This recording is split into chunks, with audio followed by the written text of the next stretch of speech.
So I'm crying, dancing, swearing I'll forget you, kissing strangers to feel something different. But I'm still your dancing queen, so damn sweet. I type my name in the bar on a wall in a bathroom stall. Yeah, I've typed my name all over this town where you broke my heart. Yeah, I was here.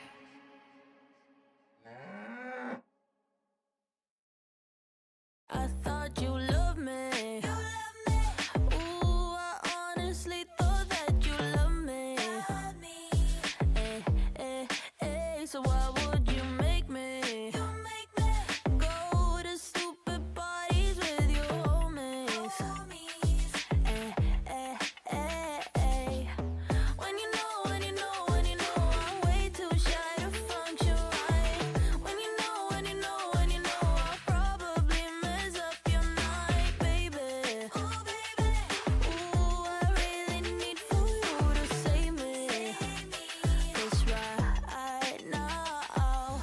Everybody's dancing, going crazy, kinda rap along with Jay-Z, but I'm feeling kinda spacey. I just wanna head home.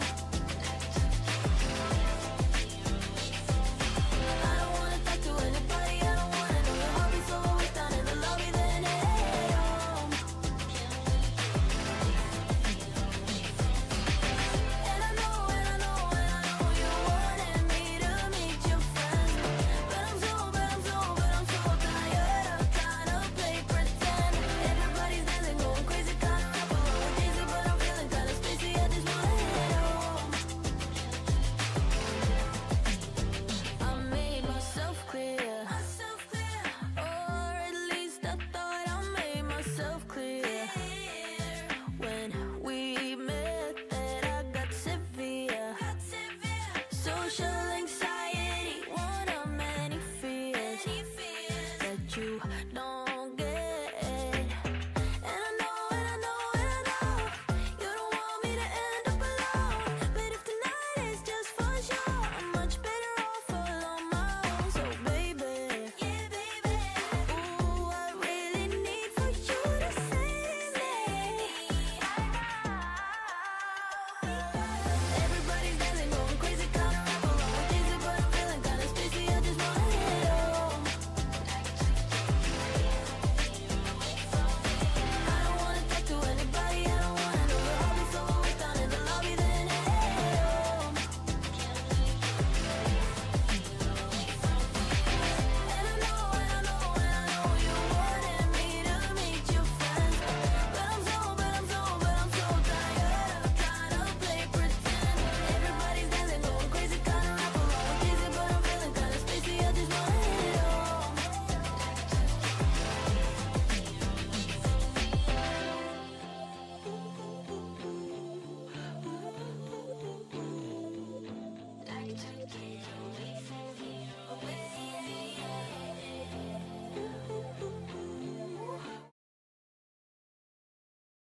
Don't have any money, but we're going out.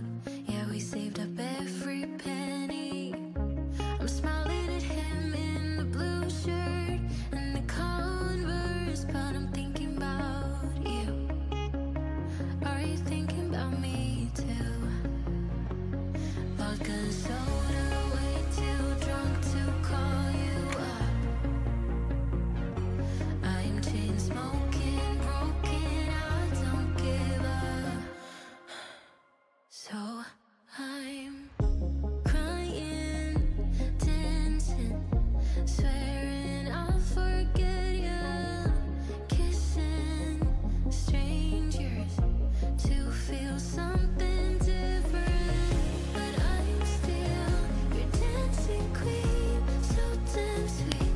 And I type my name in this bar on a wall in a bathroom stall. Yeah, I was here. Me and my friends are buddies. Hello everybody! Let's see, can you hear me? What is up? It is amazing to see you. Hello, I am here. I may or may not have done the stupid mistake of leaving the camera on when I did my interview with chess24, chess.com. But anyways, I hope it's fine. So yeah, that was a little bit stupid, but we are back here, and I just was on the broadcast of chess.com. It was so fun to be with Anna Rudolph, to be with Danny, to be with David Howell. It was super duper fun. And also the video that I am doing with Anna got leaked, so I don't know how many of you heard the interview, but it is out there. And I'm gonna say it now, right before we watch my mom's game. I filmed my very first lie detector video. I filmed my very first lie detector video where I talked about things that I've never really talked about before. And that's going to be going up on chess.com on their main YouTube channel. And I did it together with Anna Rudolph. So we both asked each other kind of hard questions and replied to them with the lie detector on that would tell us if we were saying the truth or if we weren't. So I never thought that I would do this. I've always thought that it's terrifying to have to say the truth. But I did. I'm not going to spoil what happened, but it was very good, and I think it's going to be a great video. So, you guys will be able to see what happens. Honestly, lots of really deep questions. I don't know what they're going to, use or not for the video. Lots of deep questions. We were both, talking a lot. The filming took 3 hours because we just wouldn't go quiet. Me and Anna Rudolph we had a conversation. We talked for 3 hours. It was insane. And at one point they were like, guys, like, we gotta cut this. Like, we gotta go. We gotta go. So yeah, it was very fun. And yeah, it was amazing. It was amazing. And Anna Rudolph is just absolutely amazing. But that will be going up at some point in the future. I'm not sure. The point here, everybody, is that this is the final round of Norway chess. We are here for round 10 of Norway chess, and today everything is going to be decided. My mother is playing against the one and only Grandmaster Vaishali. She is 22 years old. In the broadcast with chess.com, Danny at one point said that she was 18, and I didn't know if I should like interrupt him and be like, no, she's 22, but then I was like, okay, whatever, let's just keep the flow going. But then he realized, and then he apologized and went back. But I was like, do I say it? Do I like call him for that? But yeah, I don't know if you could tell from my reaction. I knew she was 22 because I've been covering these games every single day. But anyways, my mom has the black pieces against Vaishali. Vaishali is a grandmaster, and she is the sister of the one and only Pragnananda, who is playing right now in the open section of Norway chess. Now, things are very exciting today because, well, my mom, I think, has quite an exciting position. That is the first thing.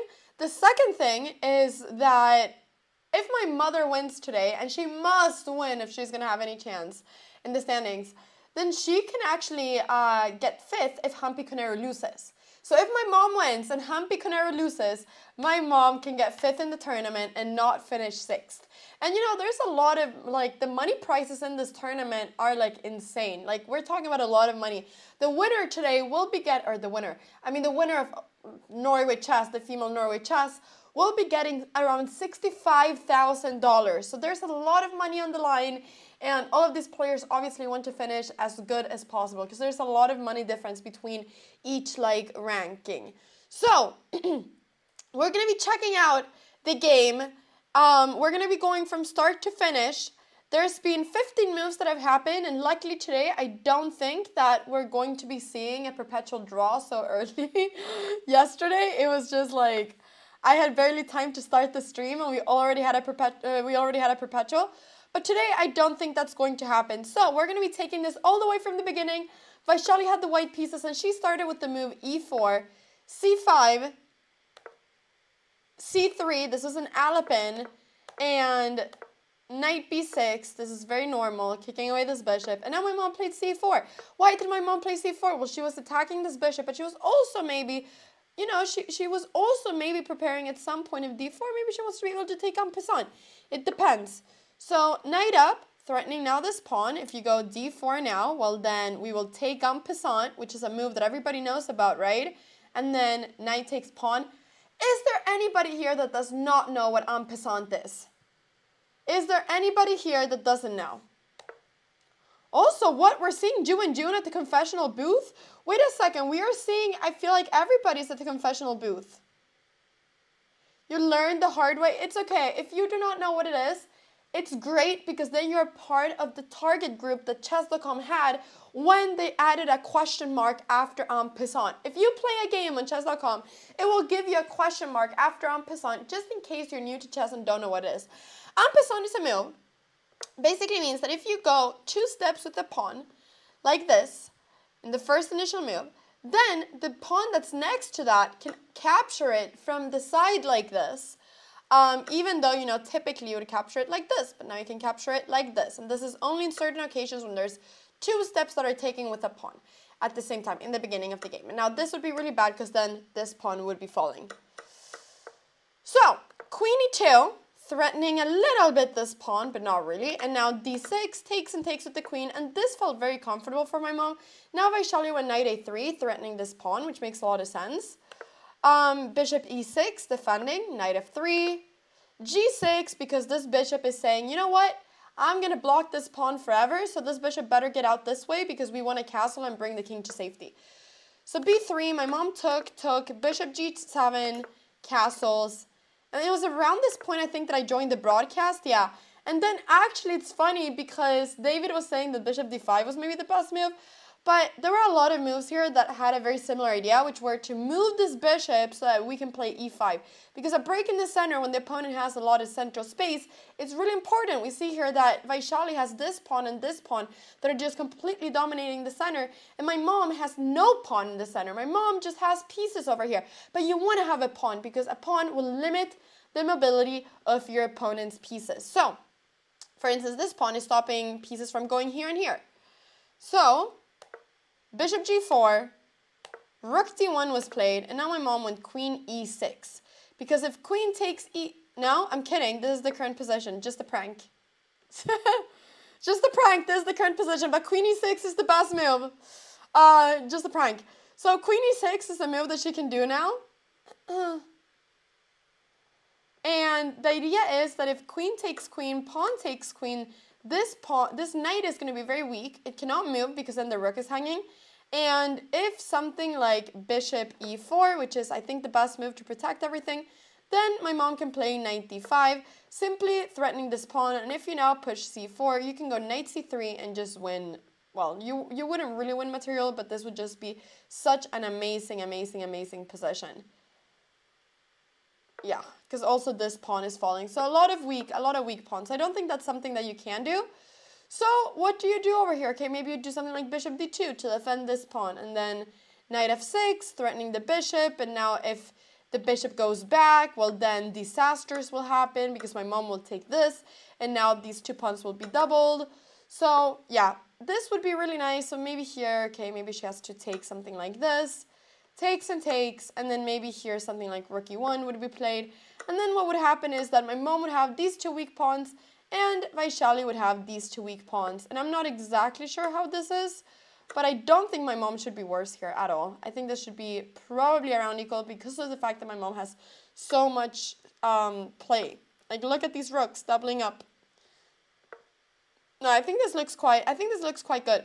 So we will see what happens. It's my mom's turn. She has a bit less time than Vaishali. I'm really hoping that she doesn't get any time issues this game because she has had some time problems in this tournament. So I'm hoping that queen e6 happens. Another idea could be to bring up the knight, knight d5, threatening this pawn. c4 is always a bad move because it makes this pawn extremely weak, and right now also would lose material, but maybe something like bishop d2 could happen just to defend, but then, yeah, and then e5. So this is the other idea. Either you go for this idea of queen e6 and doubling the pawns, or you go for the idea of knight up and e5, I think. The reason you don't want to go e5 now is because if white would take this pawn, well then you cannot really take back because then the queen is hanging. So you want to place a piece in between this rook and this queen so that there's a blockade, so that after you move up this pawn and takes, the queen is not hanging anymore. So yeah, that is that, but she has to win. This endgame looks drawn. I mean, for the standings, she does have to win, but obviously a draw is not a bad result, but I do think that it would be, I do think she wants to win because I do think she wants to get one win in Classical this tournament. And this is the final game, everyone. Like, it's crazy. It's been such a long ride. I mean, we've been here since the 29th of May. Every single day commentating my mom's games, and it's now the 7th of June. Wait, did a game finish? Did a game finish? It's not on, yeah, a game finished. I think they drew. I think Alireza Firouzja and Ding Liren drew. There we go. That is the first result today in the whole tournament. We see them drawing, and they're going to be going to Armageddon. Now, I would not be surprised if there were quite a lot of draws maybe in Classical, depending on, you know, what exactly is needed for certain players, but we see it's always like this, that in the final round there's a little bit more draws, like faster draws than in other games or in other rounds, but we will see if that is the case or not. But we do see quite a fast draw between Ding Liren and Firouzja over here. So let's see what you're saying. Did Pia go to a confessional today? I don't know if she has. I don't know if she has. She has been a lot of days, but I don't know if she has been today, but she's been almost every single day. If I played a chess tournament and there was a confessional, let me tell you something. I would be going every single time. Like, organizers, put confessionals and invite me to that tournament. You have no idea how much time I would spend in that confessional. I would be telling you every single thought in my head. Like, I would be there more than I would be by the board. So, and I think that there's nobody doubting this. Like, I would be there all the time. That is for sure. And I will not have the time. I would if I started the game with 2 hours on my clock. I would have the time. I would start the game and I will say if this was prep or not. And then I would leak the prep for all other participants the rest of the tournament. But I wouldn't mind.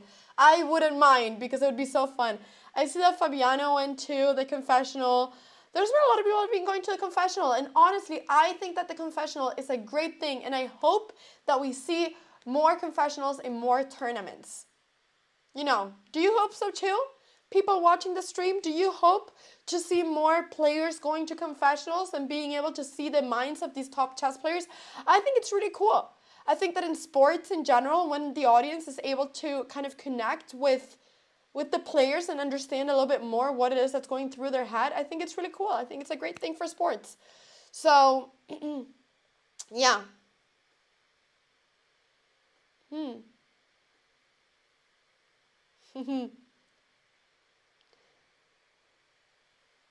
I'm seeing most people here saying yes.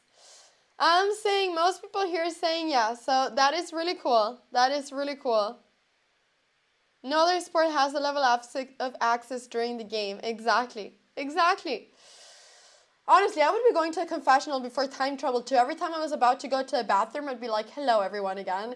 I would be there like 4 times per game. I would almost get banned from the confessionals from being there too much, I feel like.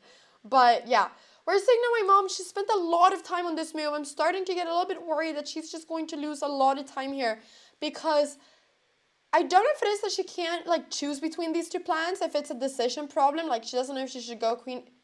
What? Okay, so she ends up going queen d5. I was literally holding the queen and I was like, where will the queen go? And then she ends up going queen d5, which is also a really good move, honestly. Queen d5, the idea of this is obviously that bishop takes f3 is just a huge threat right now. And you cannot go bishop e4 to protect this. You cannot go bishop e4 to protect this because if you do this, then there's queen takes b3 and this would be a lost pawn. So this is not really, I mean, unless there's like some crazy stuff over here, but this looks absolutely insane. I don't believe in this. So this is actually a really good move because probably what has to be done is that either white has to play something like bishop d2 or just keep moving, like go knight c4. You cannot move this knight because if you move this knight, this queen is hanging.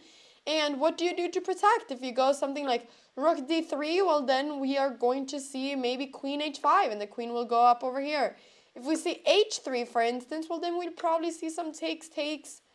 Now, I'm not really sure. Will we see some takes and then e5, maybe something like this? This would immediately put black in quite a good position. So I'm very happy now, actually, about my mom's position.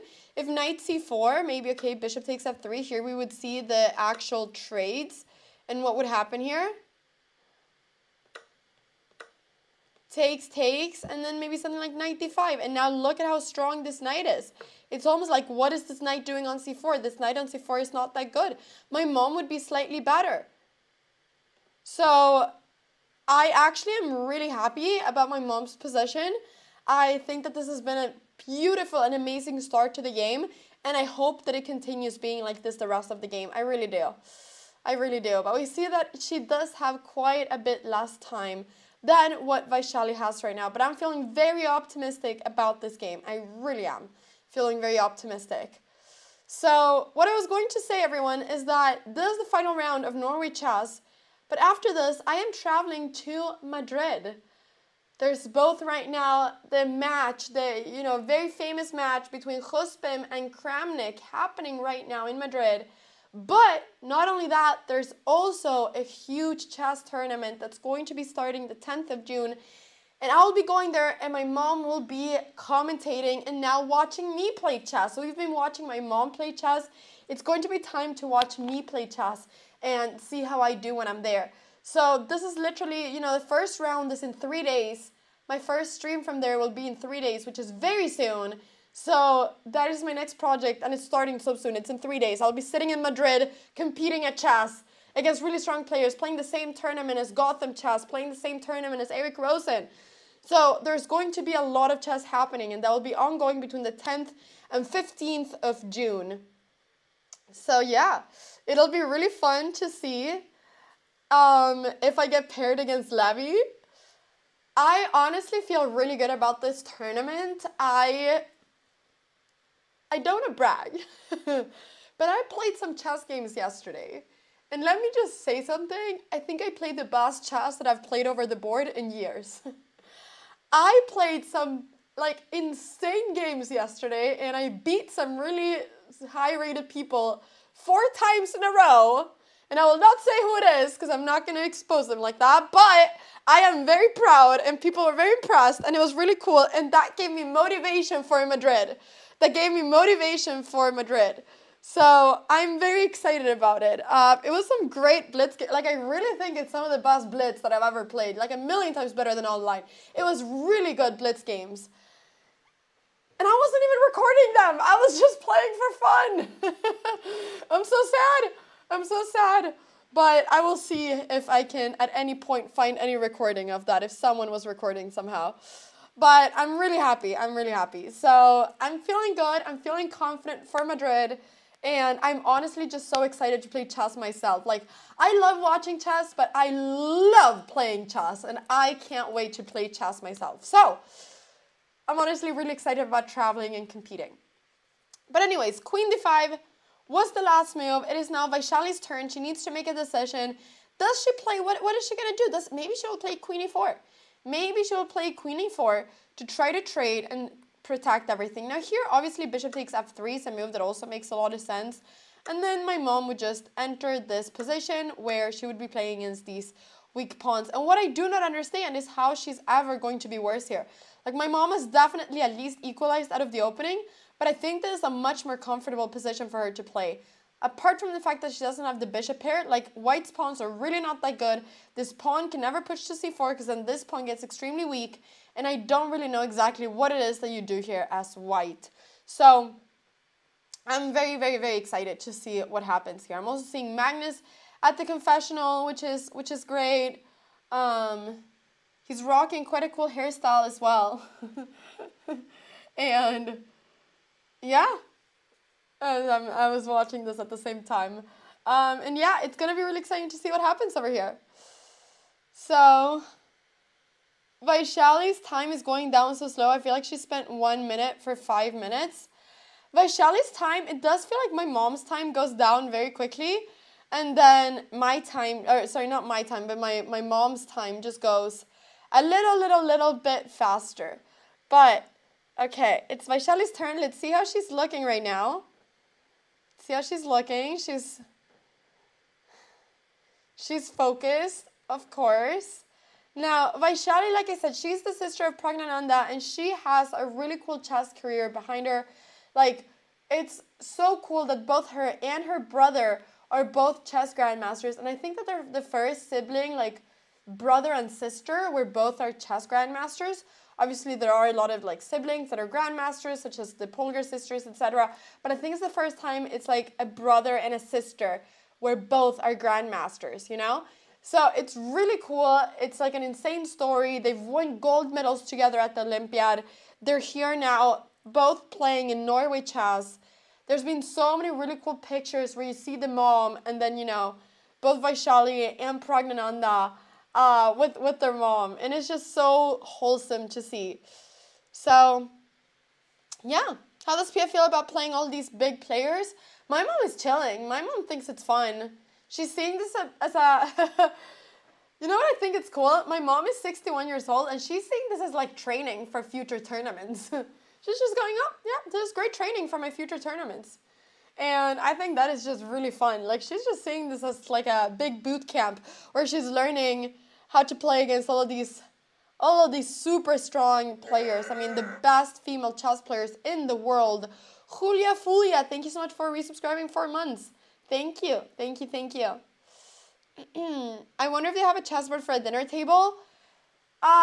Most of these people don't, but you would be surprised to know how much chess is played outside of these games. People here play chess for fun. People here play blitz for fun. It's not like they play their game super seriously and then, you know, they don't think about chess. No, these people love chess and they will play blitz just for fun, just as like a casual thing to do. So, yeah, everybody here obviously just absolutely adores chess. Anna, will I be able to show you the closing ceremony? No, I will not. No, I will not. No, unfortunately, I will not. Very sad, very sad. But I'm not even sure if I'm going to be part of the closing ceremony. I will figure it out. Okay,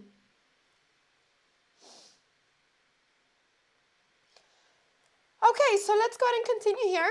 Rook d1, queen d5. If I'm taking a little break, it's because I'm just looking at what you're saying, looking at chat and looking at the amazing conversations you're having and the amazing jokes you're doing and all of these things. So I'm just, every time I look at Vaishali's clock and it's running down, it just makes me extremely happy. Like, please think. Please keep on thinking. Just stay thinking. Just please do it. I think she's in a very awkward position. I would a million times rather be black here than white. I would not want to be Vaishali in this position. It's just such a nice and comfortable position for black. This is almost like just a very cold winter evening. You hear the rain or snow outside and you just like put a cozy blanket on top of you and you just drink a cup of warm chocolate or tea, depending on what it is that you like. It's the same thing. It's very nice and cozy for black, and there's so many threats for white. I really just prefer this a million times for black because, I mean, if black is able to double up these pawns, that's already going to be a big advantage for any endgame. I mean, a huge advantage in endgames, even though it may not seem like it. And I don't see how you're going to stop this. So this is going to happen almost no matter what. Bishop takes f3 is going to happen almost no matter what. Let's say that bishop d2 is played. Yeah, just go for the same thing. Bam, bam, bam. And now maybe you can even play e5. And now this is even better, because you cannot play d5 because then the pawn is hanging because this bishop is here. And if you take, this is just terrible, I feel like, for... I was looking at knight takes. I'm not sure what is better. Maybe bishop takes is better. I'm not entirely sure. But the point here is that this is a really good position. Thank you so much, Sam VW, for subscribing. What happens if bishop e4? Well, that is the idea with queen d5, that this move doesn't work because this pawn is hanging. My mom would pick up a pawn, just be an extra pawn up, and just be happy. So, yeah, that is that. Praying for someone's downfall is not cool. This commentary is extremely biased for my mom. I am very sorry. If you want to watch unbiased commentary, you can go somewhere else. This is going to be biased commentary, and I will be wishing upon I will be wishing upon my mom winning. So I think Vaishali is super cool. Vaishali is absolutely amazing. I mean, she's such a strong player. I think her story is so cool. I literally root for her in so many tournaments. I'm not rooting for her against my mom. I am so sorry. That's not what's happening. So I am very open with it. This is very biased commentary. Thank you, Twink Tommy, for the 100 bits. My great fear there would be missing my opponent doing a move and just waiting for hours and then for them to make a move. And then losing on time. Well, that is not going to happen because you're sitting in front of the board with the clock that says whose move it is. But yes, that's great. That's great. All right. What would happen if pawn just... I mean, can you guys imagine my mom just saying, well, in this position, Anna's opponent has the good opportunity to find this really beautiful move, and you know, this would be so amazing to, like, can you imagine? No. I am sorry that's not happening. Thank you so much, Shisoka, for subscribing as well to the channel. Thank you, thank you, thank you. What would happen if c4? What happens if c4, this is a great question, is that this pawn becomes super weak. So now we can actually just grab this pawn. We can literally just grab it, because if you take here, we can take this queen. And if you take my queen, I take this, and this actually just ends up being material up for black. A lot of material up. A full rook up. Well, no, an exchange up, but this would be completely winning. So c4 actually just loses material. And if after this, I don't know where you go, if you do something like this, then there's going to be knight takes c2, once again threatening here. And if you go something like this, then there's knight takes f3, and after pawn takes, there's queen takes f3, and this is coming in, and this is going to be a checkmate. So you can't do that. You have to ignore all of these threats, and you have to just continue with your plans. Either go rook d3, which looks like an extremely ugly move. I don't think that's going to happen. Go bishop d2 or knight c4. What happens if you go something like bishop e3, for instance, just to protect this pawn?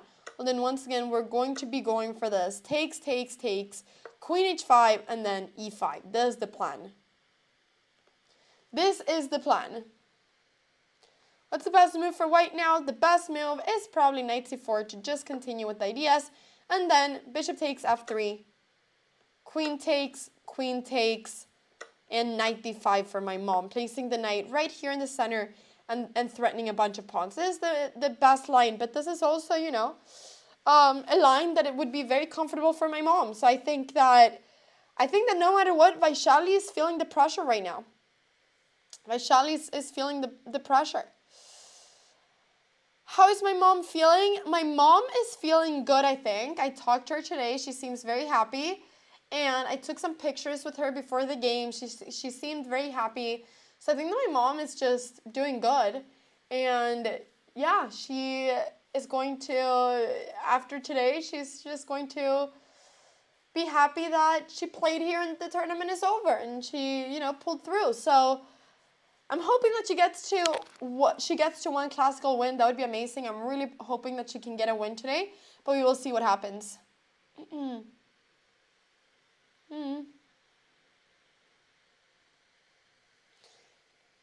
Will this tournament encourage my mom to play more blitz, rapid time controls? Absolutely, absolutely. This is the start of something new, I think, for my mom.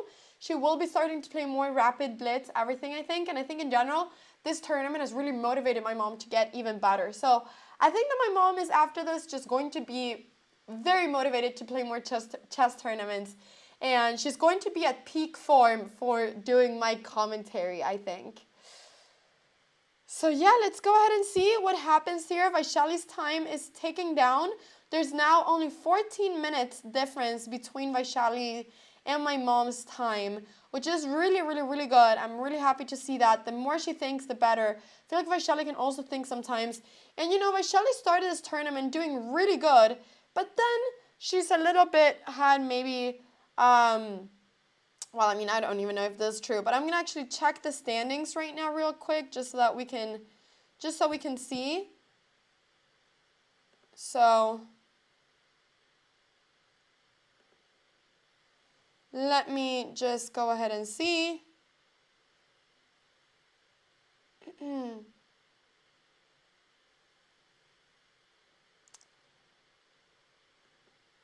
Give me 1 second. I'm just going to go to, there we go. Beautiful. Let me just go and check the standings. just so we can see the exact standings.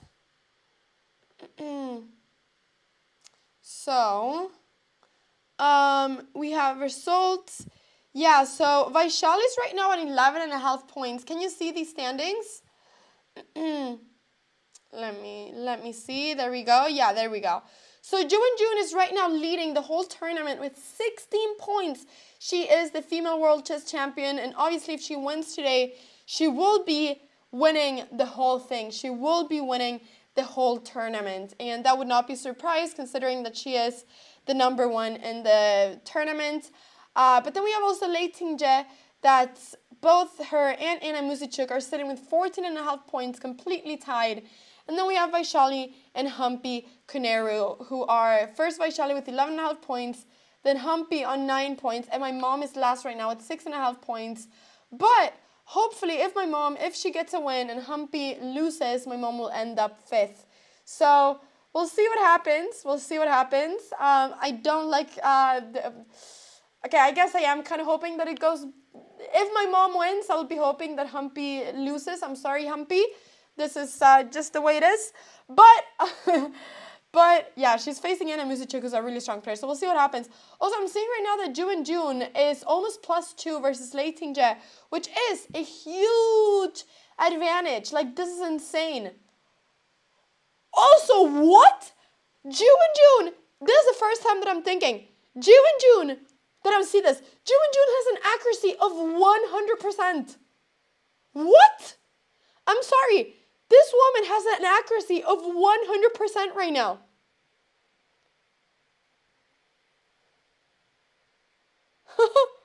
I have never witnessed this. I have never seen this. That is crazy. How has this happened? Yeah. Well, like, yeah, absolutely crazy. So, this is the position, and then I'm wondering just what was it that Lei Tingje did that made her position. Oh, she took with the pawn. That was her main mistake.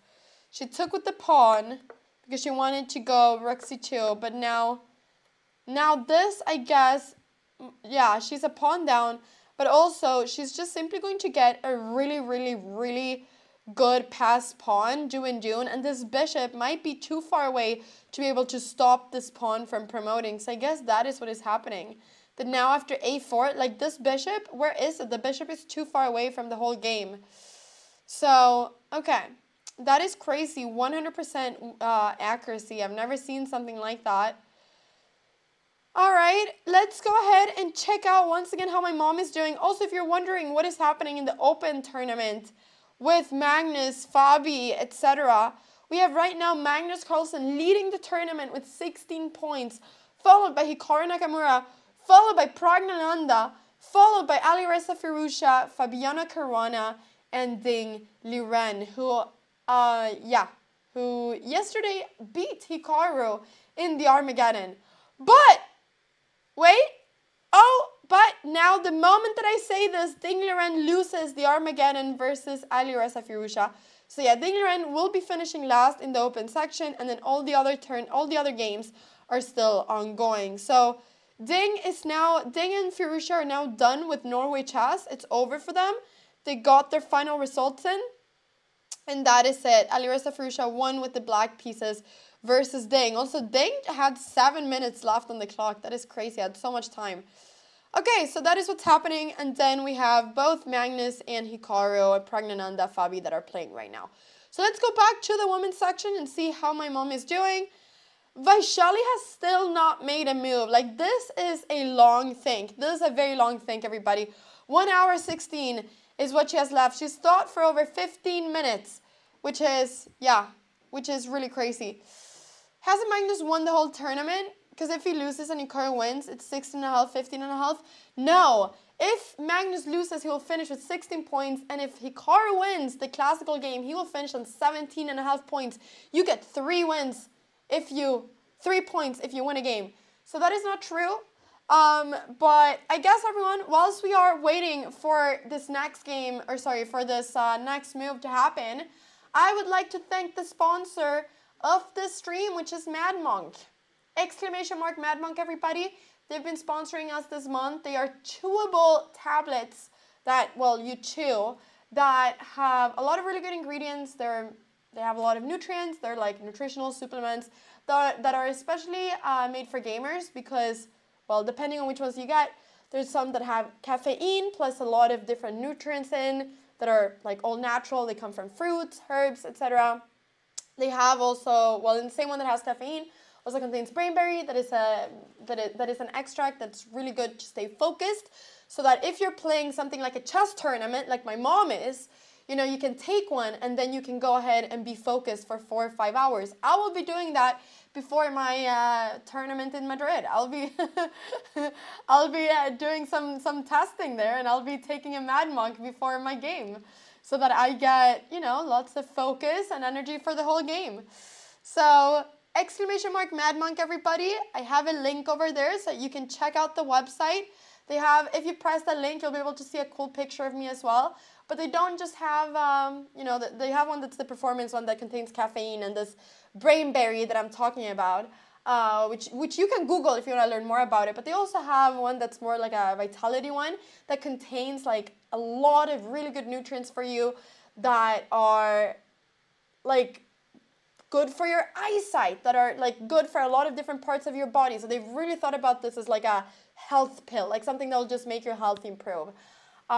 Especially if you're not able to like get in all your nutrients from food. And then also they also have one powder that's like a green powder that contains a lot of the same things that fruit and vegetables contain, that you can mix with water if you're not able to get in enough fruits and vegetables when you're traveling. I've been doing that here to stay healthy. So check out Mad Monk, everybody. Thank you so much, Mad Monk, for sponsoring the stream, and also check out the link that I have over there. So yeah, say thank you, Mad Monk, everybody. Say thank you, Mad Monk. They've also been coming in here and there to gift subs. They've been super, super, super kind, and it's been super fun. So yeah, they're very supportive and they're great. So check them out. Check them out with the link over there. Amazing. I'll be showing you when I take them before the round in Madrid, and we'll see how that game goes. We'll see what happens. All right, let's go ahead and see. Anna, my brother played yesterday against a girl that destroyed him with the cow. Honestly, I don't know if when I was born, I thought that my legacy in life would be to create an opening called the cow opening. But you know what? I've come to terms with that maybe being my legacy. And I will not be sad about it. I will not be sad about it. If that is what happens, then that is what happens. That will be my legacy. Like, honestly, it's actually crazy. I will give you a little secret. Yesterday, after I won so many games, after I won, like, I beat these strong people like 4 times, right? People went like, okay, the only person that can take down Anna at this point is David Howell. So then I played chess against David Howell. Grandmaster David Howell, like super grandmaster. He's insanely strong. He's right now doing the commentary for chess.com. So I played him, and he played the cow opening. And I don't know if this is good for me and the cow, but I played normal against the cow opening, and I won a piece in the opening. I was winning against David Howell. I was completely crushing him. And he was so stressed because I was crushing him. I was a piece up against the one and only David Howell. I am so proud of this, okay? Like, I did a tactic that was really cool, and he lost a piece with that tactic. And then he got really stressed, but then he tricked me, and I lost the game. And I was very sad. So he actually beat me with the cow.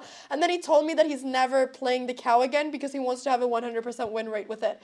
So this is my one chance against David Howell. Yeah. So anyways, David Howell, I think has been like for sure over 2,700 FIDE. So David Howell is a super grandmaster. I think he's like top 50 in the world or something. Don't completely quote me on this, but he's extremely strong. Is it uncommon for the 2 chess players to have a casual conversation while playing? Well, in a tournament, yes. When you're just playing fun chess, casual chess with a friend, then you talk, because otherwise it gets really awkward. Also, Vaishali has almost stalked down her whole time. She's almost matching my mom now with time. This is amazing news for my mom. This is a really strong move, and Vaishali doesn't maybe know what to do right now. Look at that time. It's ticking down. His peak rating is 2712. Wow. 2712. I'm telling you, he's insanely strong, so I'm really happy about that. You have more than 150 wins at the cow. Okay, can I ask something here? How many of you have played the cow opening at some point in your life? Save me if you've done that. I want to know this. For statistics, at some point, how many of you have tried it? It can be online, it can be in person, whatever, you know? That is amazing. That is amazing. You have over 4,000 games at the cow. That is absolutely amazing. I am so happy to see this. It is crazy. Like, sometimes it hits me. Like, okay, it is just like a little stupid thing, right? It's just like a little random stupid opening. But the fact that, like, so many of you now know about it, it's just something that I never imagined when I published my first video about the cow opening. Never, ever, ever, ever. And I just find it so fun that I was once sitting with the chessboard at 2 a.m. at my kitchen table, just going, what is the most, like, symmetrical opening that I can think of that doesn't really have any games in chess base? And then that was that, and I was like, what should I call it? And I called it the cow. I never thought that that would happen. So it's honestly, like, sometimes it hits me. Like, it's actually kind of crazy. It's actually kind of crazy. Kogu TTV, thank you so much for the Prime. I appreciate it. Thank you. Thank you, thank you, thank you. Why did I call it the cow? Do you know why I called it the cow? Do you know why I actually called it the cow?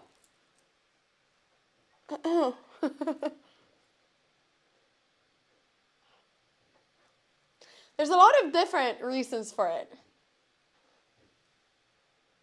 And I'm going to be very honest with you.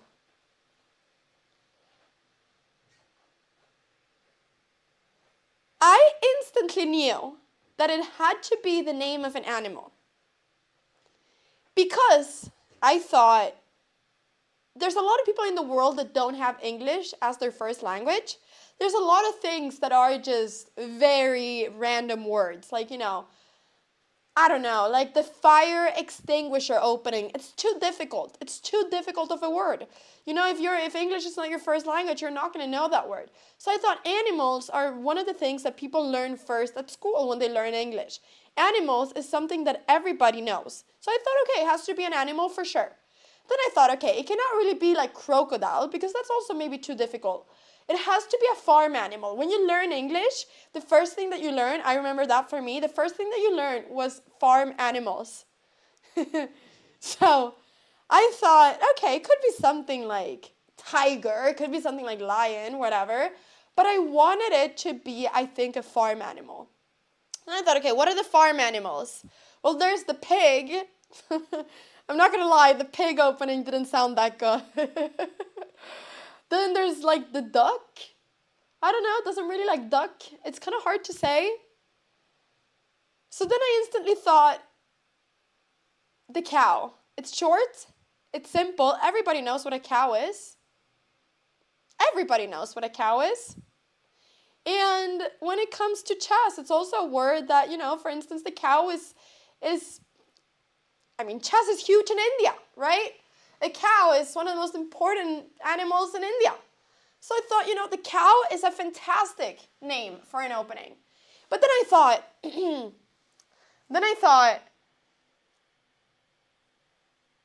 what would resonate with the cow? This was before I came up with what the opening was. And I thought, okay, when I think about a cow, what do I think about? Well, I think about something slow. I think about something that's, you know, a little bit like slow. The cow is eating grass. The cow is doing whatever.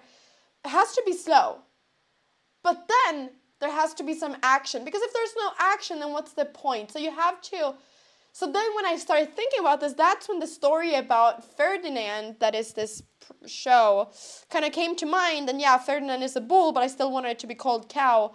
So then that is when it hit me. I should play something that is kind of passive that will let the opponent just overextend, because then I will get the action that I need.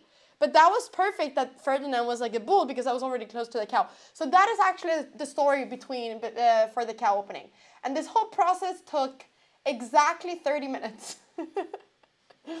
I sat down by my kitchen table at 2 a.m. on a Tuesday night, I remember, and I was looking at a chessboard and I came up with all of these different things, and then I was like, okay, let's make a video. And then first and foremost, I played a few games with the cow to see if it was playable.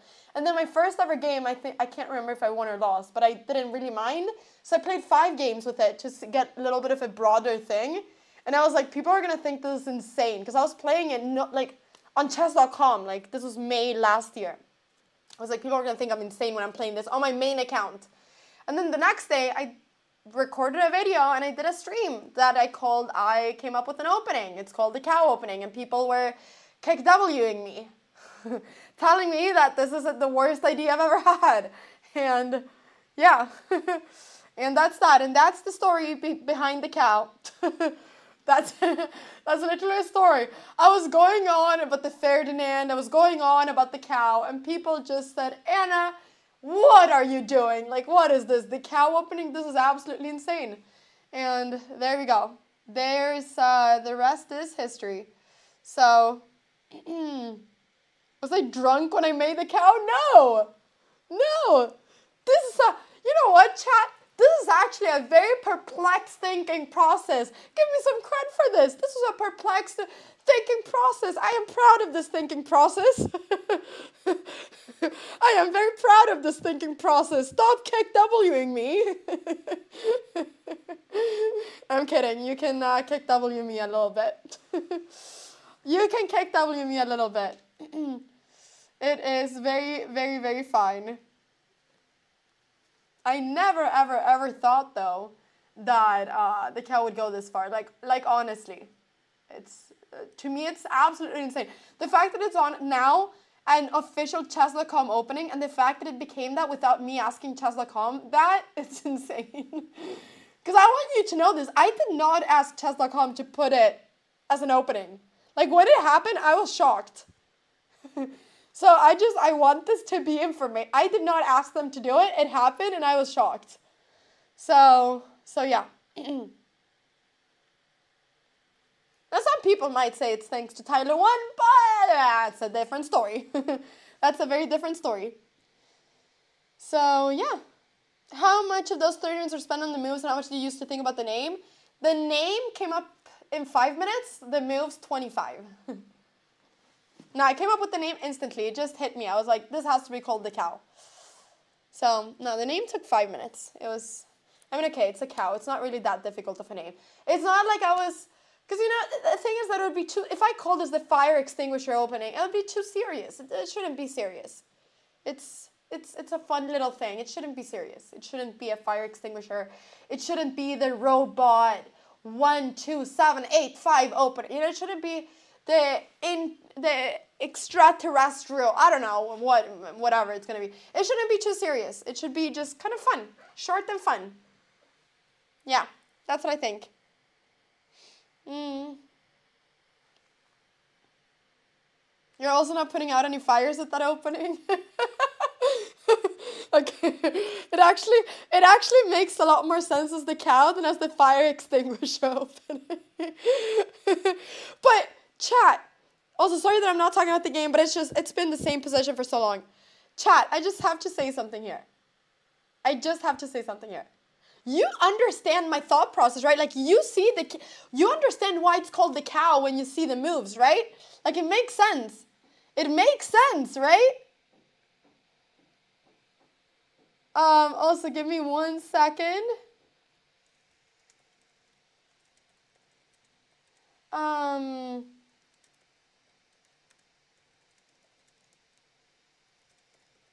Beautiful.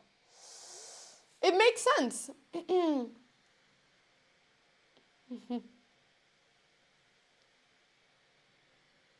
Now, here's the other thing. My dream was always, when I created the cow opening, my ultimate dream was to see Magnus Carlsen play it. I was like, if I get Magnus Carlsen to play the cow opening, I have made it. I don't care what happens, then the cow opening has made it, okay? That has always been the ultimate goal, and we still have not reached the ultimate goal. So, I created a short a year ago in May, like a few days after me coming up with this idea, that my ultimate goal was for Magnus to play it. And it's been a year. He has talked about it. He knows about it. He still hasn't played it. His friends, Askild and Odin, played it in the 60-hour world record, Guinness thing where they play chess for 61 hours. They play the cow. Many people around Magnus are playing the cow. Magnus Carlsen has never played the cow opening. I don't know what we need to do to make him play it at one point, but that is when the cow will have fully made it. It hasn't fully made it yet. The moment Magnus Carlsen plays the cow opening, it has fully made it. And then we have achieved all the goals that we want to achieve. So we will see. We will see. He may play the cow opening if he has to face me. Yeah, I don't know. I don't know when I will face Magnus again, but what about it? Hikaru has played it actually, right? He has played it. So honestly, that is also like almost, all the way. Like that is more than I ever expected as well. I'm pretty sure Hikaru has played it, but not Magnus yet. So that is the one thing that we're still missing.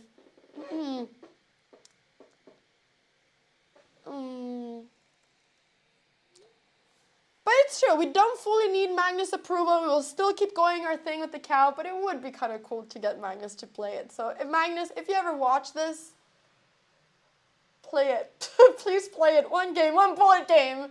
One bullet game, and let me frame that game forever. It's going to be the coolest thing ever. Yeah, we will see. We will see. I mean, Vaishali is at 59 minutes. She had an hour 37 when she started thinking about this move. An hour 37.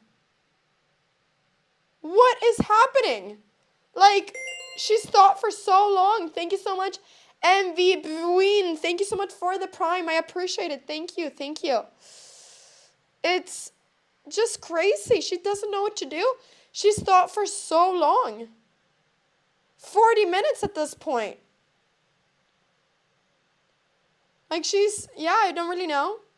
I mean, she's taking her time. She might be cooking up something good, but I don't really know if she is because this is just a really comfortable position for my mom. So we will see what happens. I'm very happy about this. Like many great things in life, the cow is ahead of its time. I mean, it is going to be a little bit crazy if I start seeing people like, which they already have. Yeah, I don't know. I still find it crazy. That the cows have become such a big thing. But we gotta still keep making the cow bigger, okay? So to every single one of you that's part of this community that goes out to the chess.com pool, the scary pool with lots of people, and plays the cow opening, you are representatives of this opening. You are part of the initial push of this opening and of growing the opening to the point that the cow opening has its own Wikipedia page. Did you know this, that the cow has a Wikipedia page? I'm pretty sure it does. I'm pretty sure it's actually a thing on Wikipedia. Like they talk about it on Wikipedia. So yeah, the cow, everything is rising. The cow cult is rising. So yeah. I'm so happy that my mom has extra time, to be honest. I really, really, really am happy about it. It's such a good thing. Will you try to play faster in your next term, not getting into time trouble? I want you all to listen to me carefully right now. I will play fast in Madrid and I will not get into time trouble. I will play confidently, I will play fast, and I will not fall for analysis paralysis. I will play fast there. So I want you all to look at me and remember these words when I'm sitting there and playing my games. And if I don't, I want you to send this clip on the chat. I really do. I really do. So clip it and ship it when I'm playing my tournament in Madrid. You will see.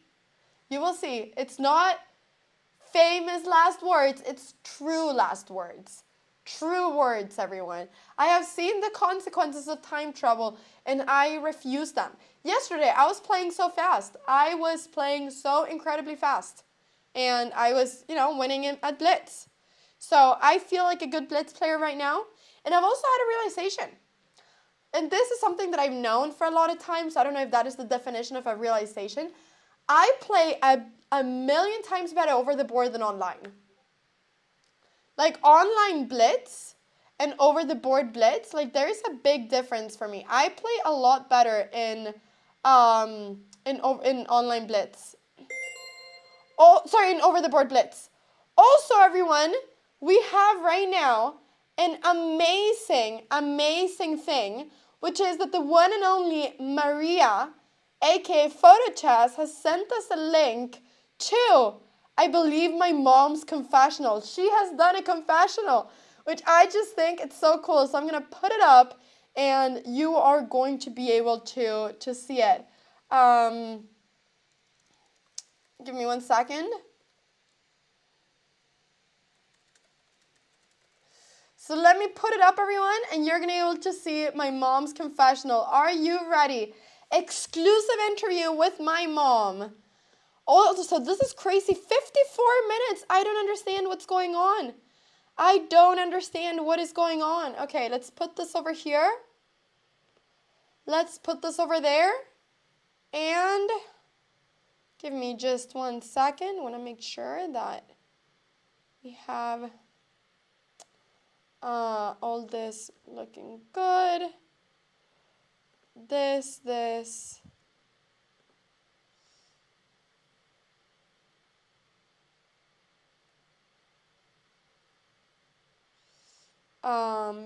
Okay, let me just get the link, and then you'll be able to see it.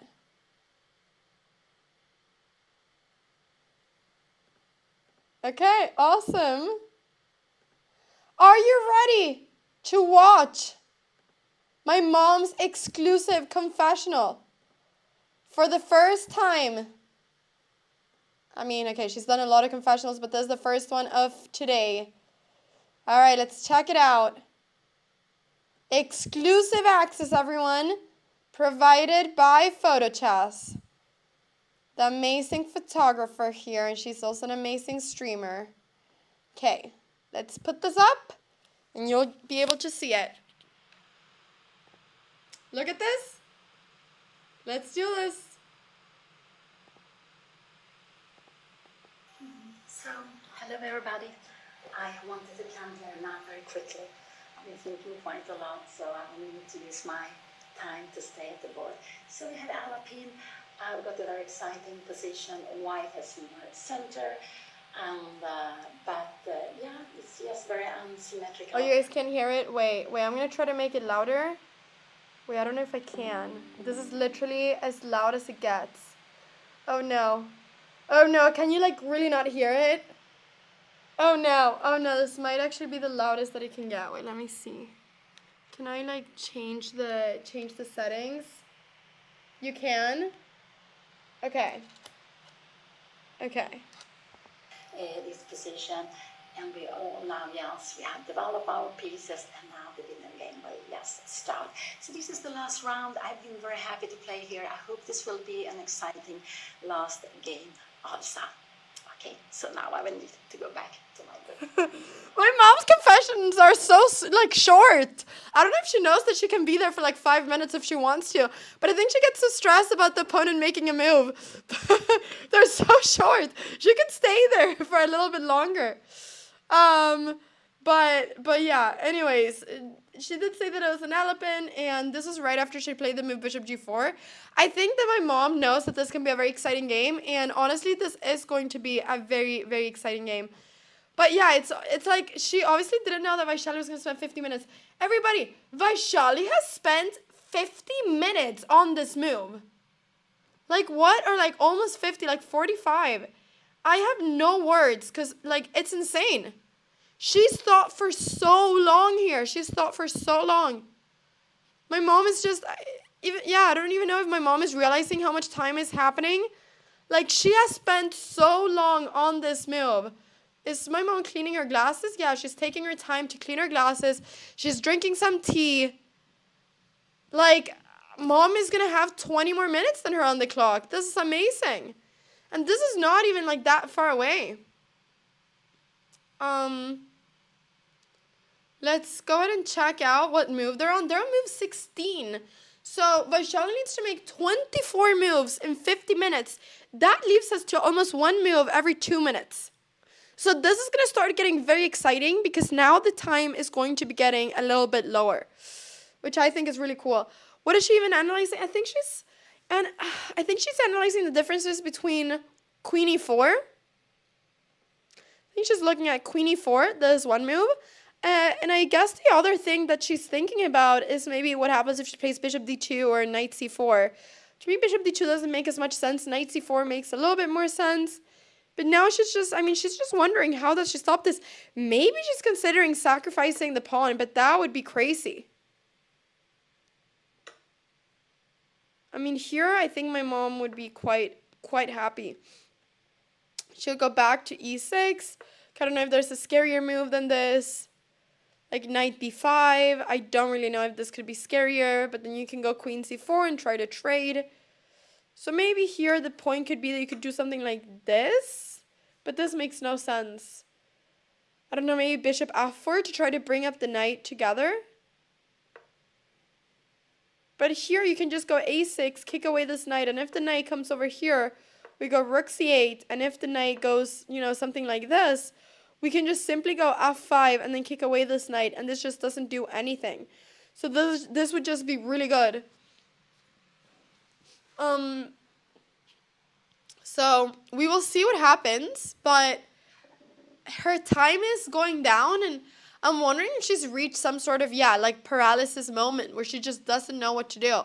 I really am wondering if that is what is happening. Was I the best chess player in my school? Okay, here's the thing, everyone. Yes, you may say, oh, Anna, your mom is so much better than you at chess. You suck. But here's the thing, everyone. I'm still better than 99.9% of people. So yes, in my school, I was by far the best. In my school, I was by far the best at chess. I know I get roasted a lot for not being a grandmaster like my parents, but I am better than 99.9% of people at chess. So I feel weird bragging, but it's the truth, okay? So yeah, there we go. So being 2200 on chess.com is, I don't even know what percentile it is, but it's in the percentile where it takes some time to find someone in the pool that has the same rating. So anyways, I'm also seeing here like a kind of preview of the lie detector test between Howell and Magnus Carlsen. I am so excited for you to see that lie detector test. I really am. Like, it was so fun, and I feel like we asked such good questions too. I really hope you guys like it when you see it. And can I just say that it was so terrifying to have a lie detector strapped on you? Because there were some times where I didn't even know what my truth was. So I had to really dig from like deep within and be like, what is my actual truth? What do I actually think? Like, if I really ask myself, what do I think? What is the truth? Sometimes you just say things and you don't even know if that is what you truly, truly, truly at the bottom of your heart believe. And it was really interesting to have some device tell you what you actually think. It was crazy. It was crazy. This is actually a record in time thinking. 47 minutes now. It's insane. It's insane.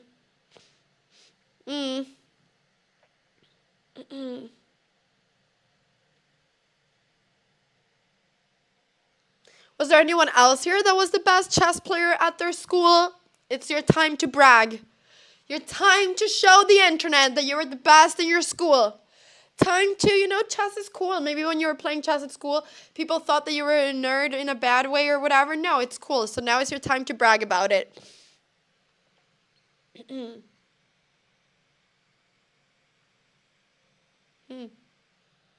Is what I'm saying now what I truly believe?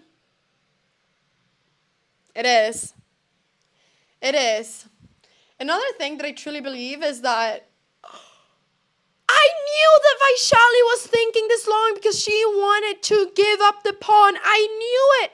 She made a move. She made a move after 45 minutes. Insane. Absolutely insane.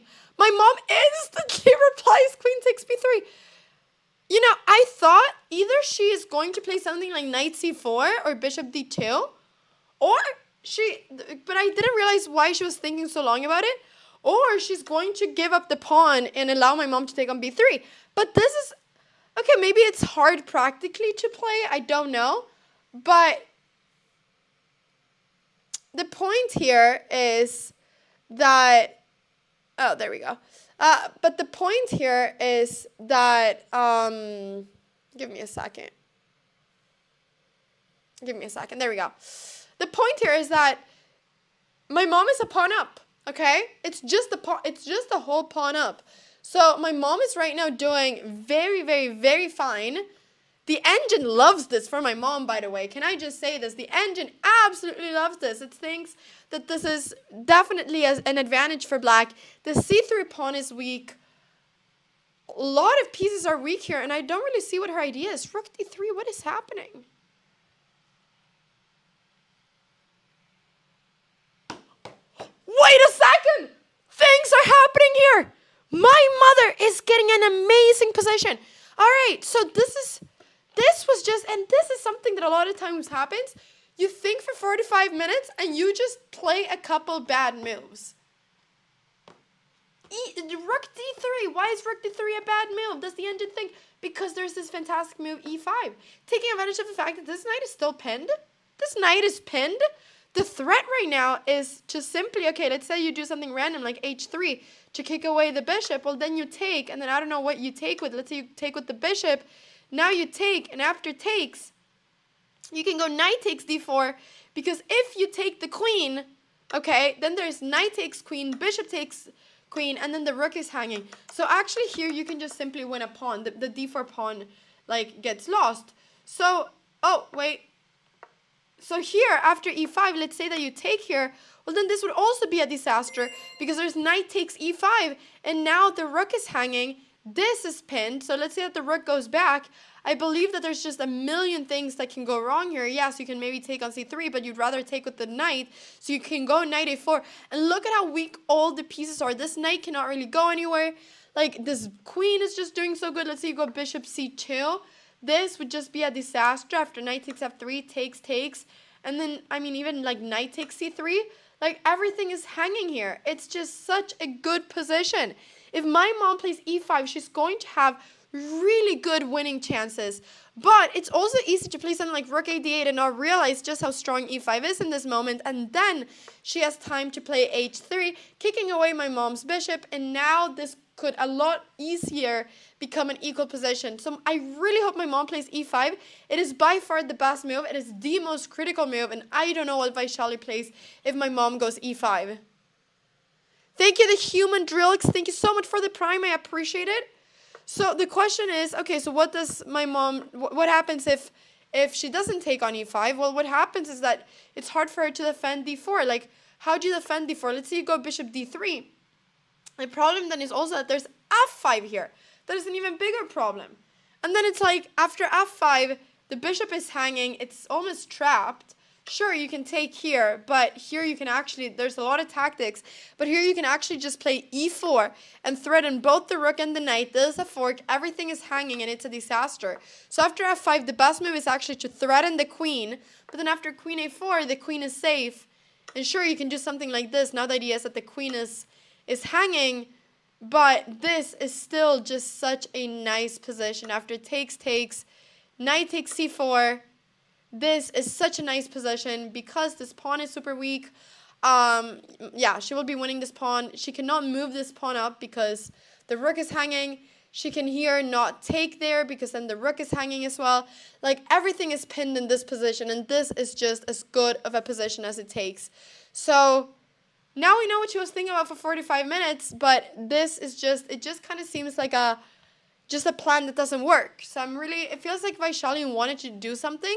She didn't want my mom to just have initiative, but this was probably the wrong plan. So we'll see if my mom is able to go e5, if she finds this move. Let's see, my mom is really calculating here. It looks like she wants to do something active. I hope she doesn't play something like rook d8. I really hope she plays e5, and we'll see if she can do that. I'm just going to get my mouse real quick.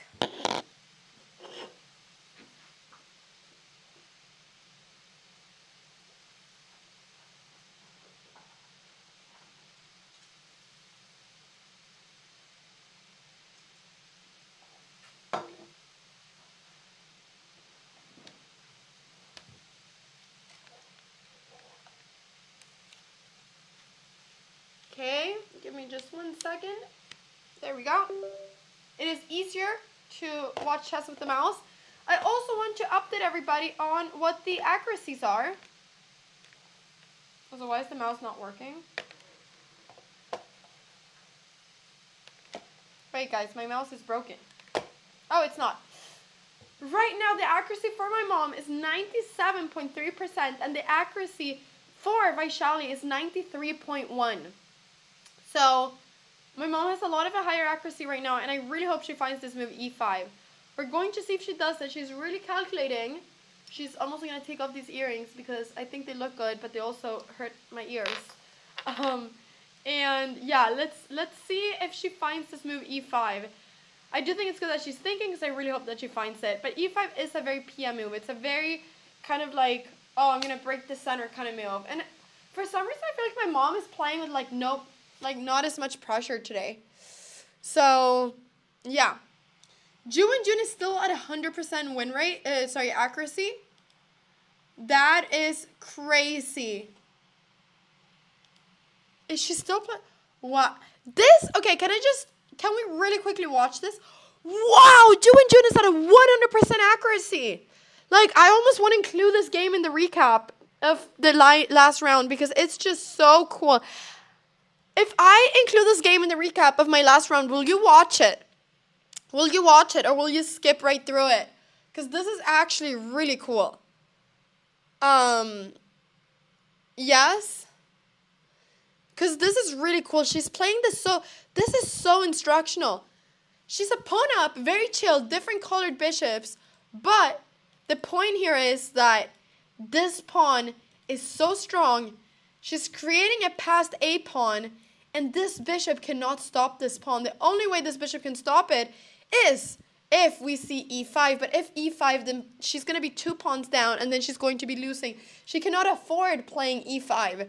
So that is actually so cool. Ju and Jun is playing with the white pieces and she's playing a masterclass right now. This game could go onto books, I feel like, of instructional chess. So beautiful how the mistake that Lei did was just capturing this pawn with the A pawn and now allowing white to get this passed A pawn, which is just a pawn that's almost impossible to stop. If you play a5, takes and takes, and rook a7, rook a6, I mean, bishop c7, I don't know. Like, if you just play this, bishop b6, and then you move this rook around, like, this rook is completely not playing, this bishop is not playing. Like, what do? You can also, I guess, here, maybe go rook a2 to prevent the rook from coming in. I don't know if you can play rook a3. But here's also the point that if you trade rooks, I think it's going to be really... I think it's going to be very winning as well. I'm not sure. Bum, bum, bum, bum, bum, bum, bum. I'm not sure if it's winning, actually, if you trade rooks. But, okay, with the rooks, it should be completely winning. Very beautiful. Very beautiful.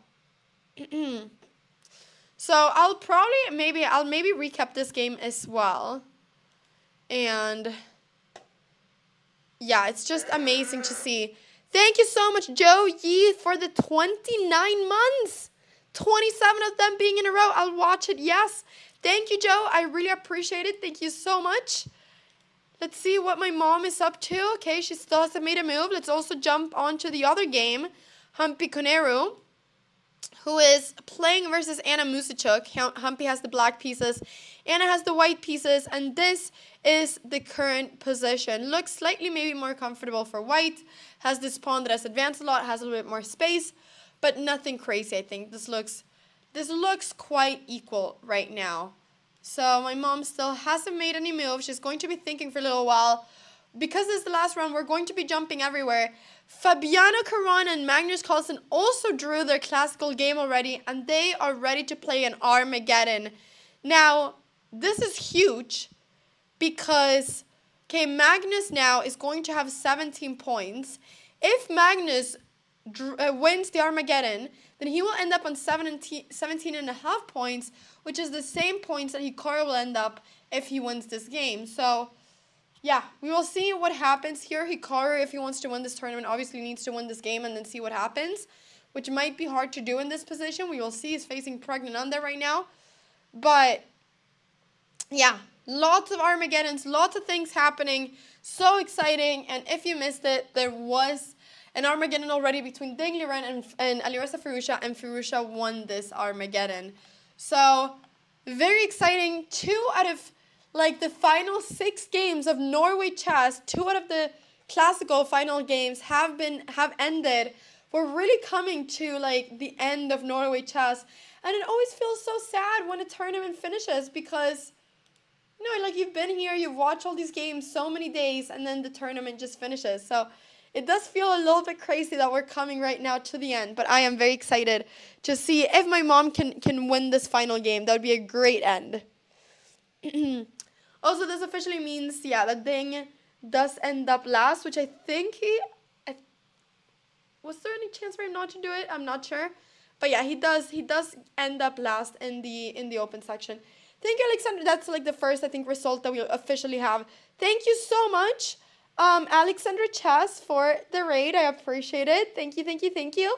We are right now watching Norway chess, and we are watching my mom face the one and only Grandmaster Vaishali from India, the sister of Pragnananda. So very strong Grandmaster. And my mom has a really good position right now. If my mom wins this game and Humpy loses, she would then end up in 5th place. So my mom actually has chances of ending up in a higher place.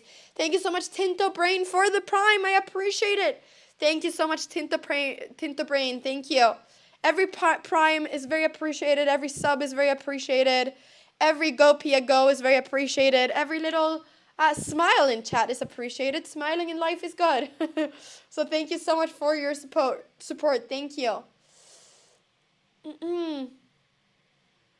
There we go. Look at that. Look at that. We're getting so many different ones. Thank you. I appreciate it. My mom appreciates it. Let's see if she can find e5, the best move in this position. This move right here. Pushing up the e-pawn 2 steps. Thank you so much, Joji, for the 5 gifted subs. I really appreciate it. I didn't add it to the list. Gifted subs are also extremely appreciated. Thank you, Joe. Thank you. Really appreciate that. Been meaning to sub for a while and then you finally remember. That is great.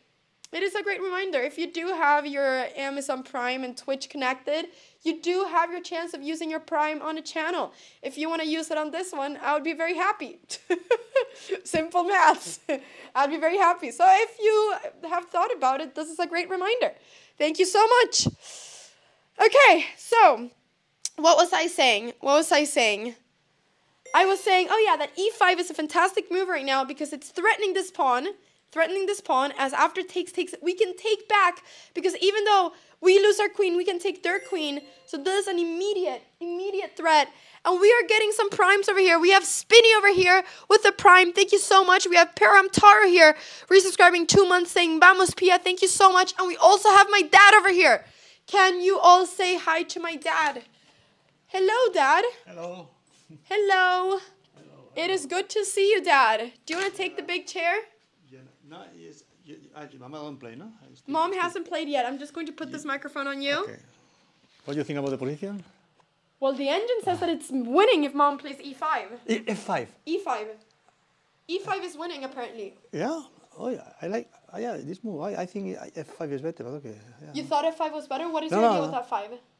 What do you play with the bishop? You take, I guess? Oh, I take, of course.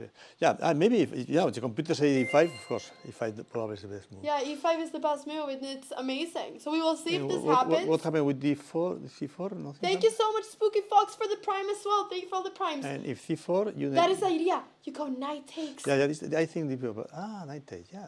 Because if takes, you take here. You just win the pawn. If knight take, what happened?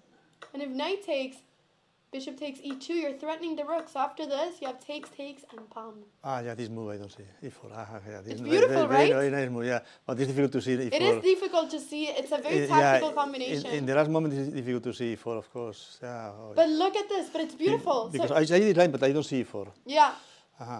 And what happens because if I am black, I will play. Okay, well, this is a better line. I play F5. What do you play after F5? I want to see. So F5. I mean, yeah. you have to play takes, I think. Okay, I take also. Yes. Takes, but then this is hanging, no? but it's dangerous with rook e8. It's not mate. Okay, I don't know. Well, maybe it No, is. No, maybe that is not good. No. Okay, so let's see f5. Yeah, Let's see what happens. Probably it's not good. So Yeah, takes, you know, takes. you see, it's not good. But it's only not good because of c4, because now you don't have knight no, takes. I want to play queen a4, queen a4. But Queen a4. yes, that was my idea. Because knight c2, I take the pawn. But you know, the computer says it's not good. But it looks really good. Actually, Dad, the computer's only saying that this is not good because of one move. Otherwise, this is good. Yeah. And the only move that is good is queen e6 check. Ah, yeah, okay. Oh, yeah. Now you. And then the knight comes in. Oof. Ah, but you know, it's probably Mama play f5. You know this. You think that she can play this? Yeah. No, I trust Mom. I think she'll play e5. Chat, what do you think? I think she's going to play e5. I think it's scary to open up the light squares like this, no? Like the light squares feel so weak. She thinks very much, no? She thinks... Vaishali? More than 1 hour. You see, no? Yeah. More than 1 hour, yeah. And it was like 45 minutes.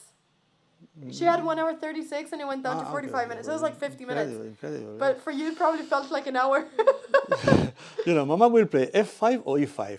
Yeah. If play f5, I... What is my move? If play e5, I will... Chat, let's all manifest that Mom plays e5, the best move in this position. I really hope she does this. But it's difficult to see the last move e4. No, it's a really complicated line. Like it's a lot easier to see with the engine. Do you think she maybe just plays rook d8? This could also happen, but right? what happens if c4? If c4, then there's knight takes here again. This move never works now because of this. Again, It always works. Okay, no, I understand. Because the rook is hanging, and this is easier to see now. It's more easier. Mama play d4, rook d8 than d5. Yeah, right. This is what I'm easier thinking. because in rook d8 you see the diagonal. If Mom plays e5, I will buy her dinner. Yeah. I buy for one wine or beer what she wants. But you know, if she plays e5. Yeah, but probably she will play rook d8. No, this is what I'm thinking too. But you know what the thing is, Dad? No. She's thinking a lot right now, which means that she might be calculating all of this. Yeah, she calculate, of course. So she's she need to calculate f5, e5, and rook d8. One of the 3 moves will play for sure. Yeah. I'm sure she will play this move. But okay, she must see that after this there's knight takes. This I'm sure she's seeing. Of course, also supposed to play queen a4, but okay. But queen a4 looks scary, no? Yeah, it's not good, but yeah. No, I mean, rook d8 is a very human move, I think. Rook d8 is normal. But the problem here is, apparently, the problem is that there's h3, which gives now white a little bit more, like, where do you go with the bishop? I think you need to take, probably. Take, yeah. But then if you take, then it's, the bishop takes, and then now you don't have the same amount of time. Yeah, I mean, okay. Also, maybe you can play e5 now. No, e5, you play d5. This is the problem. e5, d5, let's see. Yeah, I think so. Maybe there are some tactics with e4. But this is more difficult, This is more difficult, so. No, you can't take the pawn. No, because you play c4. Oh, sorry, I don't know. This tactic. Rook This is very tactic. But this is difficult. I think e5 is easier. She plays rook d8. She plays rook d8? Yeah. You see? This is what I also thought was the most human. Yeah. I know! She didn't play e5. She didn't find the move e5. She didn't find it, and she goes rook d8. Yeah, it's difficult to see the last move. It's because probably she didn't see this last move of e4 winning the rook. The last move, yes. That is the difficult thing. Now probably White will play h3 probably. Yeah, I think h3. She has to play it. Yeah, it's h3. But it was still strange that she gave the pawn, no? Like, this was strange. But after to think very much, no? Or did you think that she was going to give the pawn? I didn't think she was going to play bishop before giving the pawn. Yeah, but don't have good... Because rook d3 also is not possible, because bishop f5 before. Yeah. It's difficult to see the last move. Because I understand Mama don't play e5. Yeah, it is very difficult. Now h3. White will play h3 for sure. But okay, Mom still has more time, which is good. Yes, she will play h3 now for sure. Yeah. h3. h3, and then we will see what happens. But it would be so cool, Dad, if Mom won today. No, she will play h3, sure. Yeah, you think so? Yeah. But okay, actually, I'm not sure Mom will take. Like, also going something like bishop c8, just because now there's ideas of going f5 as well. Yeah, but what happened with c4 now? I don't know if c4 is working or not. No, at c4. Let's see. Can you go c4? Wait. I'm going to think. Because now you can take there with an e5 with the knight. No, c4 you need to play queen a4 probably. But it's dangerous. The queen don't have good squares. c4. Okay, let's actually Okay, see what happens with maybe c4. maybe queen. Yeah, queen a4. But now all these pawns are weak, no? Yeah, yes, but the queen. What do you go with the queen? Yeah. Yeah, knight c2. I mean, knight c2. This is hanging. Yeah, I know. So then you can just take here. So, okay. We'll see a little bit here what happens. Dad, thank you for coming. You Okay, can, okay. Go send Mom some good Yeah, energy, okay. Do you want to say bye to the camera? Bye.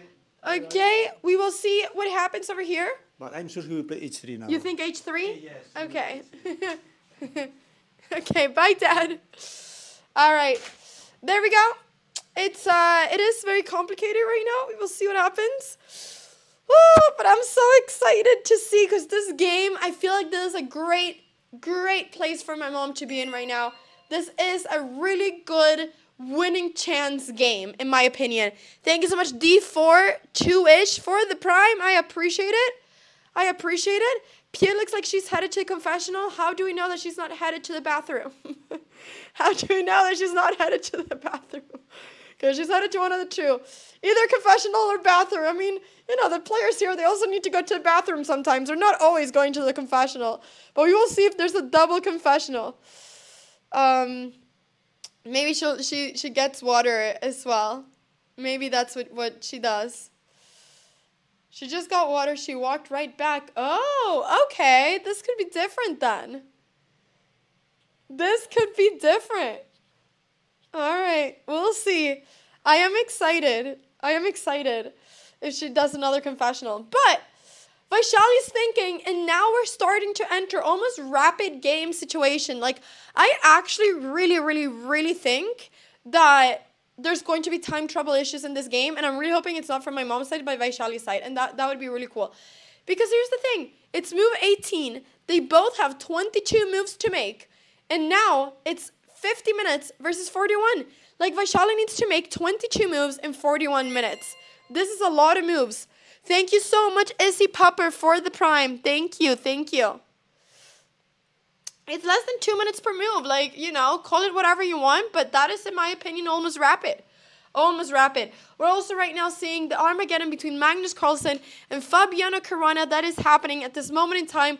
Seems like Magnus is slightly better. Fabi is down on time. Magnus is, of course, going to be pushing for the win because he has to win that.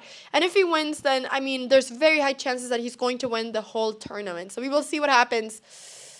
But I am very excited because the thing is that even after the 22 moves, they only get 10 seconds per move. So it's actually a time scramble no matter what. So you may say, oh, Anna, 40 minutes to 50, this is not rapid. This game will turn into a bullet game at some point. And I actually hope it's only a bullet game from one side because my mom's bullet is still not the absolute best. But we will see. So I believe that we will see h3. I don't know what other options could happen. I mean, okay, maybe something like bishop g5, maybe something like knight c2. Yeah, I don't really know what else, but h3 feels very logical because it just feels so scary to have the bishop here. Like, you need to do something about this. Also, I do want to, like, remind everyone that this bishop is getting very weak. Like, this bishop is about to get very weak. So, because it doesn't have a lot of squares to go to. So, yeah, I mean, 39 minutes now for Vaishali. Let's see what she does. She has to make a move quite soon. Trashing mom's bullet play? No, I'm being honest. I mean, my mom says the same thing. I mean, I'm not going to say that my... Whoops, sorry, this did not happen. I'm not going to say that that bullet is my mom's strongest suit. I'm not going to say that bullet is my mom's strongest suit. My mom is amazing at classical, and she has said a lot of times she struggles a little bit with bullet because she never plays it, which makes sense.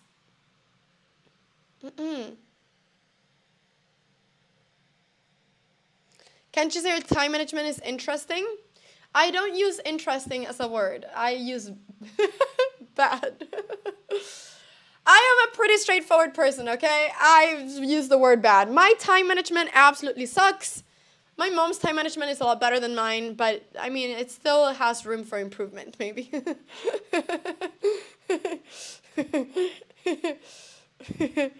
Yeah. My mom does use the word interesting. She says, Anna, your food is so interesting. Anna, this outfit choice was very interesting. You know? H3 is on the board, yeah. This is what we were thinking was going to happen. And now my mom needs to make a choice. Where does she go with the bishop? She's drinking some water. Where does she go with the bishop? Does she move it back? Does she take the knight? I don't really know. I hope she moves back with it, maybe. But if she takes, I really just hope she plays e5. Like, I really hope she sees the idea of e5 in general. Because otherwise this pawn is just going to be a backwards pawn. It's going to be really hard for her to do anything here if she doesn't play e5 at some point. So I really hope she, like, sees this idea at some point. I really do.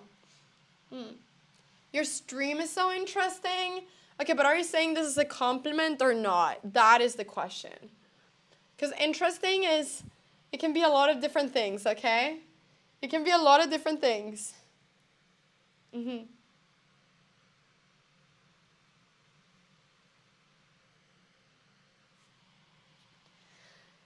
You don't like Black's queen over here? Black's queen is maybe not so good over here, but the point is that she actually won a pawn. So my mom is a pawn up right now.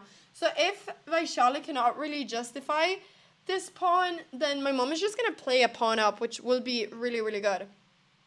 So I am feeling very good about my mom's chances here. I really am, but I just want her to play as, like, pushy as she can. Like, I want her to just go for it. So I don't know. Yeah, she's taking on f3. I like that she's playing fast.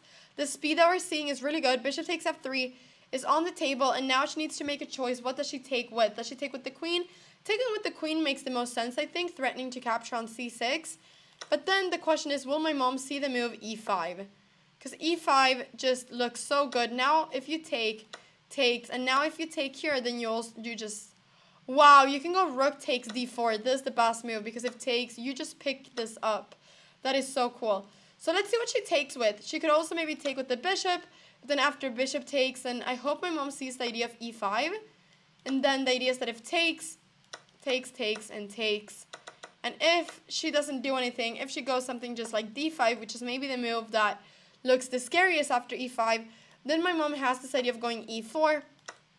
And after bishop takes e4, knight d5. But this could be very difficult. What I'm wondering is, what happens if you go here? Oh, then there's bishop takes, and rook b1 is the problem. This is the problem, and now the queen doesn't really have anywhere to go. Yeah. Okay.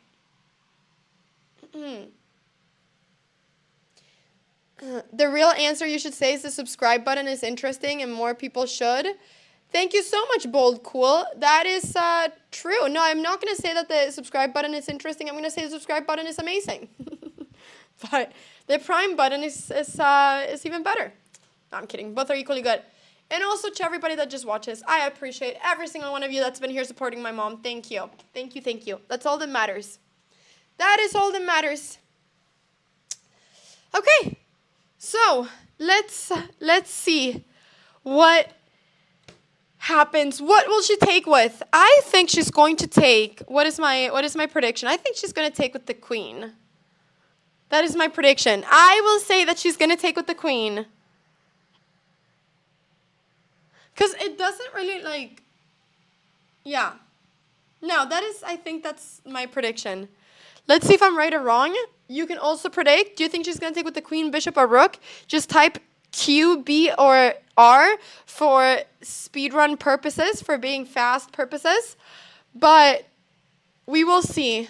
Taking with the rook, let's see what happens here. If she takes with the rook, the problem is that, well, once again, there's e5. e5 is just such a strong move no matter what. And now if there's d5, there's just knight takes d5. So you're actually removing the piece that is really allowing d5 to happen. Pawn will absolutely not happen. Like, I would, like, stake, you know, I would literally, like, I don't even know what I would do.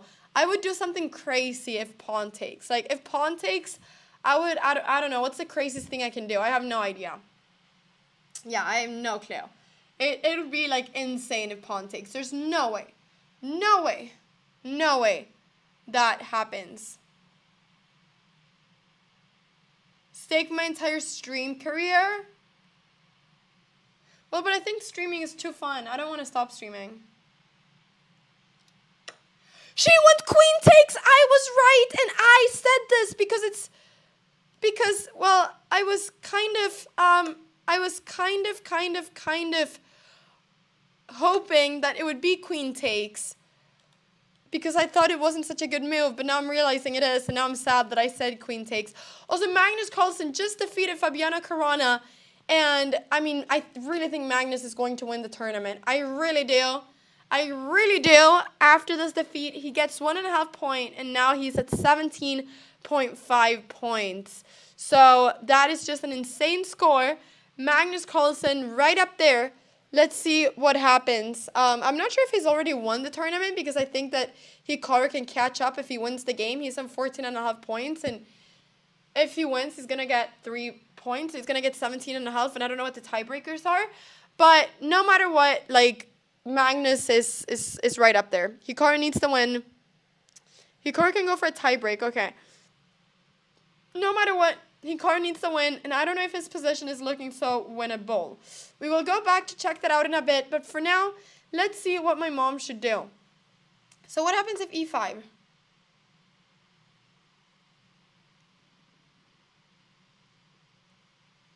going to let the engine kind of run and think a little bit about this. But I am just wondering what happens here if this move. Also, I need to charge one thing. I need to charge one thing real quick. Give me 1 second.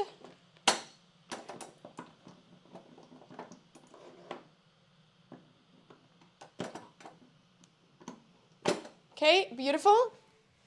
So e5, yeah, the problem is d5, and then the engine is going kind of back and forth on this, but the point is that if f5, wait, let me see, queen takes f3, so this was the move, e5, I mean, this is a difficult move to do.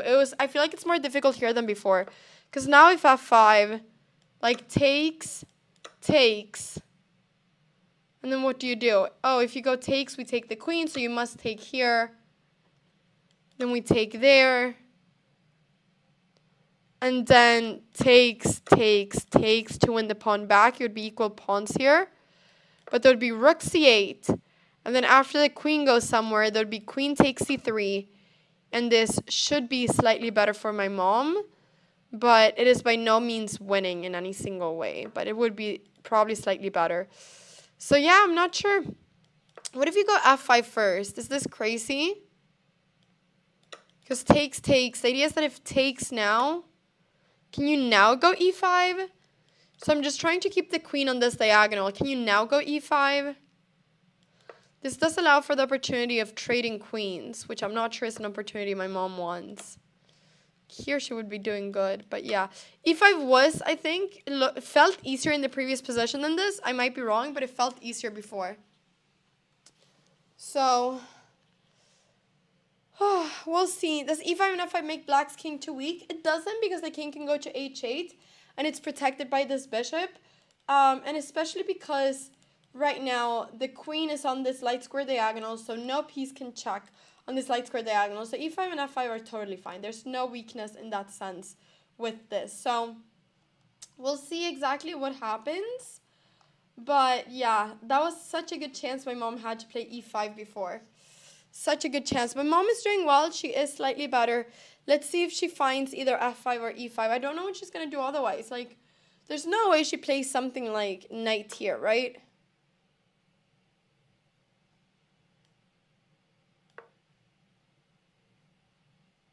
Yeah, no, I don't, no, I don't think so. I think she has to find these moves. If she doesn't find e5 or f5, I think she's just going to be worse. What if rook d7? Rook d7 doesn't really make sense because you can actually just take this pawn and then that's it. So I don't really know why we would play this over other things. Unless you once again find the idea of e5. Maybe here you can go rook c8. I'm not sure.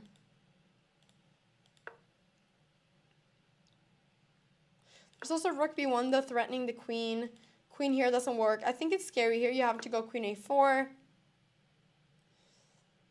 I don't know. I guess this doesn't work because of this move. But it's still just, yeah. Maybe rook d7 isn't that bad. Chatter that said this move, that was actually maybe a pretty good move. Thank you for the 100 bits, Mike1. Thank you, thank you. So let's see what my mom does. She has 10 more minutes on the clock than Vaishali, which is really good. But she needs to use that time well. She cannot just, like, let all that time go. So, what do I think our biggest weakness could be? Well, this queen is in a really weird square. So if she's not careful, she could obviously, like, lose material with the queen there. Thank you, One Trick Steed, for the prime. Thank you so much for the prime. I appreciate it. Thank you, thank you, thank you. All right. Let's continue and see what she does. I'm starting to get a little bit nervous because the time is really ticking down. And they still have 21 moves to make in 35 versus 43 minutes. Does it look like she's about to make a move? She's calculating. She is calculating. Okay, let's also really quickly see how it goes in the open section. Because I want to see how Hikaru is doing. Because Hikaru needs to win this game if he's going to have a chance of winning the tournament. So, yeah, that is not really happening. Has Hikaru spent an hour 27 on in the booth? What? And my mom has spent 3 minutes and 41 seconds. Hikaru spent 1.5 hours in that room throughout this tournament. This is insane. This is insane. How has that happened? How has he not lost on time a single game? This is crazy. Muhked, thank you so much for putting your prime over here. Thank you. Thank you.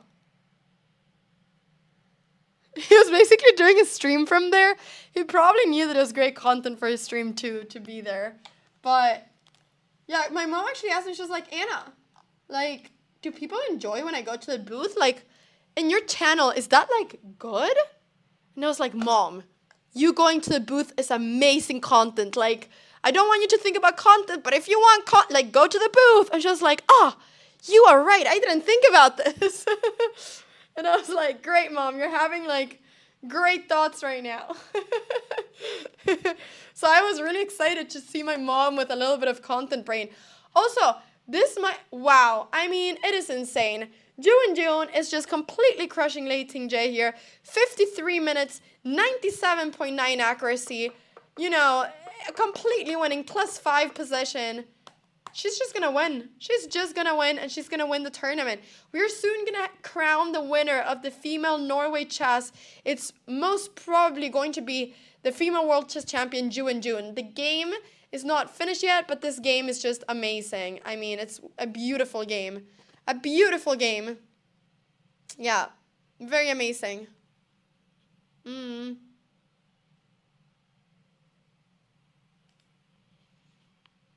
I've not seen all the recaps of those one where you said I'll insert the clip of her in the confessional, then it never happened. Yeah, so there's... I will be completely honest, me uploading my files for these videos take around 1 hour with the very bad hotel Wi-Fi that we have.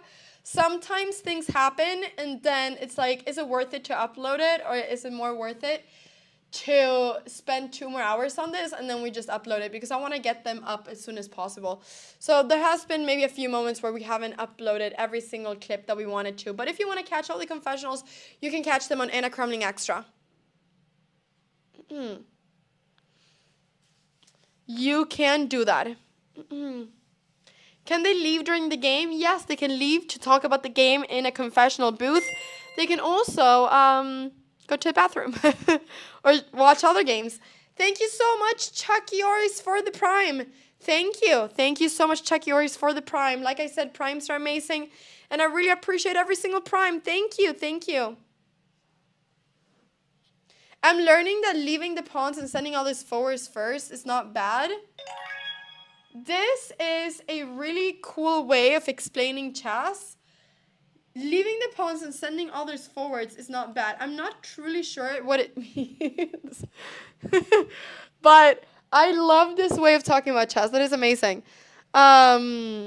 Thank you so much also for the 100 bits. Douglas, thank you. Wait, what was it? I'm not leaving the pawns and sending other pieces forward first. It's not bad. Oh, that is what you mean. That, yeah. Leaving the, yeah. Because you know what it means? Like, when you leave the pawns over here, you send the pieces forwards. Like, the more your pawns go forward, the weaker they can become. They become more vulnerable. They come closer to enter the opponent's side of the board. So actually, a lot of pawns can get a bit weak when they go too far. So you actually want to make sure that you're slowly but steadily pushing your pawns forward. You don't just want to push them and just have a dream of them one day reaching the other side of the board and maybe becoming a queen. No, you want to go slowly but surely and with control go together. It's like, you know, okay, like let's say like in a battle, right? Like you don't just want to send like one person to go by themselves. No, you want to like go like together. Okay, that's kind of like the way it works, right? Darren, thank you for the 100 bits. Thank you, thank you. So we will see. I believe, okay, maybe she will play rook d7. Like maybe rook d7 will happen. It just feels a bit slow. I just hope that she sees these ideas of f5 and e5. But now my mom's time is running down and I'm starting to get nervous about her time because her time is starting to get just as low as Vaishali's, and that is kind of stressing me a little bit. Thank you so much for the 100 bits, Chisoka. Thank you, thank you, thank you. Let's go ahead and see what she does. Is she gonna, okay, she's about to make a move. She's kind of thinking, she's kind of making a decision. What will she do?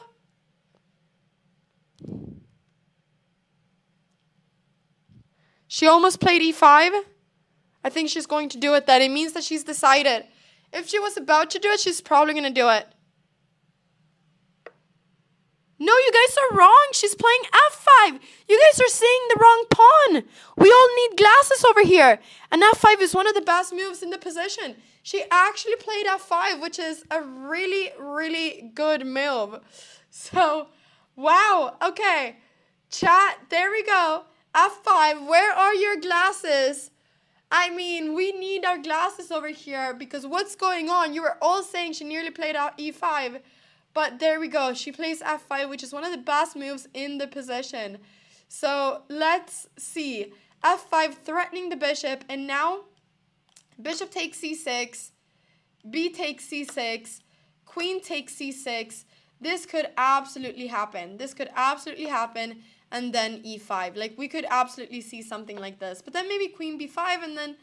Okay, I'm wondering how my mom is going to win this more than anything. That is a little bit what I am scared about. But let's see what happens here. So takes, she has to take back. She's instantly going to do this.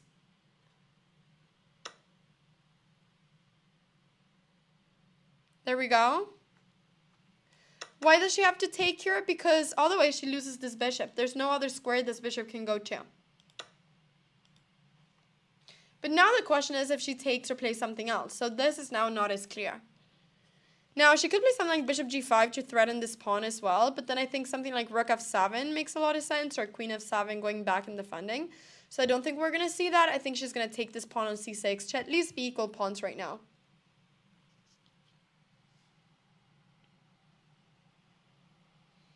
I'm trying to think as well. Like... I mean, also, what you need to analyze is if queen takes c6, what happens if rook c8, you know? I think the problem is queen b5, and now if it takes, you just take the queen and lose. Thank you so much, Mike Sweld. Thank you for gifting a sub. I appreciate it. Thank you. Thank you. So now Vaishali is going to spend some time. I am happy about the fact that my mom has more time still. Feels like she's confident right now, which makes me happy, but... Let's go ahead and see. Let's go ahead and see what happens.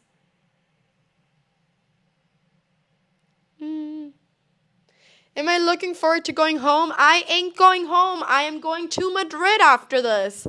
I am going to Madrid. So, yes, not going home quite yet. It is a month of traveling, everybody. But I am going to Madrid. And then I'm also going to TwitchCon. That is true. I am traveling to TwitchCon this year, which is going to be very fun. TwitchCon Europe. So there's going to be a lot of travels for me.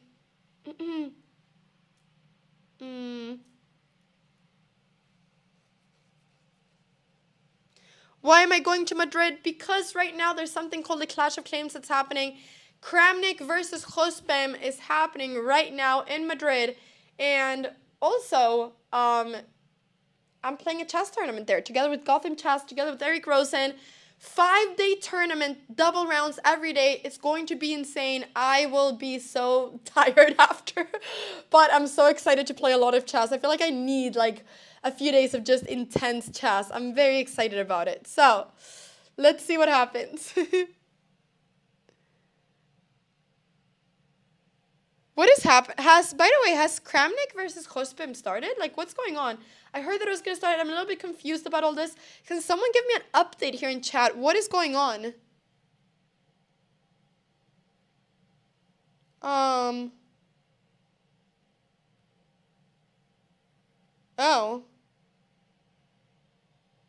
Laptop broken? Oh, there's new stuff? Oh. Oh. Oh, okay, we will see. We will see. We will see. We will see what happens. I will not comment on this. I actually think that me commentating my mom's games have made me a slightly better chess player, because I'm right now looking at so much engine chess that I think that I'm inserting an engine in my brain. Kramnik, don't get mad. But I think that watching an engine constantly talk about, you know, the moves and constantly tell me what the best move is, it's kind of inserting a little bit of engine thinking in my brain. And I hope that this is going to make me better for Madrid. I really hope so. I really hope so. What I really want to play right now is like an epic Blitz tournament with like really strong players. Like I so want to play Blitz right now. You have no idea what mood I am in for to play Blitz. I really want to play Blitz right now. But I don't, yeah. I hope I get to play some Blitz in Madrid. I really want a Blitz tournament. I need to like move my, like I feel like my fingers kind of like tingering. Like I feel like I need to like bam, bam, bam. I just want to play moves. I just want to play chess. I'm watching so much chess, but I'm sitting still. I don't want to sit still. I want to move. I want to move. So, yeah. All right, queen takes c6. Will this happen? Or will this not happen? Keep on thinking, Vaishali. Please keep on thinking. I want your time to run down to 0. I am sorry. I very much want my mom to win and Vaishali to lose this game. I've actually told this. I've talked to a lot of the female players in this tournament. And everybody's so friendly. And I always say, good luck. Apart from the one game you're playing my mom. All the other games, good luck. And that is, how it is. As a daughter, you're biased. You're simply biased. I am 100% sure that Prague and Vaishali's mom absolutely want Vaishali to win. So, very biased, but, it is what it is. Gotta be biased for your family. Okay. What will she do? Will we see queen takes c6? I think we will. My gut feeling is that we will. But, yeah. No, I have the gut feeling that that we will see it. What do the top players like to talk to? Everybody that I've talked to is very friendly. Chess players are friendly. Chess players are scary over the board. They're friendly people. So, yeah. Very friendly, very friendly. Okay, another result is Humpy versus Musichuk became a draw. Which means, unfortunately, that my mom cannot get 5th anymore. Oh no. Oh no. This means that my mom has no chance anymore of getting 5th because Humpy Connery just gained 1 point for this draw. Which means that she will always get more. Even if my mom wins this game, she cannot get 5th. Okay, everybody, my mom gets top 6. My mom gets top 6. Yeah. She will get 6 no matter what. It is what it is. We can claim that it's top 6. We don't have to say that it's 6th. We can say that it's top 6. But anyways, I think it would be really fun for my mom to win one classical game. It would be very, very fun. So for her, for her own self, for everything, I think it would be great for her to win one classical game.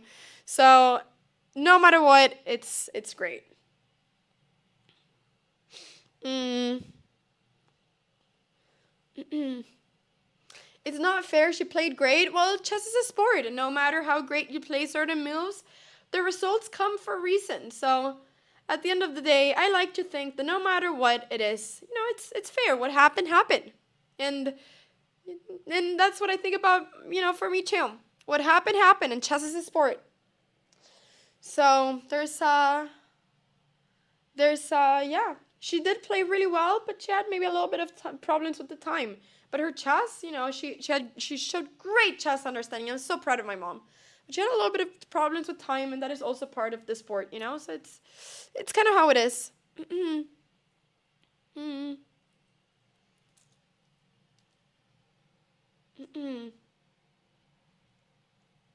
She did really well in the classical games, though, I think. Both results-wise and playing-wise. So I think it was mostly in the Armageddon games that she didn't do so well. But she honestly, didn't know that... Honestly, her biggest take back for next time is read the rules. My mom didn't know that was Armageddon. She actually would have completely, changed her way of preparing for this tournament if she knew that there was Armageddon and that Armageddon was such an important part of this tournament. She actually didn't fully read the rules. She thought it was just a regular chess tournament she's been invited to. So I think the number one feedback she can get is to read the rules before next time. And she realized it 2 days before the tournament, but then she hadn't had time to practice blitz and practice speed chess and all these things. So she came very unprepared for the Armageddon, which maybe showed, which has been one of her hardest parts of this tournament. But the classical chess in itself, I do think she's played really well. She's lost only 2 games out of 10 in the classical against the top chess players and top female chess players in the world. That is something to be proud of, in my opinion. She was, ranked over 30th something in the world before this tournament, and she's going to have drawn most of her games in classical versus the top of the top in the world. I think that's something to be proud of, especially if she gets a win today. That would be crazy. So, I really think that she should be proud of herself with that.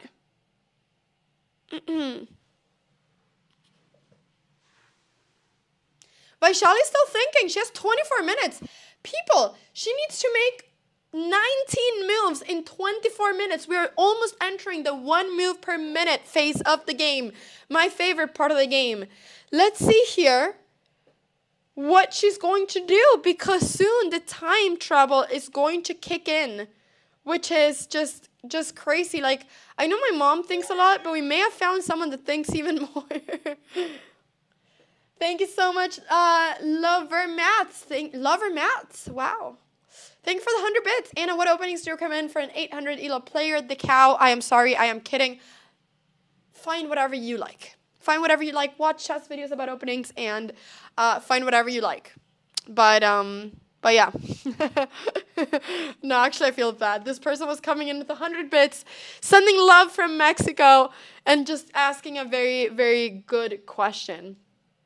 But I think that the problem is that I play very non-beginner friendly openings. So I think that I'm not the best person to ask. But watch videos, play a few different openings, and then feel what feels best for you and what you have the best results with. The Sicilian, I think, is very difficult to play if you're under 1800. So I would not recommend the Sicilian, I think. Yeah. If my mom wins this game, she will gain a little bit of rating. If she draws this game, it'll be around equal. And if she loses, she will lose a little bit of rating. But I cannot see my mom losing this game. I really don't think she will do that. The Stonewall can be pretty good, yeah. Stonewall can also be pretty good. We're right now at move 21. Do I think being over 60 has an effect on her play? Of course. Every time I say this, people just go, oh, excuses, blah, blah, blah. No, no excuses whatsoever. It's literally part of the truth. Of course, when you're over 60 years old, you're going to have less energy than someone that's 25. That is part of humans. I wish that you had the same energy when you were 65 as you did when you were 25, but unfortunately, that's not the truth. You do have less energy, which I do think makes it even more impressive that she's playing this well when she's 61 years old. I definitely think that's more impressive, and that's definitely a point to make here, in my opinion. So, yeah.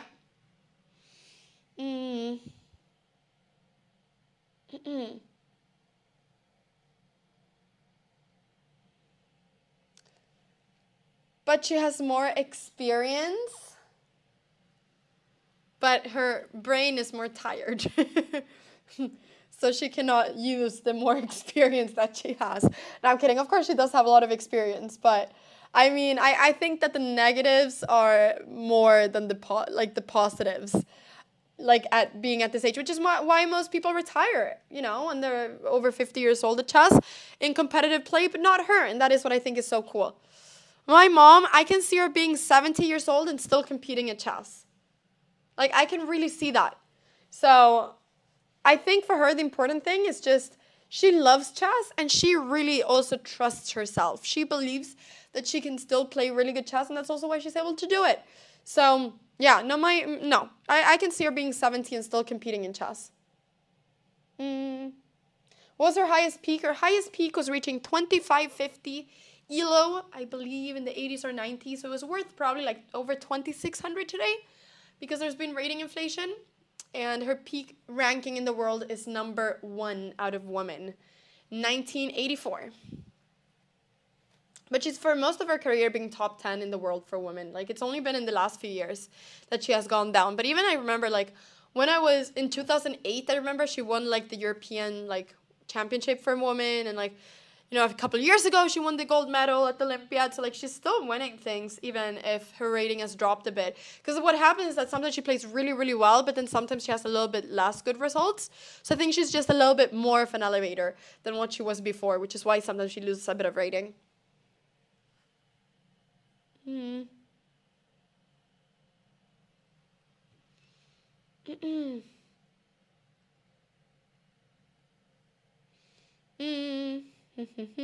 Was the last time she played the women's candidates? I'm actually not sure, but she's played the Women's World Chess Championship a lot of times. I remember in 2017 or 2018, I can't remember what year it was, she got to the semifinals of the Women's World Chess Championship and won the first game in the semifinals. She almost went to the finals, you know, over 50 years old. Almost went to the finals of the Women's World Chess Championship, but she lost the second game of the match, and then it was 1-1, and they went to tiebreakers, and she just lost the tiebreaker. So she lost the blitz or rapid portion of the game of the match. So yeah. Okay. Here we go. Queen takes c6 is the move.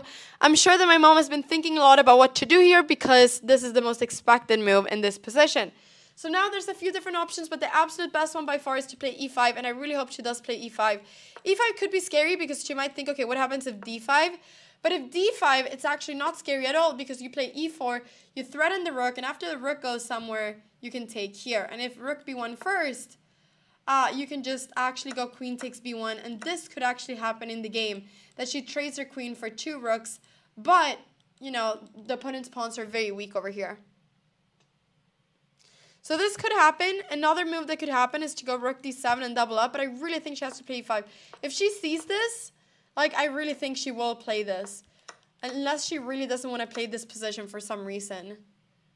But yeah, her best chance this game would have been to find e5 before, so hopefully she still is able to, yeah, but this looks so good to have the 2 rooks. This pawn is not scary at all. It's really hard to see how this pawn can push. Bishop e3, can you go, I don't know if you want to go f4. Why can you not go f4? Oh, because there's bishop takes b6. I forgot about this. Yeah, okay, we'll see, but e5 is by far the best move. So let's check this out. Let's check this out. Ads, I hope you guys are enjoying the ads. I don't know if you can hear me right now, but if you're watching the ads, I hope you're getting some fantastic ads. Also, watching the ads helps support this channel, so please keep watching the ads. Please keep watching the ads if you're getting ads. It helps support the channel. You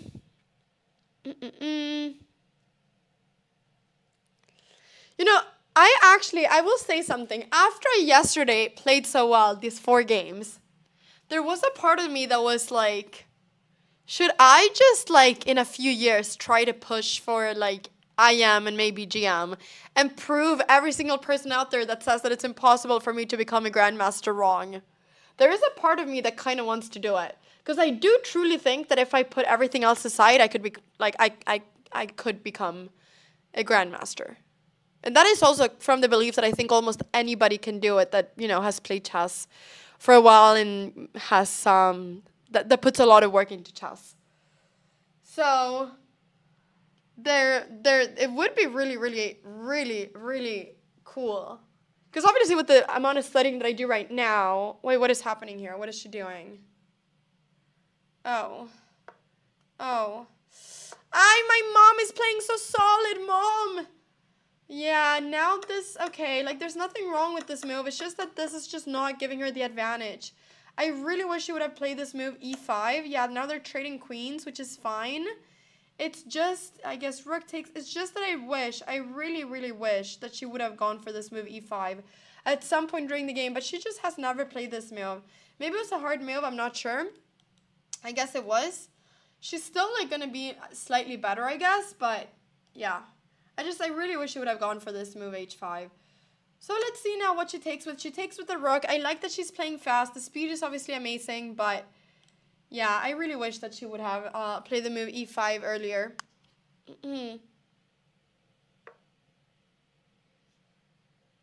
Knight c2, which is a really good move. And guys, we're getting something amazing. Thank you. Oh, I love your, is that sunglasses? That's Shady Shades. Shady Shades? Yes, one of the guys who was filming, he got me this as a gift. Wait, they're Shady cool. Shades. Shady Shades. Can I try them on? Yeah. Chat. They block like TV light, the computer light. Oh, they do. Chat, what do we think about this look? Oh. I'm not sure. Okay, everyone, what do we think? Am I rocking these glasses? Am I rocking the Shady Shades? I feel like in the 80s. I feel like I'm like in the 80s or something. I feel like I'm like... What do we think? She's taking some pictures of me right now. Look at these shades. Honestly, they look better on you. Wow, everything is so yellow with them. They do improve the life around you. They do. I don't think you need that though.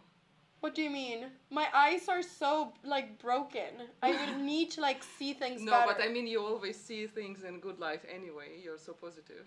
Oh, thank you. I need positive glasses. No, you don't need. Maria. These are very positive glasses. They actually make you feel, like, happier. Yeah. I wish I always saw life like everything like this. This looks great. Looks very yellow, though, but, yeah, this looks great.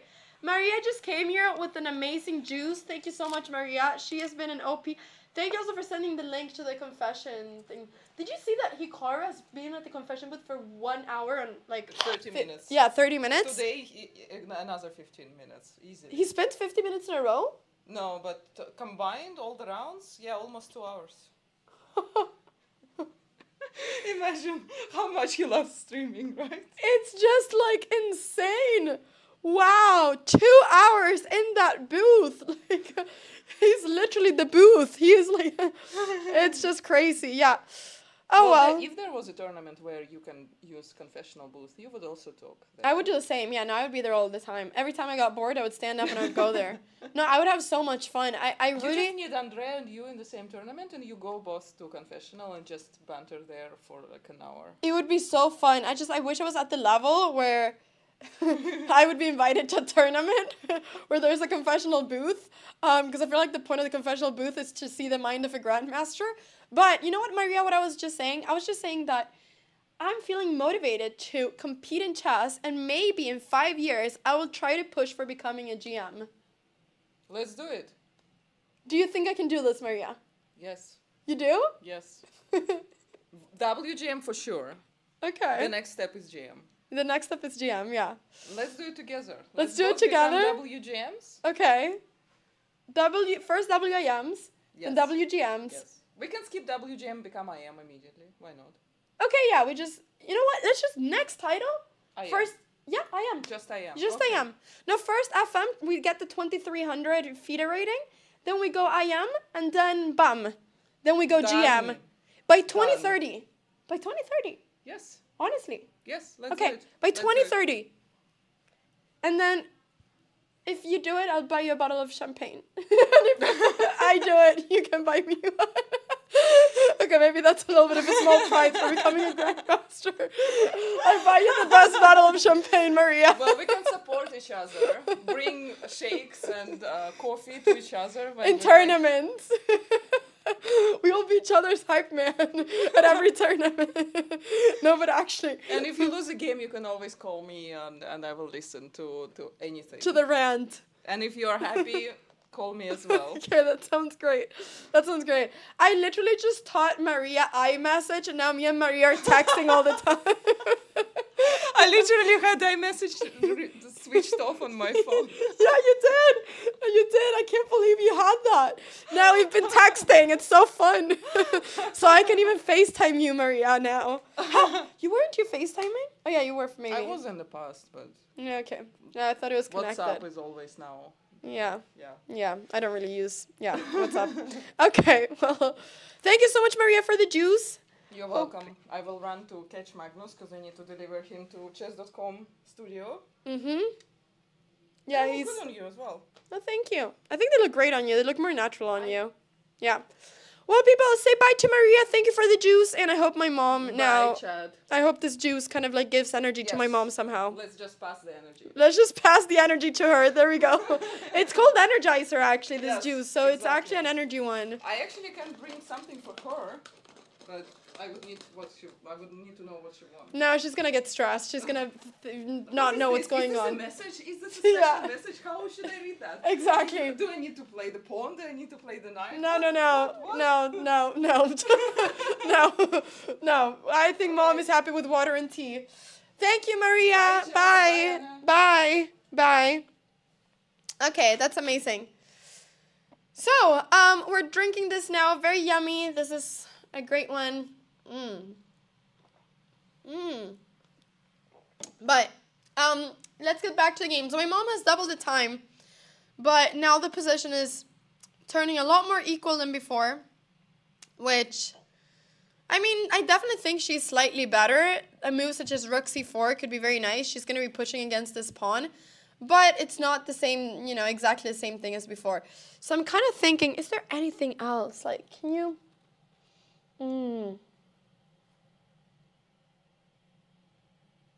Having an idea, if you go rook c4, I don't know what you do.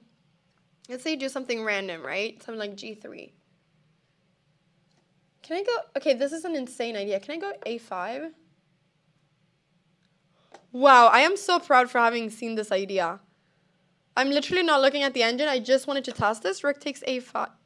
And then my idea was to go bishop takes d4.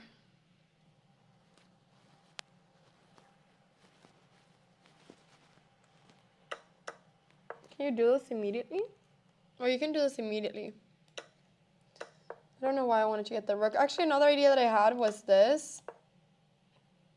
The problem is that after takes and takes, my idea was that if pawn takes, there's rook takes b5, rook takes b4. After takes, there's check and this. But the problem is that with the rook on a5, like for instance, if here, yeah, I didn't realize that the rook will capture back. Is there any way we can avoid that? I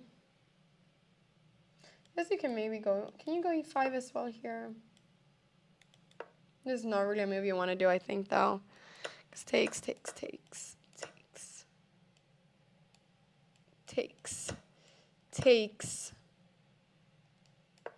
There's no reason to actually enter this. I wanted to see how this was, but there's no reason to actually, like, get into this. I wanted to do something like this, maybe, but why do it?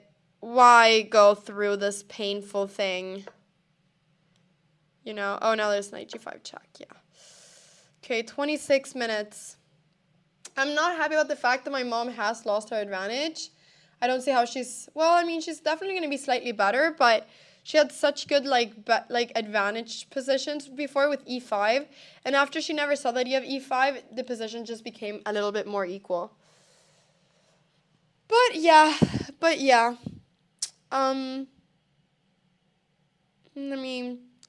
let me see. Yeah, the problem is that this knight on b4 is just so incredibly good. It's such a good knight. It's so hard to get rid of this knight. That is like one of, amongst other things, one of the main problems here. What about knight d5? The problem with knight d5 is that we lose this a7 pawn. So knight d5, after knight takes d5, rook takes d5, there's rook takes a7. Okay, maybe here we can play e5. Maybe here we can play e5 actually. I mean, what happens here? Can we, because if takes, the problem here is that there's c takes, and then what do you do? Are you gonna go here? There's check then. This is not good. If this, there's rook a4. This is just not really exactly what we want. So bishop f6. I mean, okay, now this game I feel like can go anywhere. I mean, bishop f6 is not a bad move. It's just, yeah, I guess she was scared of bishop g5. It's just, is she going to play rook c4? I mean, king f1, can you go rook c4 now? Does that make sense? I don't know if it does anymore make the same amount of sense. Okay, I guess like in this game, things can still go wrong. It's just, yeah, the middle game before was very nice. So we will see. I mean, bishop f6 is also a good move, obviously. Maybe our idea is to play g5. Like king f1, what's wrong with g5?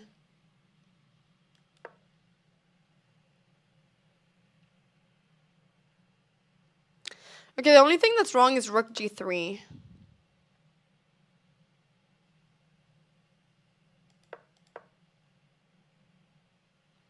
This is the only thing that's wrong. But I feel like it's quite wrong. Like, why enter all of this? No, I don't know. Maybe she has to go first. Oh, she played... Oh, yeah, bishop f6. King f1, king f7, maybe? Just to get the king up. And then after whatever, after king e2, or I don't know. Now maybe g5 could be a good option. Because g5, if the bishop goes somewhere random, like bishop g3 or something, we play f4. I think, yeah...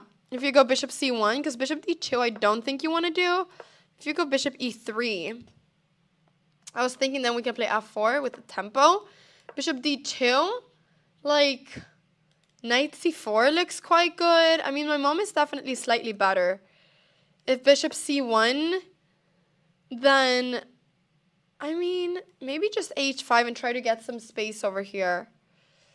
But anyways, my mom does have 12 more minutes, so... I think she's slightly better. I think that because of the fact that these pawns cannot push, they're kind of weak right now, and all of my mom's pieces are very good. I do think that she's slightly better. She also has 12 more minutes in time. So practically this position is a lot easier for her to play than for Vaishali. That is for sure. So let's see if she's able to create some chaos in this game and maybe trick Vaishali a little bit. I don't think my mom is going to lose this game at all, though. Like, there will at least be a draw.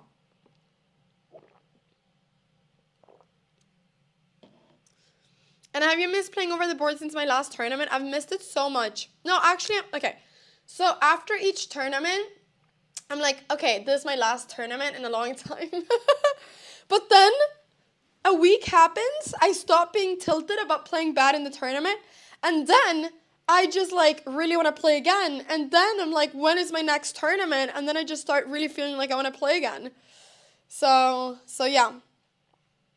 Thoughts on classical versus rapid versus blitz? You know what I have come to realize? I think that classical is an amazing form of chess, also for a viewing experience. But I think that classical chess games, and maybe this is controversial, but I will say it because that's what I think. I think classical chess games would be better if the total time of the game was around 1.5 hours. Like, I feel like it would be a little bit of a better viewing experience. Maybe this is controversial, but I think it would be a little bit of a better viewing experience. I think it would be a little bit more exciting. Or maybe if both players had like 1 hour each on the clock or something like that. I do think in general that 4 or 5 hours for a game is too long, both from a viewing and playing perspective. I think there should be a little bit more sport in terms of pressure in it. So I think classical, I prefer classical over rapid and blitz, also watching. It's just that I think classical is a little bit too classical. I think classical is a little bit too long. That is my personal opinion on it right now, I think. So I don't think that classical should be exchanged for blitz, because this is a whole different game. I think blitz championships are great, but that's a different game. Classical should be classical, but I don't think classical should be unlimited, because then, we could have the argument of what they had before, which is what my mom had when she was growing up, which was adjournments or whatever it's called. And adjournments, games would go on for days, and then they thought that is a great thing because then the players are playing their best chess, So you can always think that players can play their best chess, but I think that adding more of a sport element to chess, I think it becomes a better viewing experience, and I think it adds more pressure on the players, and I think also that's good. It feels like chess becomes a little bit more of a sport in that way. So I think that a classical chess game being the same time as a football match would be very fair. Yeah, okay, so King F1 is the move that she played. She only has 12 minutes and she has 14 moves to make. Vaishali is in time trouble right now. She's going to have to make a move every minute, like for sure. Half Believer, thank you so much for the 10 gifted subs. I really appreciate that. Thank you. This is going to be a very exciting moment of the game. My mom has 26 minutes. She needs to make sure she keeps that time advantage so that she doesn't get into time trouble, because yeah, I really hope she doesn't do that. So hopefully she'll play now something. Hopefully she knows kind of what her ideas are. King F7, maybe G5, H5. All these moves make a lot of sense, and hopefully she doesn't spend too much time overthinking this. So let's go ahead. Let's go ahead and see. I do think that there could be increment, though. I think this is a really important question, and everybody has different opinions. So you're allowed to say, Anna, I don't agree. I think games should be 5 hours long. But I truly think that, yeah, I am a fan of making it a little bit more difficult for the players to put a little bit more pressure and make that a little bit more of like a, yeah, I think there should be a lot of pressure in chess. I mean, that it's a very competitive sport, and I've heard a lot of arguments for it, and I think I agree on it. So, yeah. Okay, let's go ahead and continue. I do think it's important though. But yeah, King F1. I mean, E5 now doesn't work because the knight is defending this. We do not want to play E5 because what happens then is that pawn takes, for instance, actually this just loses a pawn. I don't even know. Why would we play E5 actually? I don't even know why I mentioned this move. But yeah, this is not a move. If you want to play something like this, you have to play King F7, G5, get the bishop away from this diagonal, and then prepare E5. But right now you cannot do this. But that's why I like this move, because this prepares G5. So let's say you do something random like G3, then we can go G5. The bishop has to retreat somewhere. Let's say bishop goes to E3, and now maybe we can play something like this. I don't know if we want to play it yet. I think we might not want to play it yet, because if here there's takes, and then, yeah, now if takes, the problem is that there's takes. No, actually the problem might be something else. Is the problem takes? No, the problem is if bishop takes B6, we take the knight, and then after takes, the problem is that there's rook takes A7, check, and now we actually lose a piece because this pawn over here cannot capture back the bishop on B6. Thank you, Water for Wizard. Thank you so much for resubscribing 60 months. Your mom was unlucky the other day. I'm forgetting about the other days. Today's the day that matters. Let's see what happens. Let's see what happens. I really hope my mom now does well. King F1 is the last move. Do not think too long, Mom, please. Do not think too long. Do not think too long. Play a move. I really just want her to keep the advantage here. The time advantage. She could also play E6 to forever prevent this. This could also be an idea. But I feel like when she played bishop F6, the idea was to play G5. So that's why I feel like King F7 makes sense. Maybe she'll play H5 as well. I'm not sure. But then, yeah. No, I don't know. I think King F7 makes sense. Okay, Ju and June and Lei Tingje have finished the games and they are shaking hands. So I would believe that Ju and June won the game. I don't know exactly the result yet, but I would believe that after that game she would have won the game.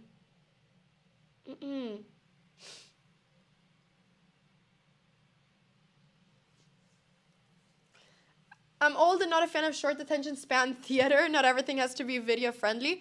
It doesn't, but then, so for the people that do not agree with that, do you still think that 1.5 hours for a chess game is too little? Because I agree, it shouldn't be short, but I just think that it doesn't have to be 5 hours. I think it's hard for everyone to watch a classical game always from start to finish when it's 5 hours. So that is what I'm wondering. And I think this is a very interesting topic because, you know, we're at a very cool part of chess history and things can change. And in the past, chess games used to last for days and then they changed to 2.5 hours per person. And then they changed to mostly 1.5 hour per person. And it's constantly been changing. And there we go. My mom does play King of 7, which is the move that I was expecting her to play, to go for G5. I love this move. Let's see now what Vaishali does. Keep on pressuring her, Mom. Keep on pressuring her.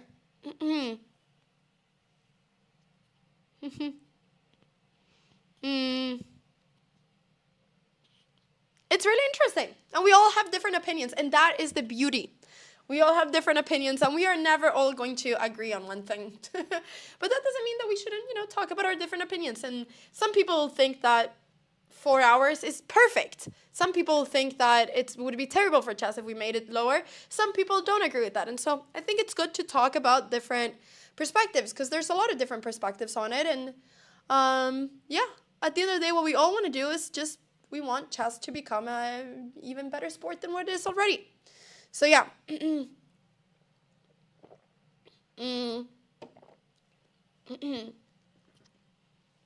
I mean, also one of the reasons they took away adjournments, which is, if you don't know like what that is, it basically means that like you basically finish your game and then you take like some like good night's sleep and then you continue the game the day after.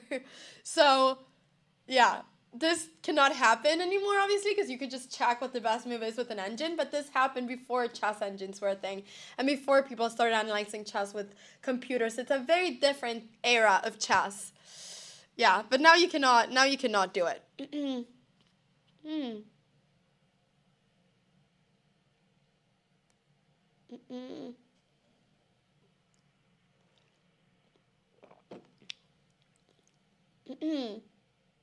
And then there's someone like me that has no opinion. There we go. There we go. Okay, what will she do? Will she play Rook A6? Will she play King E2? I feel like King E2 makes sense. Rook A6 also makes sense because it's really much stopping this A-pawn from ever pushing. But King E2 also looks very natural, defending the rook and centralizing the king. Vaishali has 9 minutes left, everybody. And I'm reminding, there's no extra time right now. Absolutely no extra time. She has 9 minutes to play 13 moves in this game. And yeah, I think it's just absolutely crazy that we're about to see a bullet game because that's what's going to happen here. So King E2, I think could be a move, but she's spending a lot of time and this is going to be very, very little time for her, which is great news for us if you want my mom to win. So we'll see here what she ends up playing. King E2 could be an option. Rook A6 could be an option. There's a lot of options. Bishop E3 is also an option to prevent G5, removing this bishop in general because you're scared of this. But if bishop E3, then the question becomes, yeah, you don't really want to play E5 because takes, this pawn becomes weak. Maybe after bishop E3, you can play either G5 to try to play F4. Could be an idea, but also knight C4 now starts becoming really good. Or, well, knight D5 you cannot really play. But yeah, knight C4 could start becoming really good. So she made a move and she played G4. G4! And this may not seem like it's a crazy thing, but here after G4, G5, F4. Look at my mom's pawns. This could give her a big advantage. At some point, maybe even playing H5, Rook H8, trying to infiltrate on the H file. Now my mom, if she plays G5, I really think that here she could have some good chances. Taking just does nothing. I mean, this, I think, makes a lot of sense. And I feel like she's placing her pawns on light squares because she has a dark square bishop, so she wants to place her pawns on light squares because that's where they're going to be good. But this is allowing for my mom to gain a lot of space here. All right, let's go ahead and see. I do have to say something, though, and that is that I think that the time control in general in this tournament is really cool. Like, the fact that, okay, they have quite a lot of time in the beginning, sure. But the fact that they just get a 10-second increment, it's like, time is such a big part of the game, you know? It's like, ooh, like there's so much excitement. Like right now, this is such a big part of the game. I really, really like the time control in this tournament in general. And even my mom, she said, Anna, I hate playing this time control, but I love it. And I was like, Mom, how does this make sense? And she was like, it's so exciting. But I still hate it because I'm not great with time. But, you know, my mom was still like, it's very exciting because the end of the games always becomes so exciting. So, yeah. Love-hate situation. That is what it is.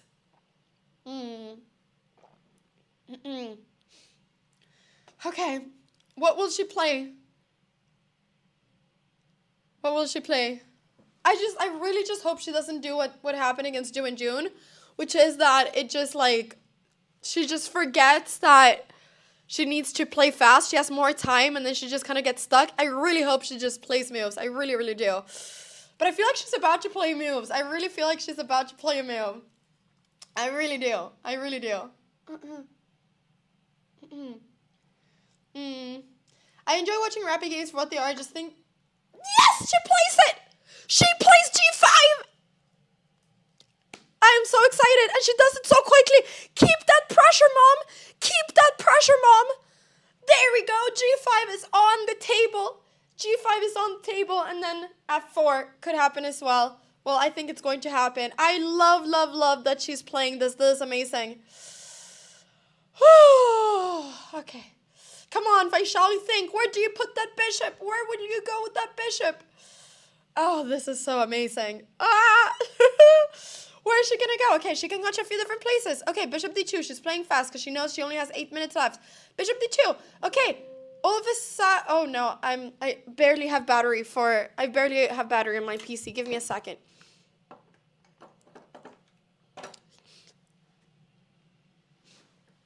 Bishop d2. Now, what happens if you go knight c4? Well, what happens is that I know this is a good move because I have an engine. But let's see. Why is this such a good move? This is a good move because if now she would capture here, there's knight takes d2, and after it takes and takes, rook takes c3, and this pawn now completely falls. So this pawn now becomes just a dead pawn, and this pawn is weak. My mom here would be a pawn up, and all of white's pawns, would be very weak. Look at this. This is literally 4 pawn islands. 1, 2, 3, 4. Look at that. Look at that. So, yeah, let's see. Knight c4 looks like a really good move, because if knight c4, if you go bishop c1, then we just gain this move. And now we can play a5, the move we wanted to do for so long. And after you go, I don't know, knight c2 or something, now we can go for, okay, f4 and then e5. Like, what do you do? e5 now is going to be so strong, because if you do this, we go here and you cannot really defend it. And this would be just a much better position for my mom. I really hope she plays knight c4. I really do. I mean, I also see a world where she just goes f4, which also would make sense. But then the problem is that white might play rook a6, and now after knight c4, sure, we're threatening here, but after bishop c1, we don't have this move a5, which is the move that we need to gain that advantage. So hopefully my mom sees this idea with a5, which is the main move of knight c4. Let's see if she sees this. Let's see if she sees this.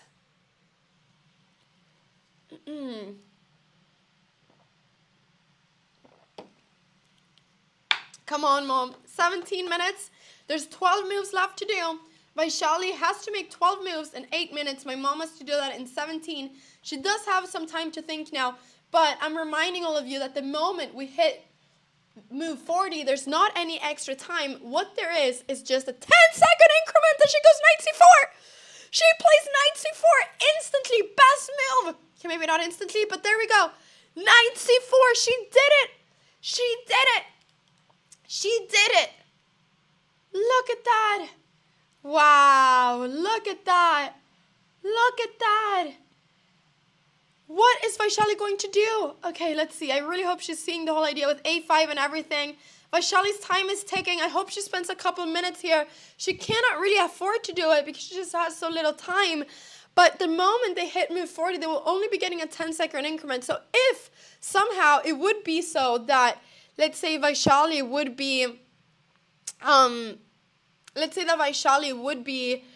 having just 30 seconds on the clock by move 40, she would still be in so much time trouble the rest of the game, because how many moves can you make with just a 10-second increment? This is so exciting. I do not know what's going to happen here, but my mom now all of a sudden has great winning chances in this game, I think.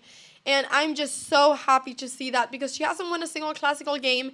This is a nice, comfortable endgame for her. I don't think she can lose this. And if she would win with black against Vaishali, it would be amazing. Absolutely amazing. So this could be the game that changes. This could be the game that changes. Okay, so what is she going to do? She now has 6 minutes. 6 minutes. Still 12 moves to make, okay? She has 6 minutes. She needs to make a move every 30 seconds at this point. Otherwise, she flags. Otherwise, she literally flags. There is no increment right now. Nothing. So it's 2-0. Literally 2-0. So, what is the plan? Well, the plan is that this bishop is under attack. The threat is to take, and take this pawn and win a pawn and be very happy.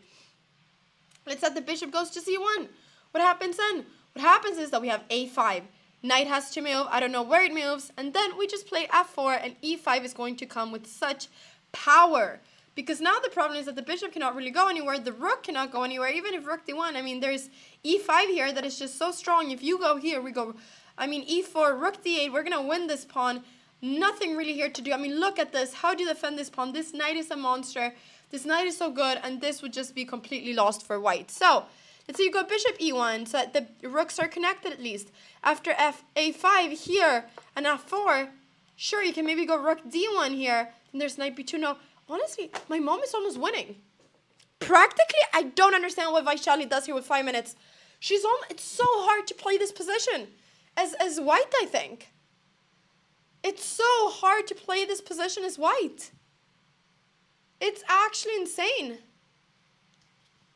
So, okay.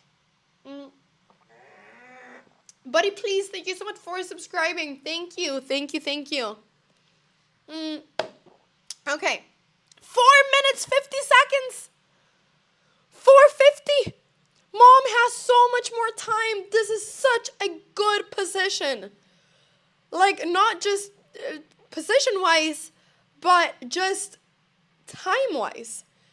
Like, how is she going to make so many moves in 4 minutes? Keep on thinking. Keep on thinking. Come on. Keep on thinking. Keep on thinking. Do I think she sees a5? I really hope she does. Because otherwise she might just say, okay, bishop moves, whatever. Then I go f4. But then the problem is that there's rook a6. So she must go a5 first. Which I really hope she does. I really, really, really hope she does. Okay. Guys, I'm telling you, my mom thinks a lot, but she might have found an opponent that thinks even more. At least this game. And I am not complaining about that right now. This is like when I play against someone that thinks even more than me, I get shocked. I get shocked. What is happening? Pawn is falling. Knight takes bishop, rook takes knight. Pick a pawn, win the game. Okay, maybe not as easy as this, but what is going on here? This pawn is... What is the idea? The idea is that if this doesn't work, because if rook takes f6 check, sure. But okay, so that is the idea. But then you can pick up this pawn. And now you have a passed pawn on the h file. What is even happening here? You see, mistakes are coming because time is getting lower. This is what happens. Players make mistakes when their time gets lower. It's just part of chess. It's just part of chess. Analysis paralysis is much more fun when it's happening opposite you. It absolutely is. They are right now at move 29. Vaishali needs to play 11 moves in 3 minutes and 54 seconds before she gets a 10-second increment per move. This is just crazy. This is just crazy. So, Oh, I am getting so excited that my juice is just spilling all over my computers. This is how I once actually broke my mom's computer. I was 6 years old and I was watching an episode of Hannah Montana, which I thought was really funny. And then I was drinking some orange juice in front of the laptop. And then I started laughing so much that I spilled all the orange juice, like from my mouth. I just spilled it because I started laughing so much I couldn't hold it in. And then I broke her computer and she got really mad.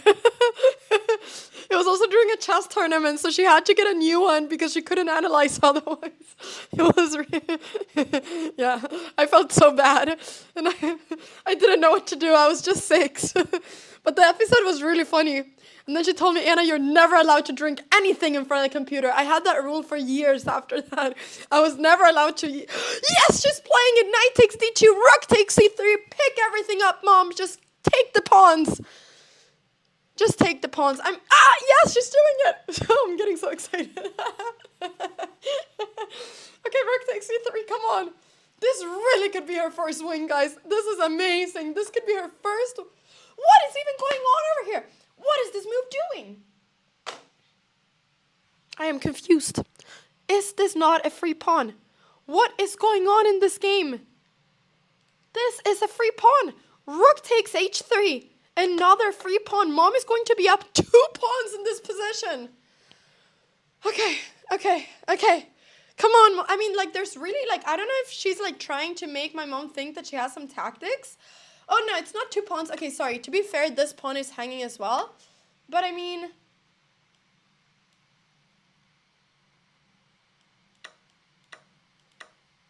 Then this pawn hangs as well.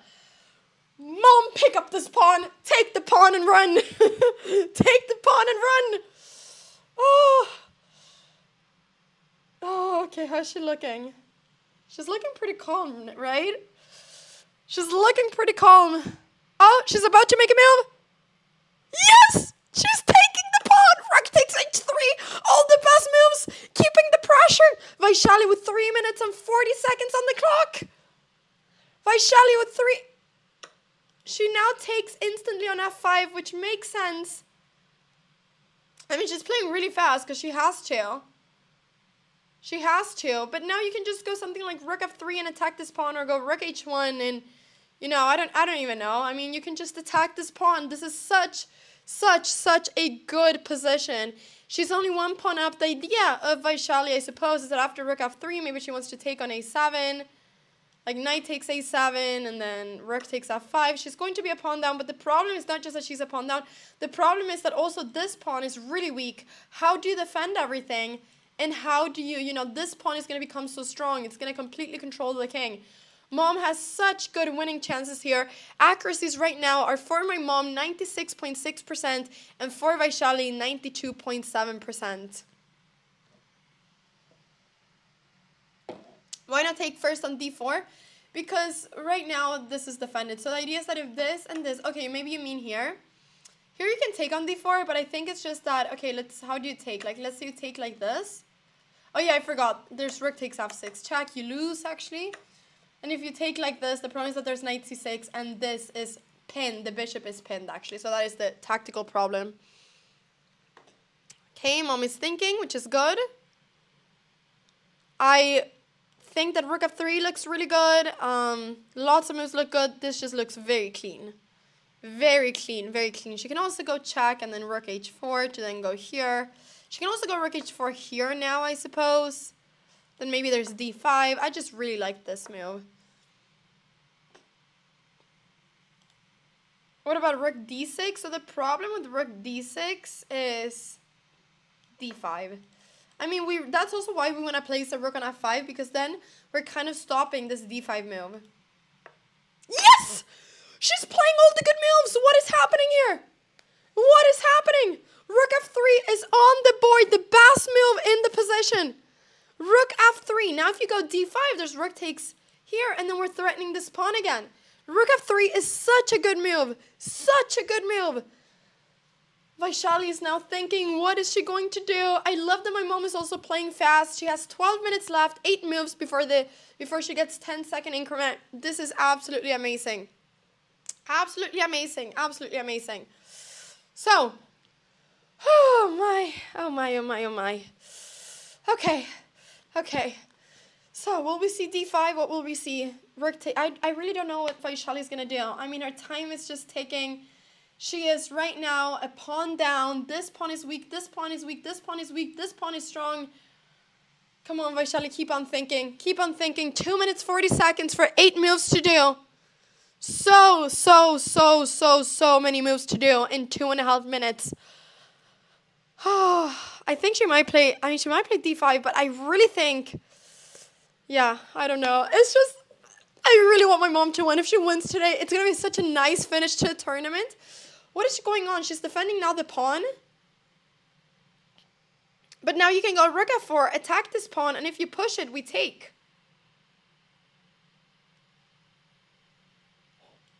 So if this is their knight...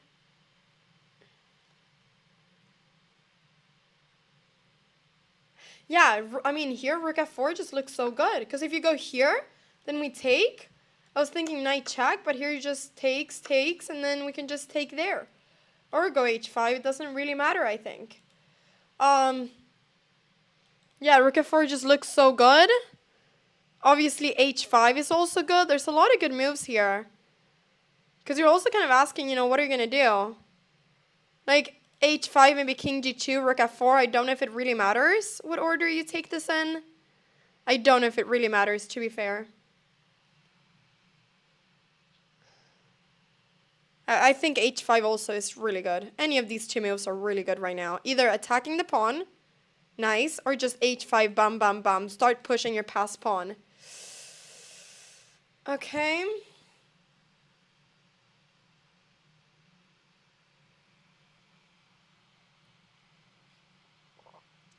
Mom is thinking 10 minutes, 47 seconds. 10 minutes, 47 seconds. I literally have goosebumps right now. You cannot see it. But I have so much goosebumps. So much goosebumps. Okay. Come on. Come on, come on, come on. Oh. 10 minutes, 20 seconds. I like that my mom is thinking. I just hope she doesn't enter any analysis paralysis. I really like h5 though. I really like h5. It's a really good move. Okay. Let's see. Time is ticking. 2 minutes. 2 minutes for Vaishali. Okay. I'm just looking at my mom's like body language right now. Okay, she's about to make a move. She is about to make a move. Move 32 or 33.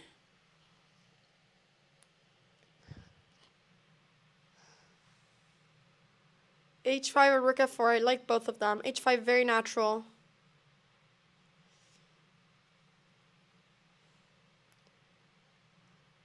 How about g4? You don't really want to push the g pawn. You want to push the h pawn. The h pawn is the scary pawn here. I don't like when my mom looks at her clock because it means that she's getting stressed, and I don't like that. I like it when she's just calm and confident. And I don't want it to be that my mom gets to the same time as Vaishali because I don't know what's happening then. Okay.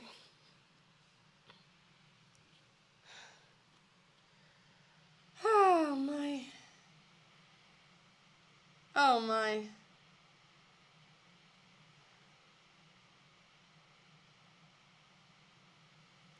Come on.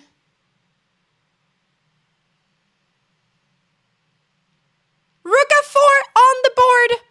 Rook f4, best move once again. Once again, the best move is played, which is amazing. She's playing this game so well, like literally so well. I'm so impressed. She's almost at 97% accuracy. This was move 33. They still have 7 moves to make. Mom has 8 minutes and 20 seconds. Vaishali has 2 minutes to make 7 moves. The time pressure here is real. Like, this game could be decided in the next few moves. So the time pressure here is very, very real. So how does Vaishali defend the pawn is the question. She will have to play a move soon. She knows it. Kiki Lu, thank you so much for the prime. She's playing King G2. And now, I mean, okay, I don't think you can take here, because if takes, you have this check. That's important to note. If takes, there's 95 check. And after takes, there's this. And, you know, is this losing for my mom? No, but this would just be a very big tactical blunder. So here she has to play something like rook d6, threaten the pawn, or just start going h5 or something like this. She's playing rook d6, which is a great move. She's keeping the pressure. And yeah, this is just a great move. If the knight moves, well, then she will take here. And she's just kind of waiting with this move h5, because maybe in some positions she might want to play h6 to defend this pawn. And so I think she's just kind of making the decision of what she's going to do. Also, everybody, June is officially the Norway chess woman champion. So big congrats to June for winning the tournament. That is already official. She is the female world chess champion right now, and she also won the tournament. Guys, this is insane. This is insane. I mean, she can just win this pawn now. Literally takes, just wins the game. Like, literally wins the game. This is just a win. Oh my mom has the opportunity, like, after takes. Mom has the opportunity of winning the game now after rook takes. She literally has. I don't know if there's a reason for going here instead. Like, this could also be good, but it's just so much better to trade rooks. Like, rook here just looks so good, you know? Just looks so good. Come on, mom. 1 minute on the clock. Rook d takes d4. Brrr. What rook is she gonna... Yes! She's doing the best move! Rook takes d4. There we go. Doing the best. Mom's just played the best move the last few... the last, like, 7 moves. She's just played all the best moves. Rook d takes d4 is on the board. This position is so bad. Vaishali has 50 seconds to play 5 moves. If takes, you know, this is just a winning endgame. She plays rook c2. But I mean, yeah, now rook c4, rook g4. There's so many different moves that are good. I guess you shouldn't really allow the rook to come in, but 42 seconds for Vaishali. This is such an amazing chance for my mom to win the game. I mean, the engine is saying this -5. The engine is saying this completely winning for my mom. I will not say anything until the game actually finishes, because this is still a chess game, so anything can happen. But such a good position for her right now. Such a good position. Time is good. Position is good. You know, a huge blunder must happen for this game to not be won by her.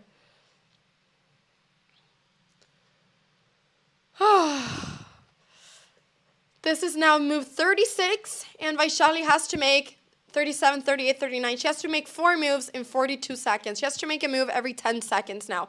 But not only that, after that, she's only going to have 10 seconds per move. So after that, she's also going to be in time trouble. I'm not gonna jinx it. Not gonna jinx it. Woo! Okay. My lamp just died right away, but I don't care right now. Everything that I care about is this game. Rook c4 looks very good. Just stop. I mean, okay, this. And then, oh, bishop c3 is also an opportunity there. Yeah, you cannot do that. Yeah, I mean, rook c4 just looks so good. I guess she's just calculating how this is, which makes sense. So she's going rook g4, which I think also looks good. I mean, h5 here could also be a really good move, I think. There's even rook d1 check and then rook here. But you can also just play h5 and just bam, bam, bam. Oh, she's playing the best line. I just don't understand. My mom is too good. What is going on? It's not even enough with h5. She's playing the best line. What? She's just playing the engine line. Insane. Actually insane. What is the idea? Well, the idea is to go g4 and checkmate. That is the idea, which also is very smart when Vaishali needs to think. Because what is she going to do? Now g4, and how do you stop the checkmate? You have to go king e3. She has 23 seconds, but, you know, she only has to make 1 more move. But then after that, she's going to play with only a 10-second increment. So this is wow, just insane chess. Probably the best game my mom is. This is beautiful, absolutely beautiful, literally absolutely beautiful.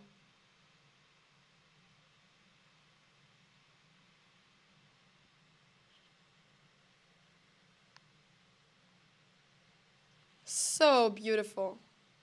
But if they trade rooks, is this bad? It's not bad, but it's maybe not the best line.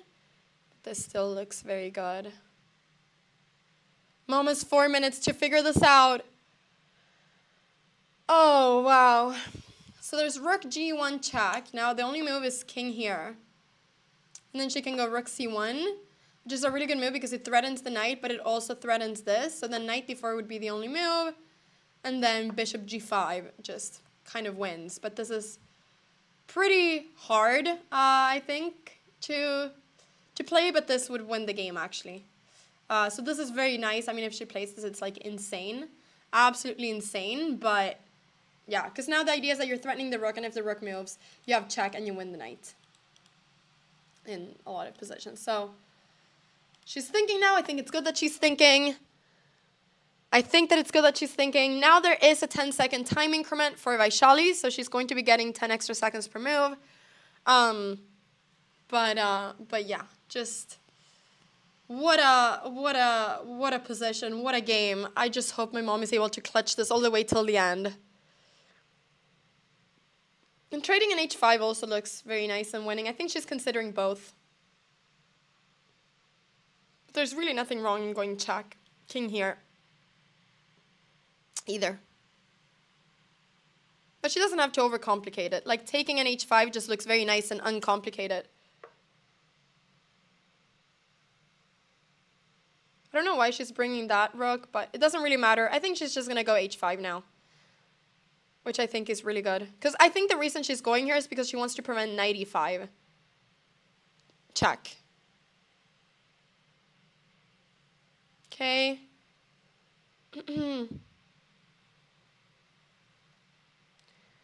Okay, come on. Time is ticking. I'm a little bit worried about the time, though. She is getting really low on time. She is getting really low on time. Like, the time right now is the most stressful situation. 2 minutes to go. What?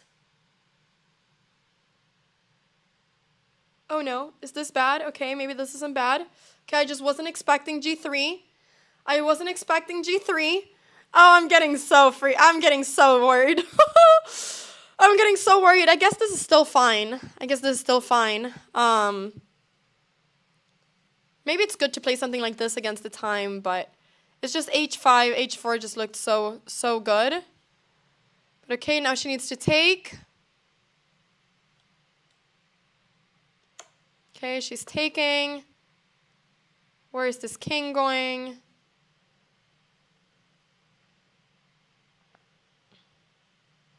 I really just hope that she doesn't, like, yeah, mess this up somehow. Also, what's happening with bishop c3? Sorry, what happens here? Or there's rook a3. And then if they trade, it's not as easy to win anymore. Okay. I mean, should we not just go h5, Mom? Should we not just push this pawn and see what happens? Is she worried about knight d8? Knight d8, maybe king up? I don't know. Yeah, the game is not over, guys, okay? The game is not over. This game will still continue, and the time is getting really low. So even though this is a very winning position, this time is getting very low right now. Come on, Mom, make a move. I'm starting to get really scared. She has so little time. She needs to just play moves here. She has such little time. Such little time.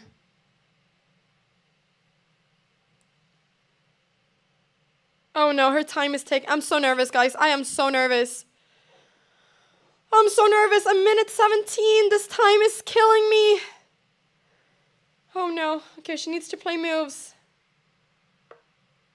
Oh no. Oh yeah, no, she messed up. Ay, ay, ay. She messed up, everybody. There's rook a3. And now this is not as clear. Now this is not as clear. Now this is not as clear. That's why I think h5 was just a much easy... What? Yes! Vaishali's messing up as well. King e8, mom. Bring that king down. Or anywhere. King f6 maybe is good too. Okay, Vaishali misses rook a3. Okay. Oh, but there's just a minute. There's just a minute. I don't know why she's allowing this, but... Because I don't like that there's knight e6 check, but maybe it doesn't matter. Only 9 seconds. She needs to just keep the pressure. Now there's rook e4 check, maybe. This is so tactical with just 1 minute to go.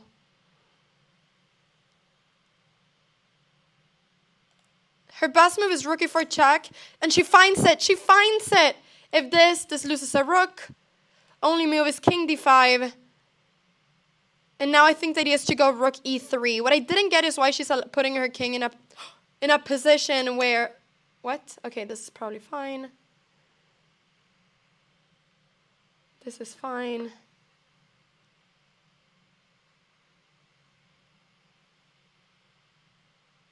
She needs to find the idea of this, and rook e3. Oh my, this is so hard to play with less than a minute. Literally so hard to play. Insanely hard to play. Like, it also just makes sense to take the rook, but then, yeah, it's not as easy to win this anymore. She only has 39 seconds. I just hope she doesn't flag or something, because she does struggle with little time. She really does. Oh, guys, just 30 seconds. My heart cannot take this anymore. I'm sorry. I cannot. I cannot. She only has 27 seconds. Yeah, she takes because she's stressed. And now this is not as winning anymore. I mean, she will never lose this, obviously, but it's just not as winning, and she needs to play fast. I think she's doing this because she's scared of losing, so then she just... Which is not, like, terrible, but it's just really, really, really, really, really much harder than before. But, I mean, both players still have little time. We need to remember this. H5 wins the game again. This game is going to be a roller coaster. It's going to be an elevator. It's going to be an elevator. I mean, rook takes f5 is so good. So good. Okay. I mean, yeah. What is even happening here?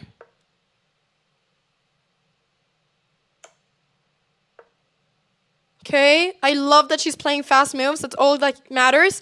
I mean, she's in a position with 2 pawns up. Like, this is not bad at all.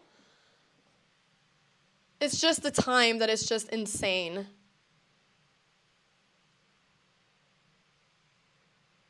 Rook e5 now probably is good. Threatening the knight. Oh. Bishop h6 is the second best move as well. This is also good. This is also good, but it's just a little bit more technical. And with 40 seconds on the clock, this is so difficult. Like, so little time on the clock.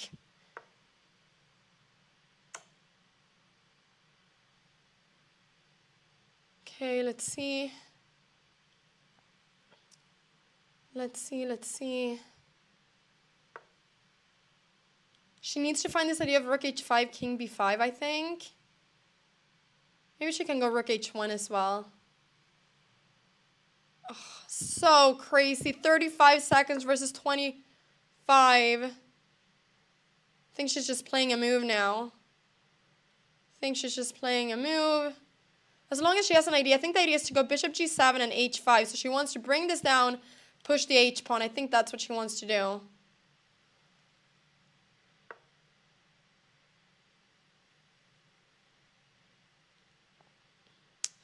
Oh, bishop g5 now is good, because bishop here may... Okay, she's going bishop g7 because it's the same plan as before.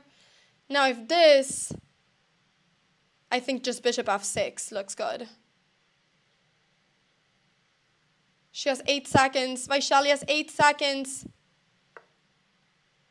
Bishop f6 now. On the spot. Good time, mom. Very good time. Very good time management. 9 seconds. Come on. Come on. rook here, maybe some rook g5 check, maybe just h5. Maybe now is the time she just pushes this pawn. King f7, she doesn't want to lose the pawn. What is happening here, chat?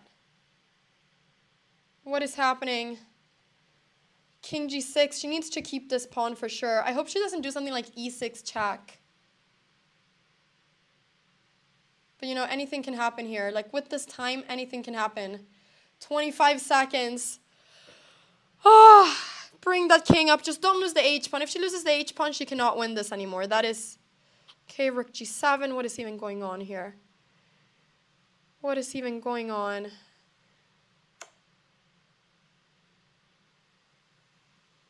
She has 23 seconds.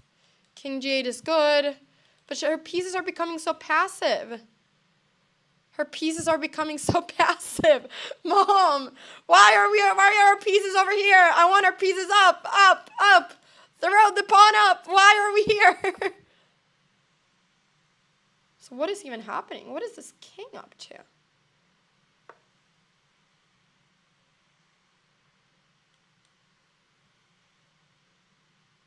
King d7. Like, I am so confused. This is a bullet game fully. Okay, now maybe rook check. Now there's king f5 though, so now the king gets a little bit to a better spot. This is so not easy to see everything. Maybe now the king needs to go up. Okay. Or the rook has to go somewhere.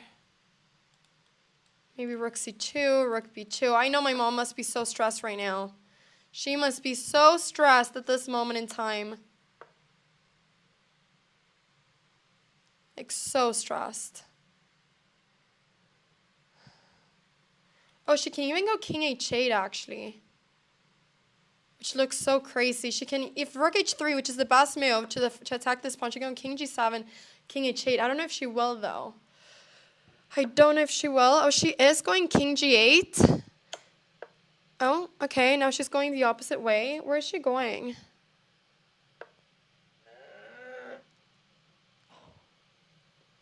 I think she needs to change the position so that she doesn't automatically make a draw out of mistake or something, you know? Oh, are we going to see knight takes bishop? Oh, she blundered. Knight takes e7. Oh no, my mom just blundered. She forgot, I think, knight takes e7. Oh no. Guys, it's a draw. It's a draw. Knight takes e7. Rook takes h7. Oh no. Oh no. This is why she had to play h5 earlier on. Oh no, guys, she blundered. This move, will Vaishali see it? She's calculating it. Yeah. Ay, ay, ay, ay, ay, ay, ay. Now she's realizing it probably. Now she's realizing it probably.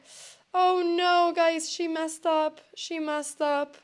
Knight takes e7, brilliant move. She's going to take with the bishop, and now it's going to be a bishop versus rook situation, which is probably going to be a draw. Oh, my mom. My mom. Oh, guys, this is why it's so hard. It's really hard with a little time. It's so hard. It's so hard. It's so hard. It's so hard.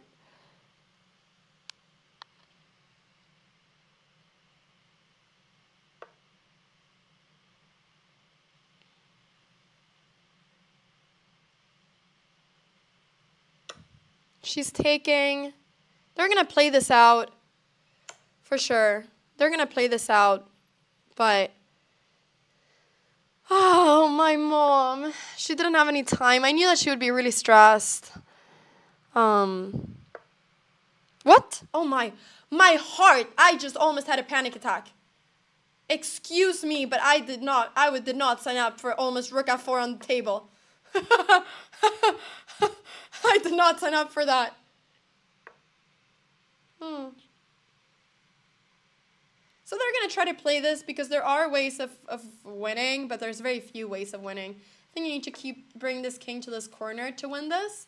But if the king tries to stay over here, they're not. But this is going to keep going for, like, they're going to go for the 50 move rule, I think. We're going to go for the 50 move rule. Oh, I feel sad for my mom. She just had to push this h-pawn. She never played h5, and that was, you know, to her detrimental or whatever you want to call it, you know? It was that, no, if my mom just had a little bit more time, just like a few more minutes, it would have been so different. But yeah. Okay, well, let's see. She's gonna try. I don't know if she's ever won this. Oh, I feel sad that she was just so winning. So winning in this game. One of her most winning games. And I think for her to not win these games, like, I think that really hurts. Because I think she really feels like she should be able to win them. But yeah. It is part of chess, and that's what I was saying, you know, with these time controls where you have less time, time is such a big part of the sport and of the game. So it just, yeah, it's just such an important part.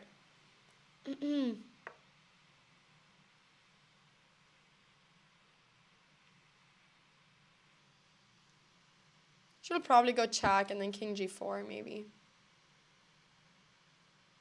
Maybe actually bishop here.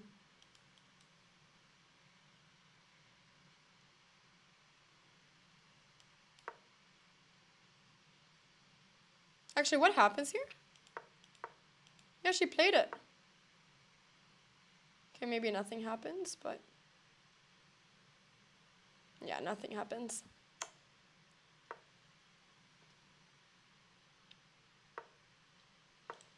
I mean, what are these moves? These moves are literally right now stressing me out.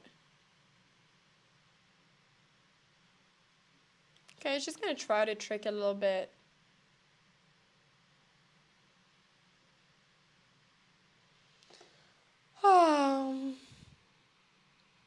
Yeah.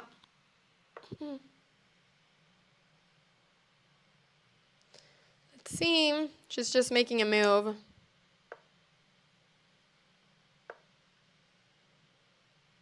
Yeah, I mean, now Vaishali's just so up on time and everything. It's probably gonna be a draw. It's probably gonna be a draw, but I mean, she's still gonna keep playing and keep trying to do something, which I think is fair enough. And then this will go to Armageddon.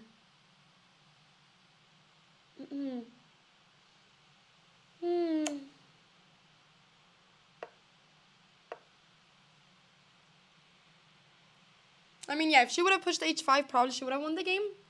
So it is very sad that she just had this one blunder, but it was really hard to play that position with little time for both players, I think. And knight takes e7 was just on the table that one moment, and then Vaishali captured that moment, and then that was it. That was it. But yeah, now I don't really see exactly. I mean, okay, another idea is to bring the king down here, I guess. So maybe rook f4 now. Or rook f1. But just trying to bring the king down to this side. But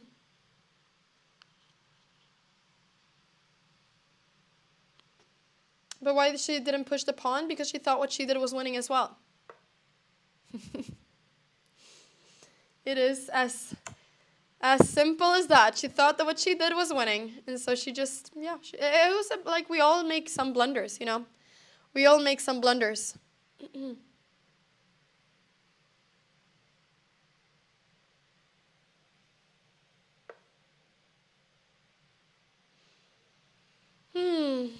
Okay, 49 seconds. Let's see.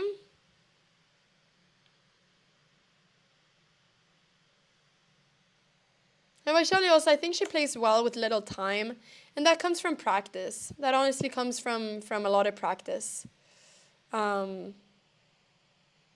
I think just Vaishali's really good with little time too, which I think was obvious in this game. She was able to keep her cool and play a lot of moves with a few seconds on the clock.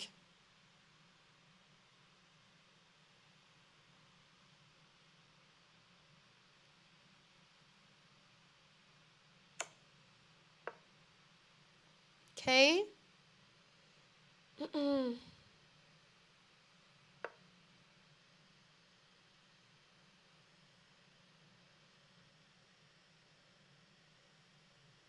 I mean, they're now just kind of...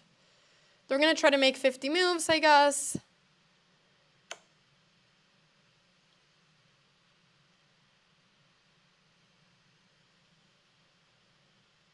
They're going to try to make 50 moves. Is there a way to win this? Cannot remember exactly how it is. I mean, obviously here with King G3, this is losing. I believe the king has to be in a dark corner to win. I honestly never had this position in classical. So yeah, I believe you need to push this king to a side with the dark corner to, in certain positions, win this, but it is very, very, very difficult to win this. And I mean, with 50 moves, it's, yeah. Yeah, I mean, the easiest way, obviously, is if there's any big blunder, but she has 1:45 on the clock right now, so she just has too much time.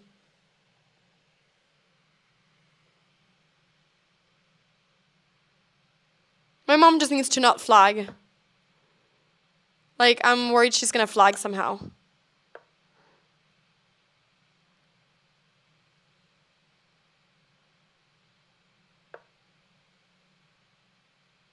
Okay. Okay, what's happening? What's happening? What's happening? King d6. I mean, the white king wants to mostly be on a light square because then you cannot really check.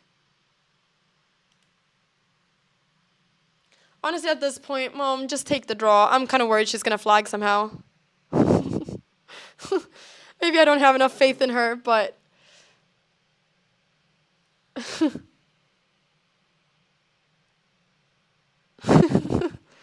Maybe I just don't have enough faith in her right now. I guess I should. I'm just a little bit worried about the time. Yeah. Okay, come on. Make a move.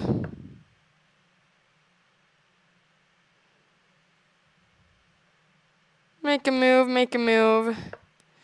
There we go. Oh. What is even happening here? Oh no, she changed last second. Okay. She changed last second. She wanted to go bishop here. Okay. I guess maybe the idea is that if check, she takes it. I don't know. I think it's 44 moves. They're at move 101 right now. 101.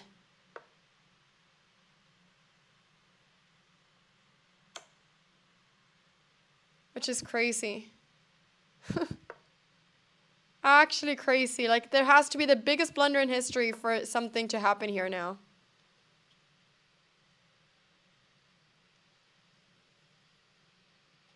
Rook d1, king d5 is important.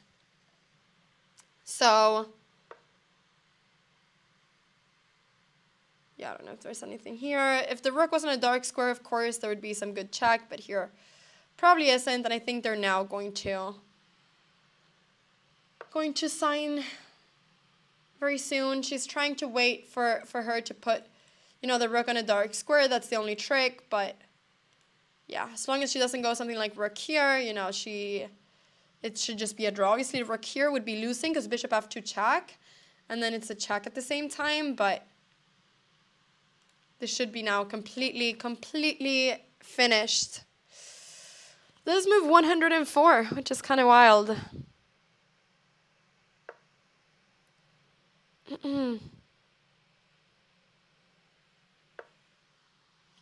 So yeah, now she's trying to bring the king to this side, but I think they've already made 50 moves.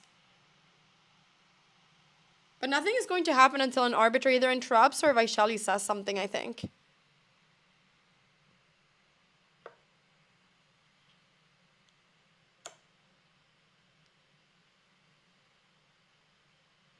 Bishop f4 maybe now.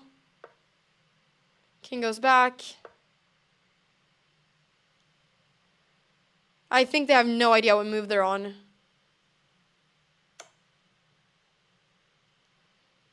I think they have absolutely no idea what move they're on.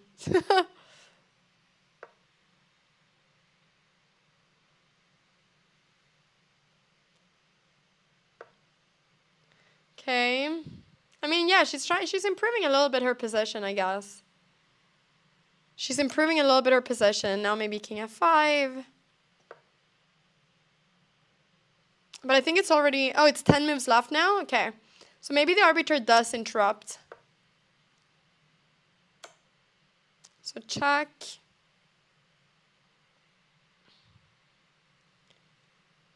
Let's see where the king goes. King c2, probably king c4. Or king e4, I mean. Now probably the king goes up. There we go. I mean, she's just trying to place, like I said, she's trying to place this king on a dark corner. So, that is the only kind of checkmate ideas she can have.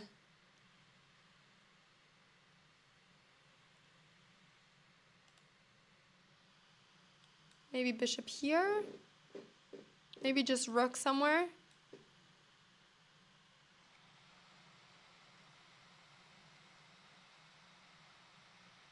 Okay. Rook b4.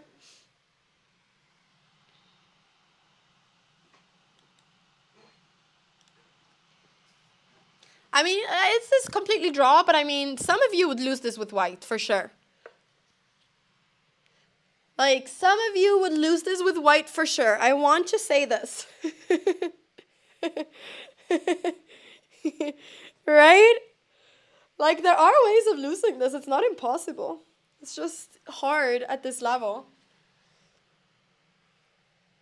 I think I would have a chance of losing this as well, honestly, with maybe, depending on who I'm facing.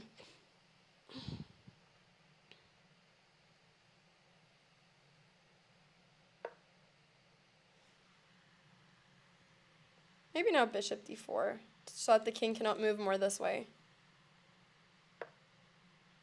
Now if you move here, there's this, so this makes sense. This makes sense. Shouldn't they be writing these moves down? I don't think you have to write down after a certain amount of moves. I mean, obviously your king f2 would lose the game due to rook here.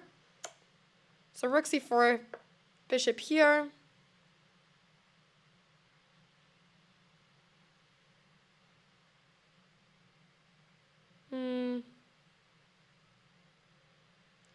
Rook h2.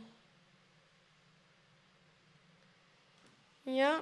Okay, I'm really worried about her time. Okay, she's going there, which makes sense. She just wants to bring the king up. That is what she wants to do more than anything.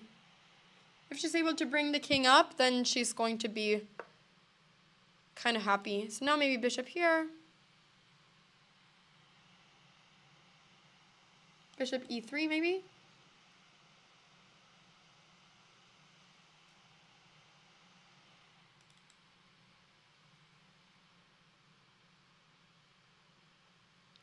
I really hope my mom doesn't lose control of, like, time.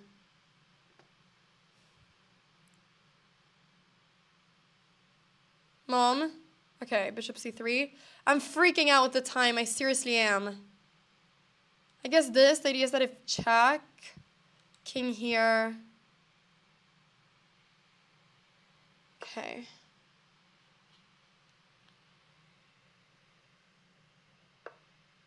Good, I'm just happy she's making moves. I just want her to make moves. Just play moves.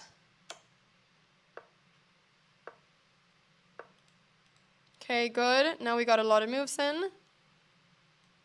King here, here, check. King. So why are you not going here?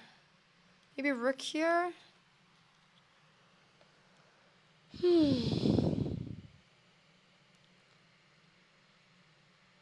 And she's trying to find a win, but... Oh my, I'm just so worried about the time somehow.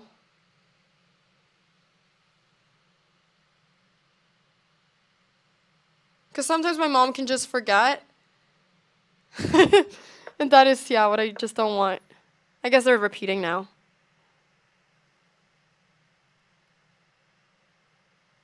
I guess they're repeating now. Thank you, Lyra, for gifting a sub. Thank you. Thank you, thank you.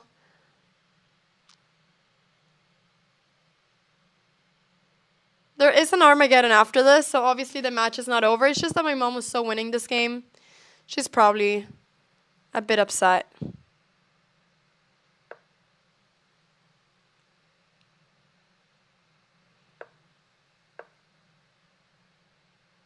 But okay, now she's playing fast, which is good. Let's see. Let's see, let's see. This is the final game, so... Okay, maybe now bishop e3 check.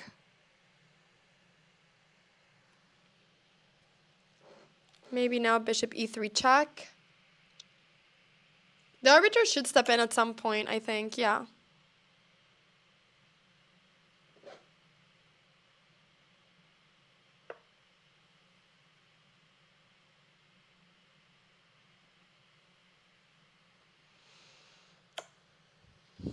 Okay, going back and forth.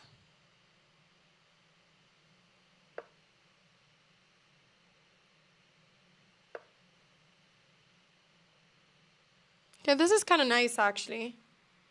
Now the idea is that if king here, the king is coming in.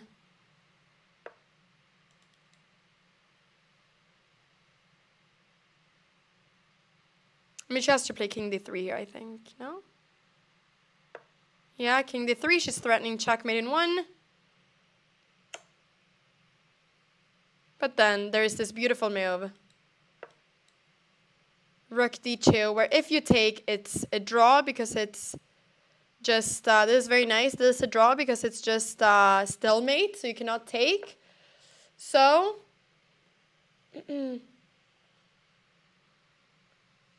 that is actually very pretty.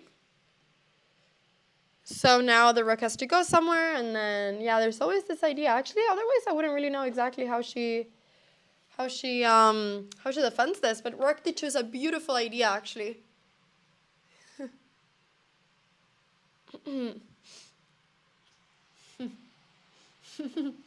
And most of us, honestly, at first when I saw this, I was like, ooh, free rook. But then I was like, no, Anna. Obviously not free rook.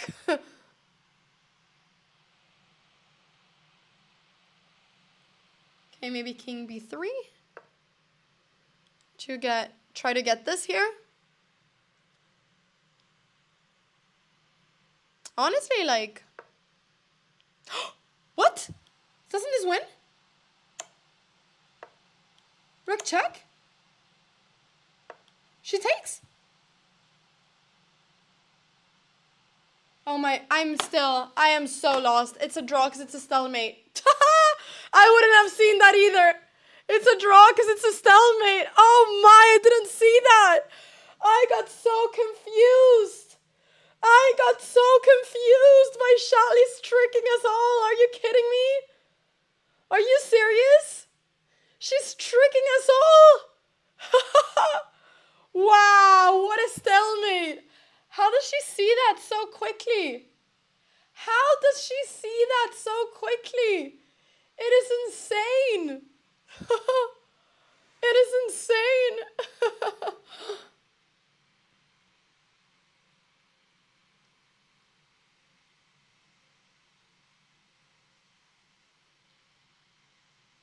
And now the king escapes. Yeah, so she goes bishop here. Wow, that is actually so cool. Okay, now, yeah. Now that there's not this, I mean, there must have been 50 moves, by the way. There's no way this hasn't been 50 moves. It's move 137. When is the arbiter stepping in?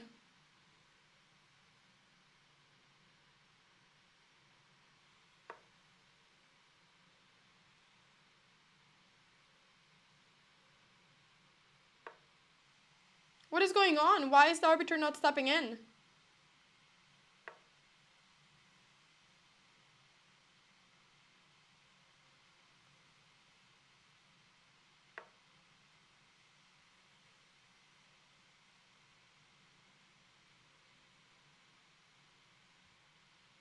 Okay. Come on.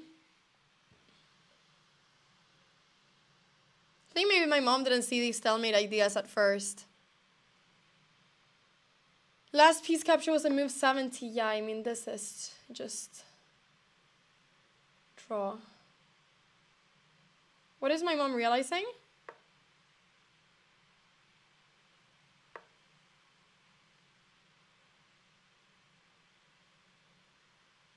What is my mom realizing? She had her...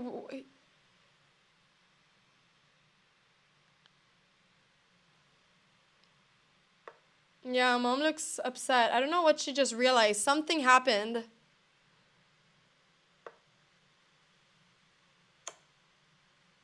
Okay, I think now she's just playing fast. Maybe she saw h5 or something. Okay,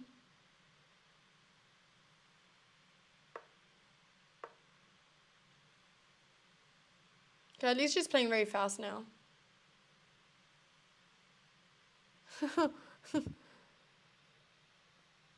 I don't understand. It's 145 moves. Come on, let's finish up this game.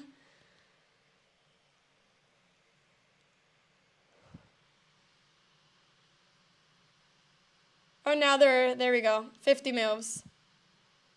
50 moves. There it is. She steps in. Bam. I mean, it's not been 50 moves. It's been like 70 something. 75 moves, but there we go. There we go. All right. 75. All right. Why won't they just offer a draw? Well, my mom is not going to offer a draw. She's a piece up. Like, even if it's a draw, she's not going to offer a draw.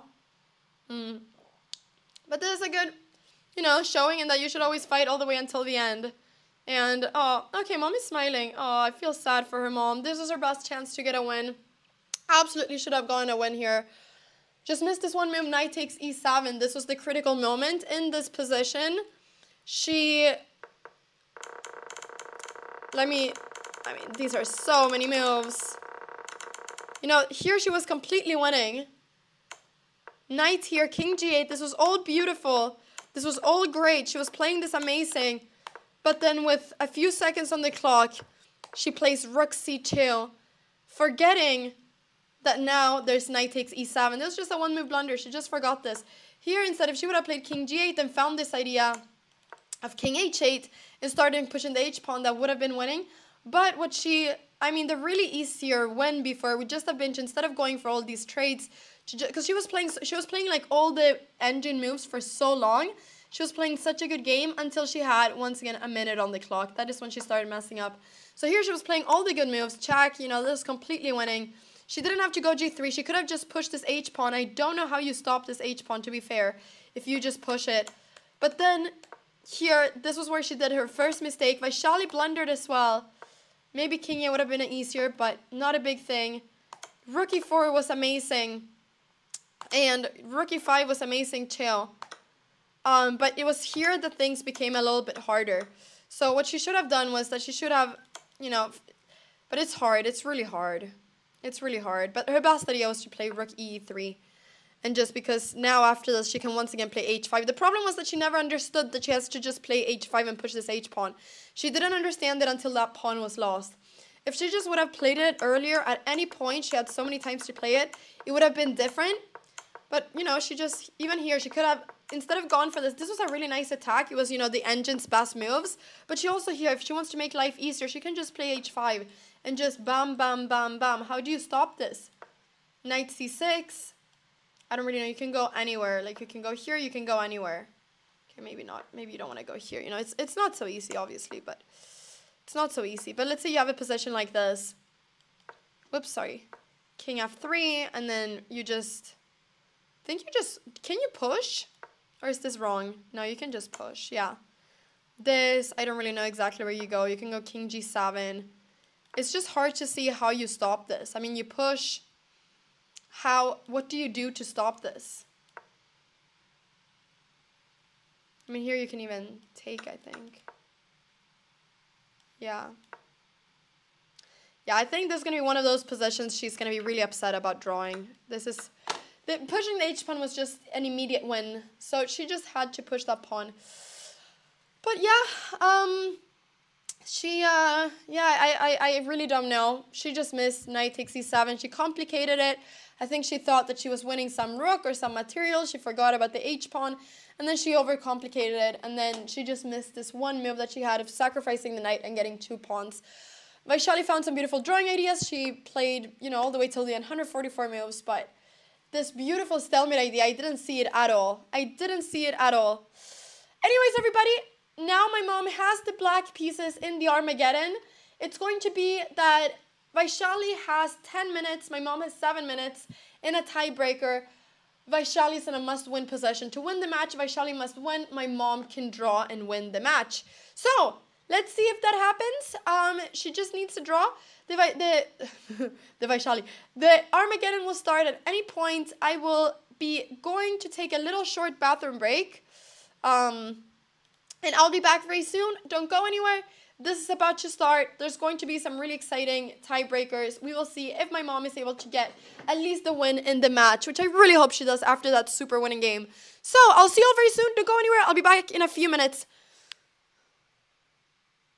Let's maybe get a prediction in the meantime.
Hello everyone, we are here.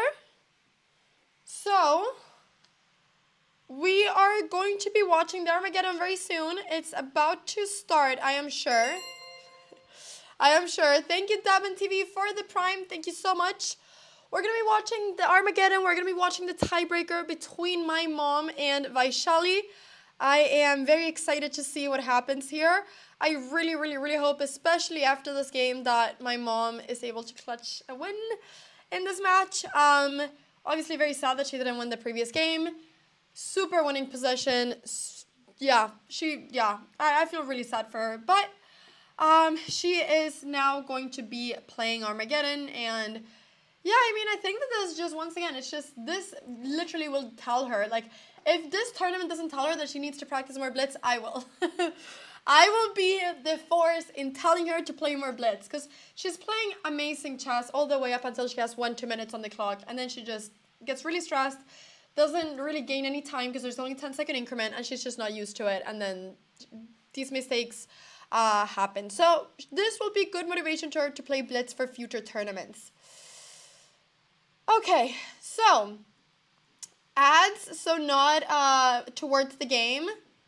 Chat, do you want some ads right now so we don't get them during the game? I'm kidding, you don't want them. The game is about to start. The game is about to start. You don't want the ads. You don't want the ads. All right, there we go. EO Rob Roberto, thank you so much for resubscribing 6 months. Thank you, thank you, thank you. The game is starting right now, and we are witnessing right now a game where my mom has less time, but she only needs a draw to win the match. Vaishali must win this game to win the match. So let's see what my mom does. F6, we're seeing a London actually, which it was quite exciting. Sasori 89, thank you so much for the Prime. Thank you for the Prime. So F6 now. Okay, now there's a few options. Bishop G3, C4. Bishop G3 I think looks like the natural move. She's spending some time here, Vaishali. She ends up going C4, which is a brilliant. And now, I don't know if my mom has seen this, but oh no, this is scary. This is scary. Why is she playing a brilliant on move like 7? Okay, my mom finds the best move, E6. Now Bishop G3. And now I think we will just see knight takes, and then... Okay, she's taking there first. Doesn't really matter. We will be seeing knight takes there at some point. Then bishop out, and then castle. So, let's see. Is Pia really down to 6 minutes already? She started with 3 minutes less. So, yes. They've spent equally time on this game so far. Vaishali and Pia. So, Vaishali started with 10 minutes, and she started with 7 minutes. She starts with less time because there's draw odds. So that is just how the game started. So knight takes G3. H takes, this makes sense, just to open up the H file. And okay, she's playing fast, so H6. And now this bishop will be able to get out. Once again, black only needs draw to win. My mom only needs to draw to win this match. So white must win, black can draw. Okay, so takes, let's see what she takes with. Pawn takes makes a lot more sense because otherwise the bishop can come out. And now there's the threat of bishop takes G6. I think now moves such as, okay, bishop G7 maybe makes sense. King F7, Queen E7 check. Queen E7 check makes sense just to trade queens and try to draw. So I would go here Queen E7 because I think it just makes sense to try to draw. But yeah, thank you Governor Julio so much for the 45 months. Thank you, thank you. Miss Sub Sundays and Elo Gessler, maybe they will make an appearance at some point. I don't really know why she's not going Queen E7 check to try to trade queens and draw, but I guess Queen E7, she was scared of King F1, which is what would have been played, and then King F7. Maybe that makes sense, actually. Maybe that makes sense. So she goes instead Knight E7, defending here. Now maybe the problem can be that she can get up a knight over here. But at least, there's not really, you know, like, my mom still has a lot of time. For me, the scariest part is the time. There's no increment right now, so the only thing that there is, okay, now she has to go King F7. I really hope she does it, because if Bishop G7, there's a crazy tactic, which is Rook takes H7. And if takes, there's bishop takes g6. So she has to go king f7. She does it. Amazing. She doesn't fall for this trick. Good. So now the king is up to f7.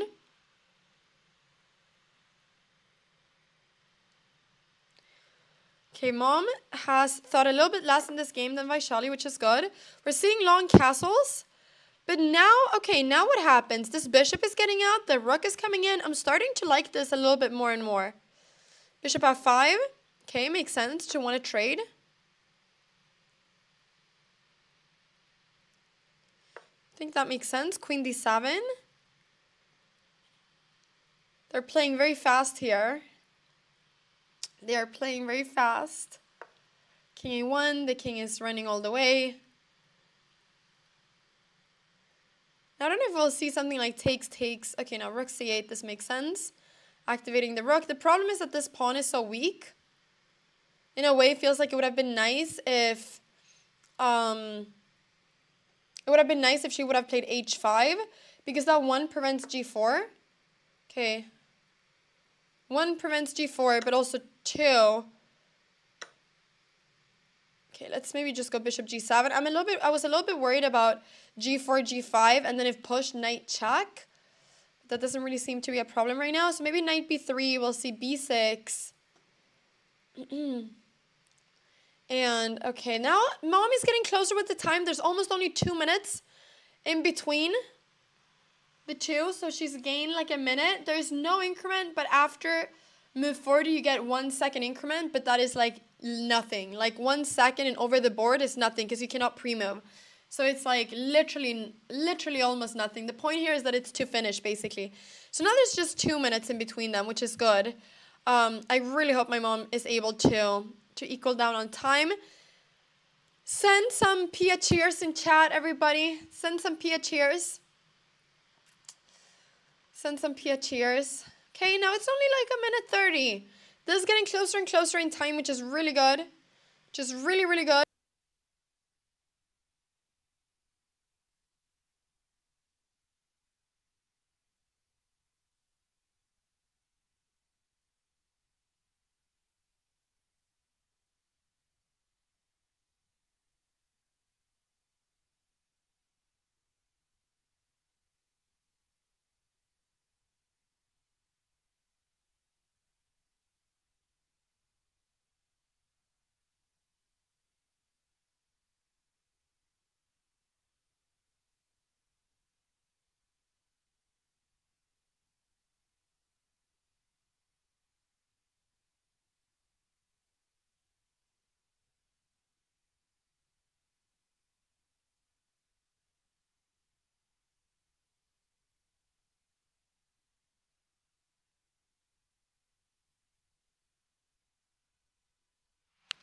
Do you hear me?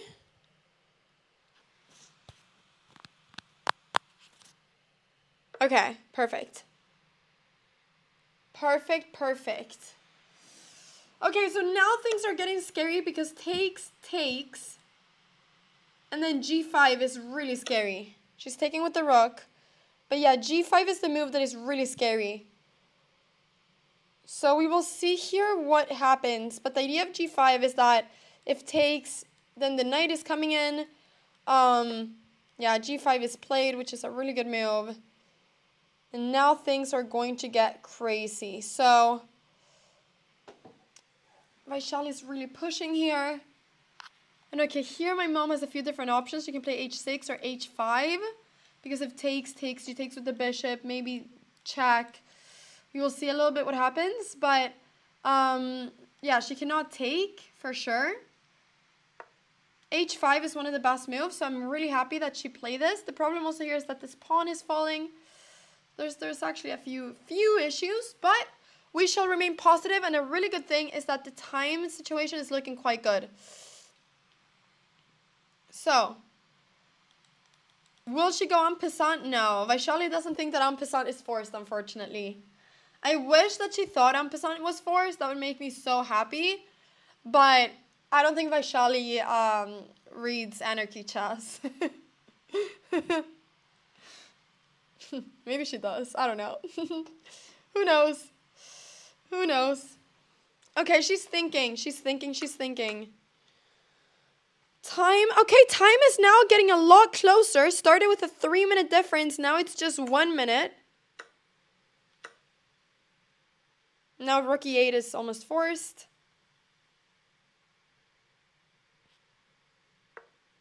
Amazing. She plays it. If this, I mean, this could get crazy after rook a4. I'm not sure how this is.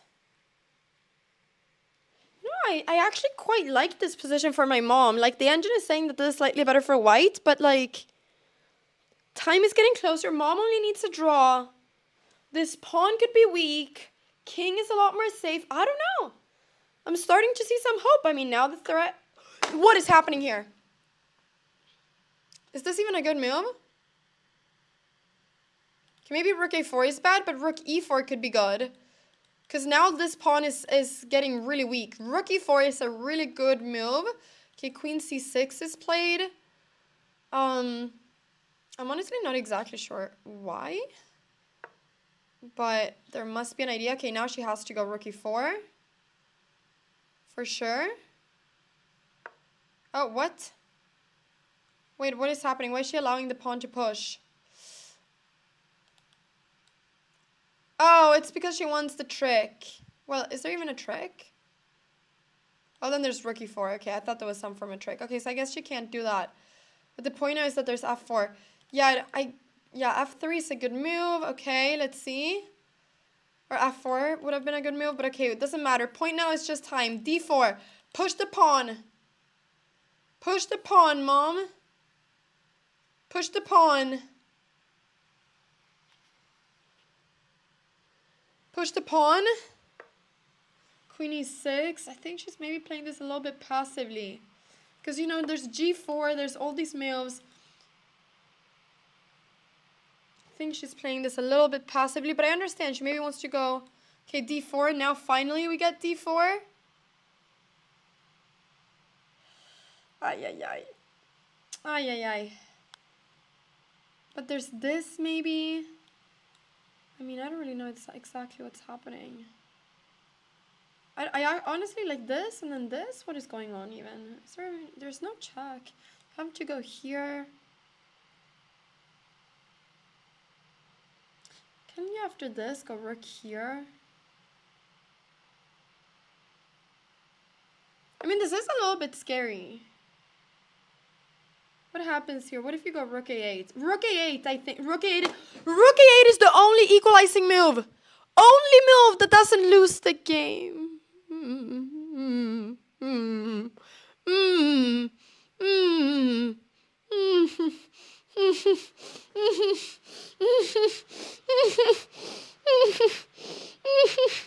Oh no! Oh, she doesn't take this game. I don't understand.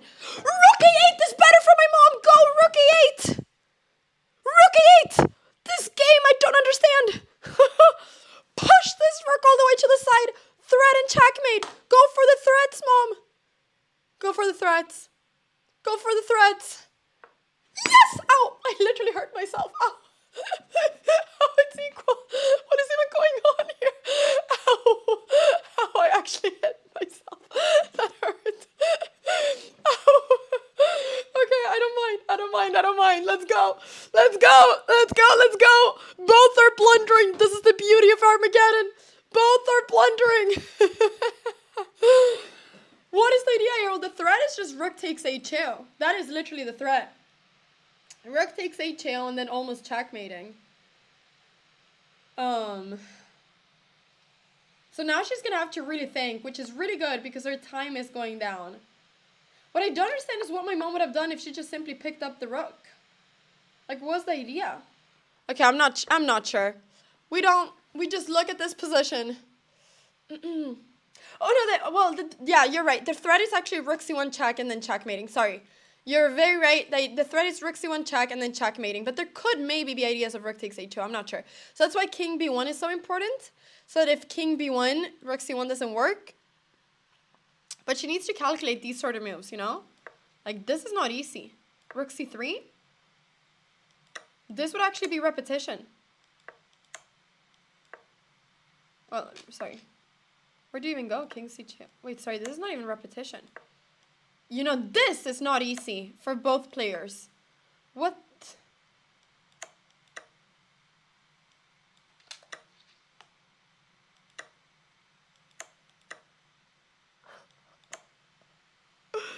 Not easy at all, and Vaishali only has a minute left on the clock. This could be the clutch moment. This could be the clutch moment. Less than a minute. She has less than a minute. My mom started with last time, but now Vaishali has less than a minute, and she doesn't know what to do. I think she missed rook a8. Because the reason was that, yeah, well, I'm not... Okay, let's just watch this. 47 seconds. 47 seconds. Keep on taking your time. There's no increment right now. Literally no increment. My mom can flag her. This is the best flagging moment my mom has ever had. Honestly, I'll buy my mom, like, well, she's been talking about that she wants to get a beer after this tournament is done. I'll get her that beer if she flags Vaishali. If she flags Vaishali, I mean, my mom, B3? What is going on? Rook C3, yeah, it looks so good. She's winning, actually. Now queen takes B3, no? Queen takes or rook takes B3. Okay, she's gonna spend a little bit of time thinking, which I think is good. But I mean, now my mom is just winning. Now my mom is just winning. 1 minute 44 versus 18 seconds, winning position, everything calling for my mom being able to win this game. Queen takes B3, best move.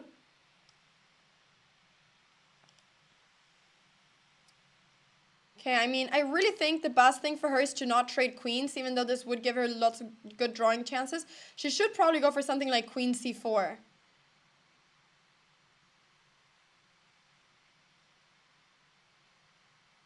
I really hope she doesn't trade queens. I hope she goes queen c4 and threatens... Okay. Ay, ay, ay. Ay, ay, ay. Yeah, this was not a great move. Okay? What is happening? There's rook b3 now, which is a crazy move. Will she see it? Rook b3. There's rook ca3. This is also good, obviously. It makes a lot more sense. 6 seconds. I mean, now she just wins this, no? Okay, no, she doesn't, but... Okay, she can just take, no? Queen takes e6. It's just a free pawn. Oh my, what is happening? 50 seconds versus 4. Just take it. Just take the pawn, Mom. What is going on? Yeah, she's taking it. Best move. Beautiful. Now will she take on a2? I think she will. Rook takes a2 is completely winning now. Because there's queen b3 check. Takes. Now queen b3 check. She wins the rook. Okay, she wins the rook. What? Why is she not taking the rook? Oh, she was just flagging her. Did she flag her? What? Why did it take the draw? Because draw is win, but still win. She could have won. I wanted her to win a game. Why is she not? Why is she not? Why? Vaishali flagged? What is going on here?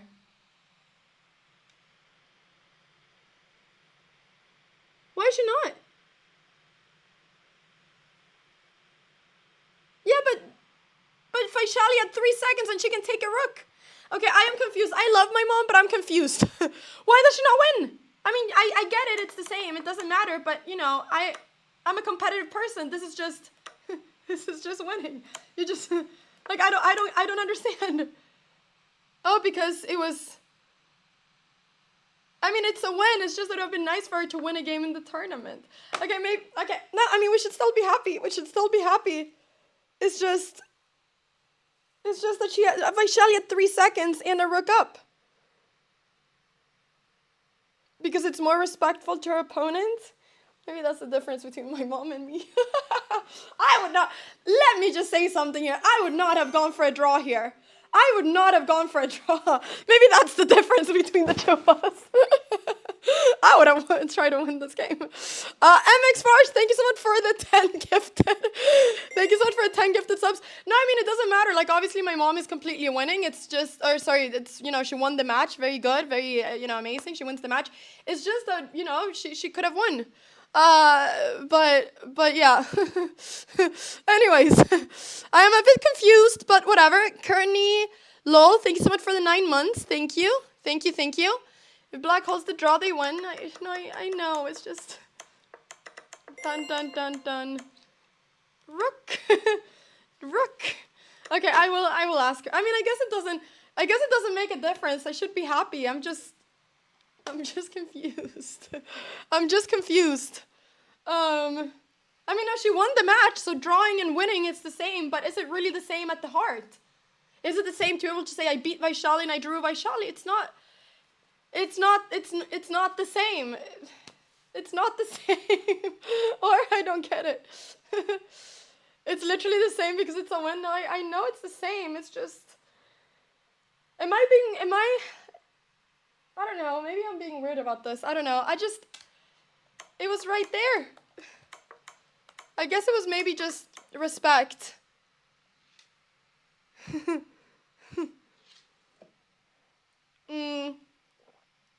I mean, is it just, yeah, I mean, is it really respect? I don't know. It's winning in chess is respectful too. You don't have to draw to be respectful. You can also win. There's 3 results in chess: winning, drawing, and losing. I don't know. That's, yeah. I guess maybe she's just tired. She just wants to end. It's done.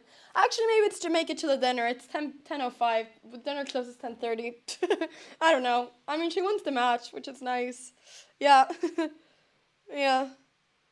I mean, it is a victory. It's not like we have to consider a victory. It is a victory. I mean, my mom wins the match. Clap to mom. She wins the match. That is true.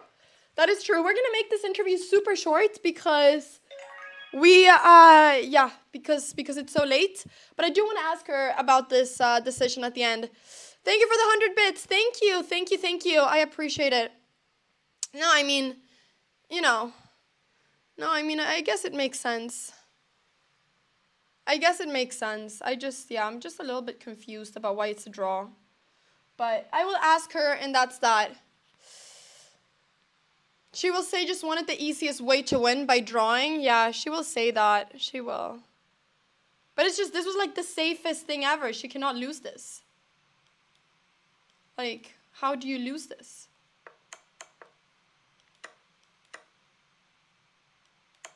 You can literally take here. And then go bum, bum, bum, bum, bum. Yeah. Okay. Yeah, okay, no, I'm gonna let it go. A draw is a win.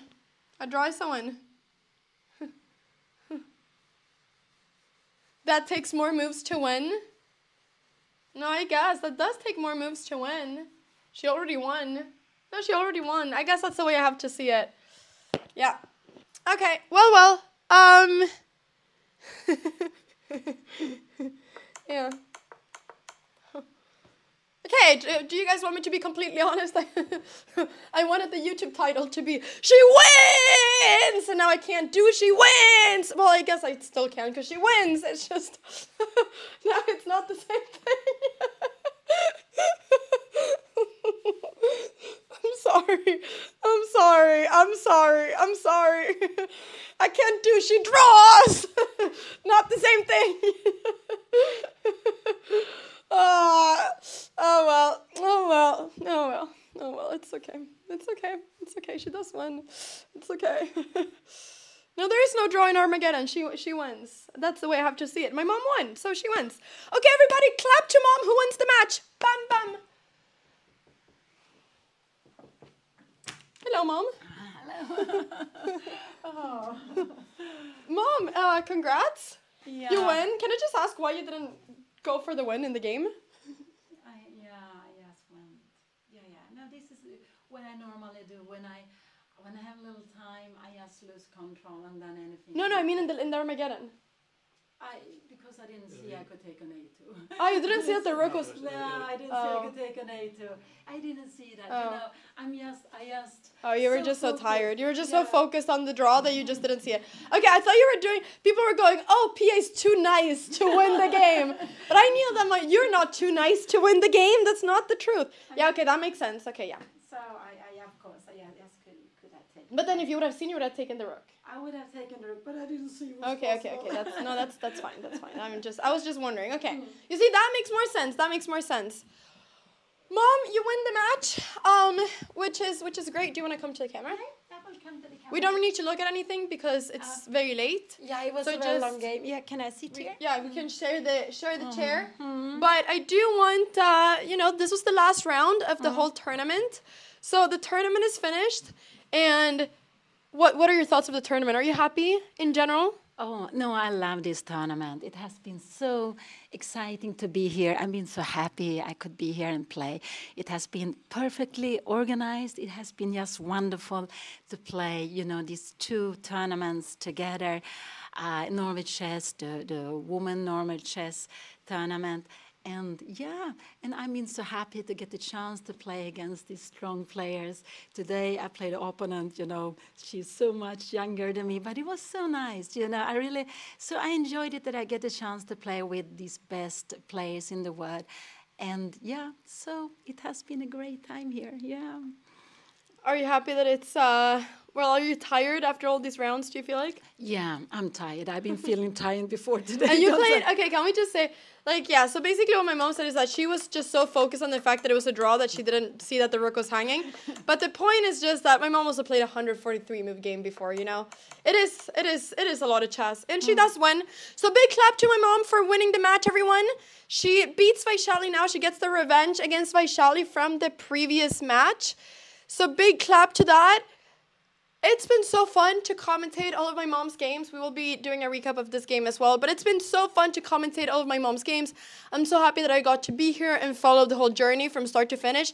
It's been a long time since I followed one of your tournaments from start to finish like this. Yeah, I think so, yes. It's been a very, very, very, very long time. So super happy to have been able to do this. And now, Mom, it's going to be your turn to commentate my games in Madrid. Yeah, I'm going to commentate your game.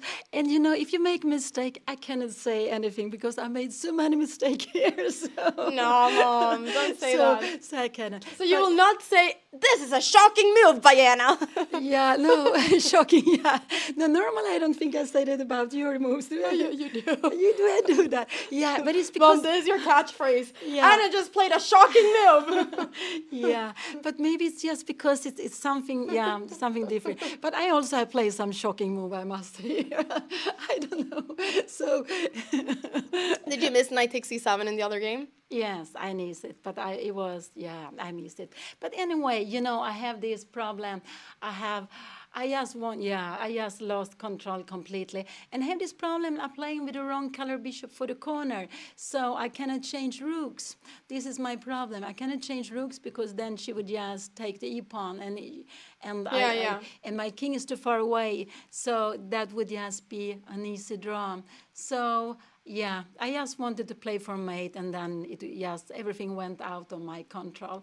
But anyway, I was happy. I don't know if she had something good when I took on b3 or not, how the position was. When I played queen d5, if she had something there. In the classical? In the classical, in the opening, yes. I don't know if she had anything for the pawn. Or she had some play, but did she have something more? I don't know. I thought it was okay for me. I didn't see anything concrete. Yeah, I don't remember the position. Yeah, no, it's like it's 143. It's 100 moves back. It's literally 100 moves back. I'm sorry, Mom, I really don't remember the position. But yeah. Okay, well, the tournament is over. So this is basically everything for Norway Chess. Jun wins the tournament. Actually, who won the open section? Magnus won. Magnus won. Let's see. Yeah.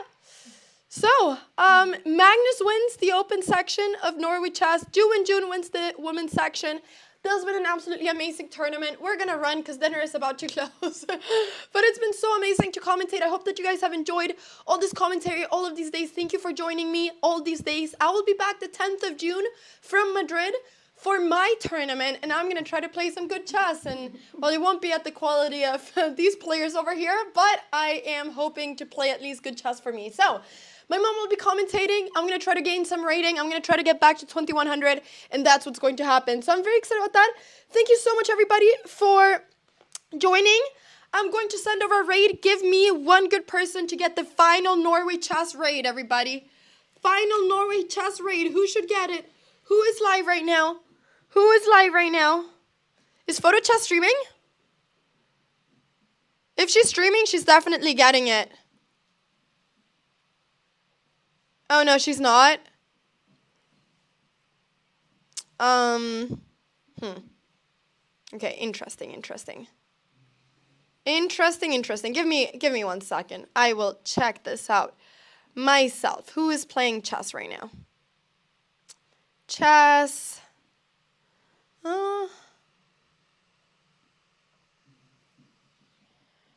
Okay, I'll raid Chess Dojo. I've been raiding the Chess Bros every day. I'll raid someone new. Okay, I'm raiding Chess Dojo. Let's send over a lot of people and whoops, that's the microphone. Let's send over a lot of people and make them very happy. Okay, bye-bye, everyone. See you all in Madrid. Thank you so much for joining us in Stavanger, Norway for this amazing tournament. It's been so much fun, and I really hope to see Norway Chess, you know, doing like this again, because it's been an amazing tournament. So thank you so much for joining this whole broadcast, and I'll see you all in Madrid for my tournament. Bye-bye, everyone. Take care. Bye-bye. Take care.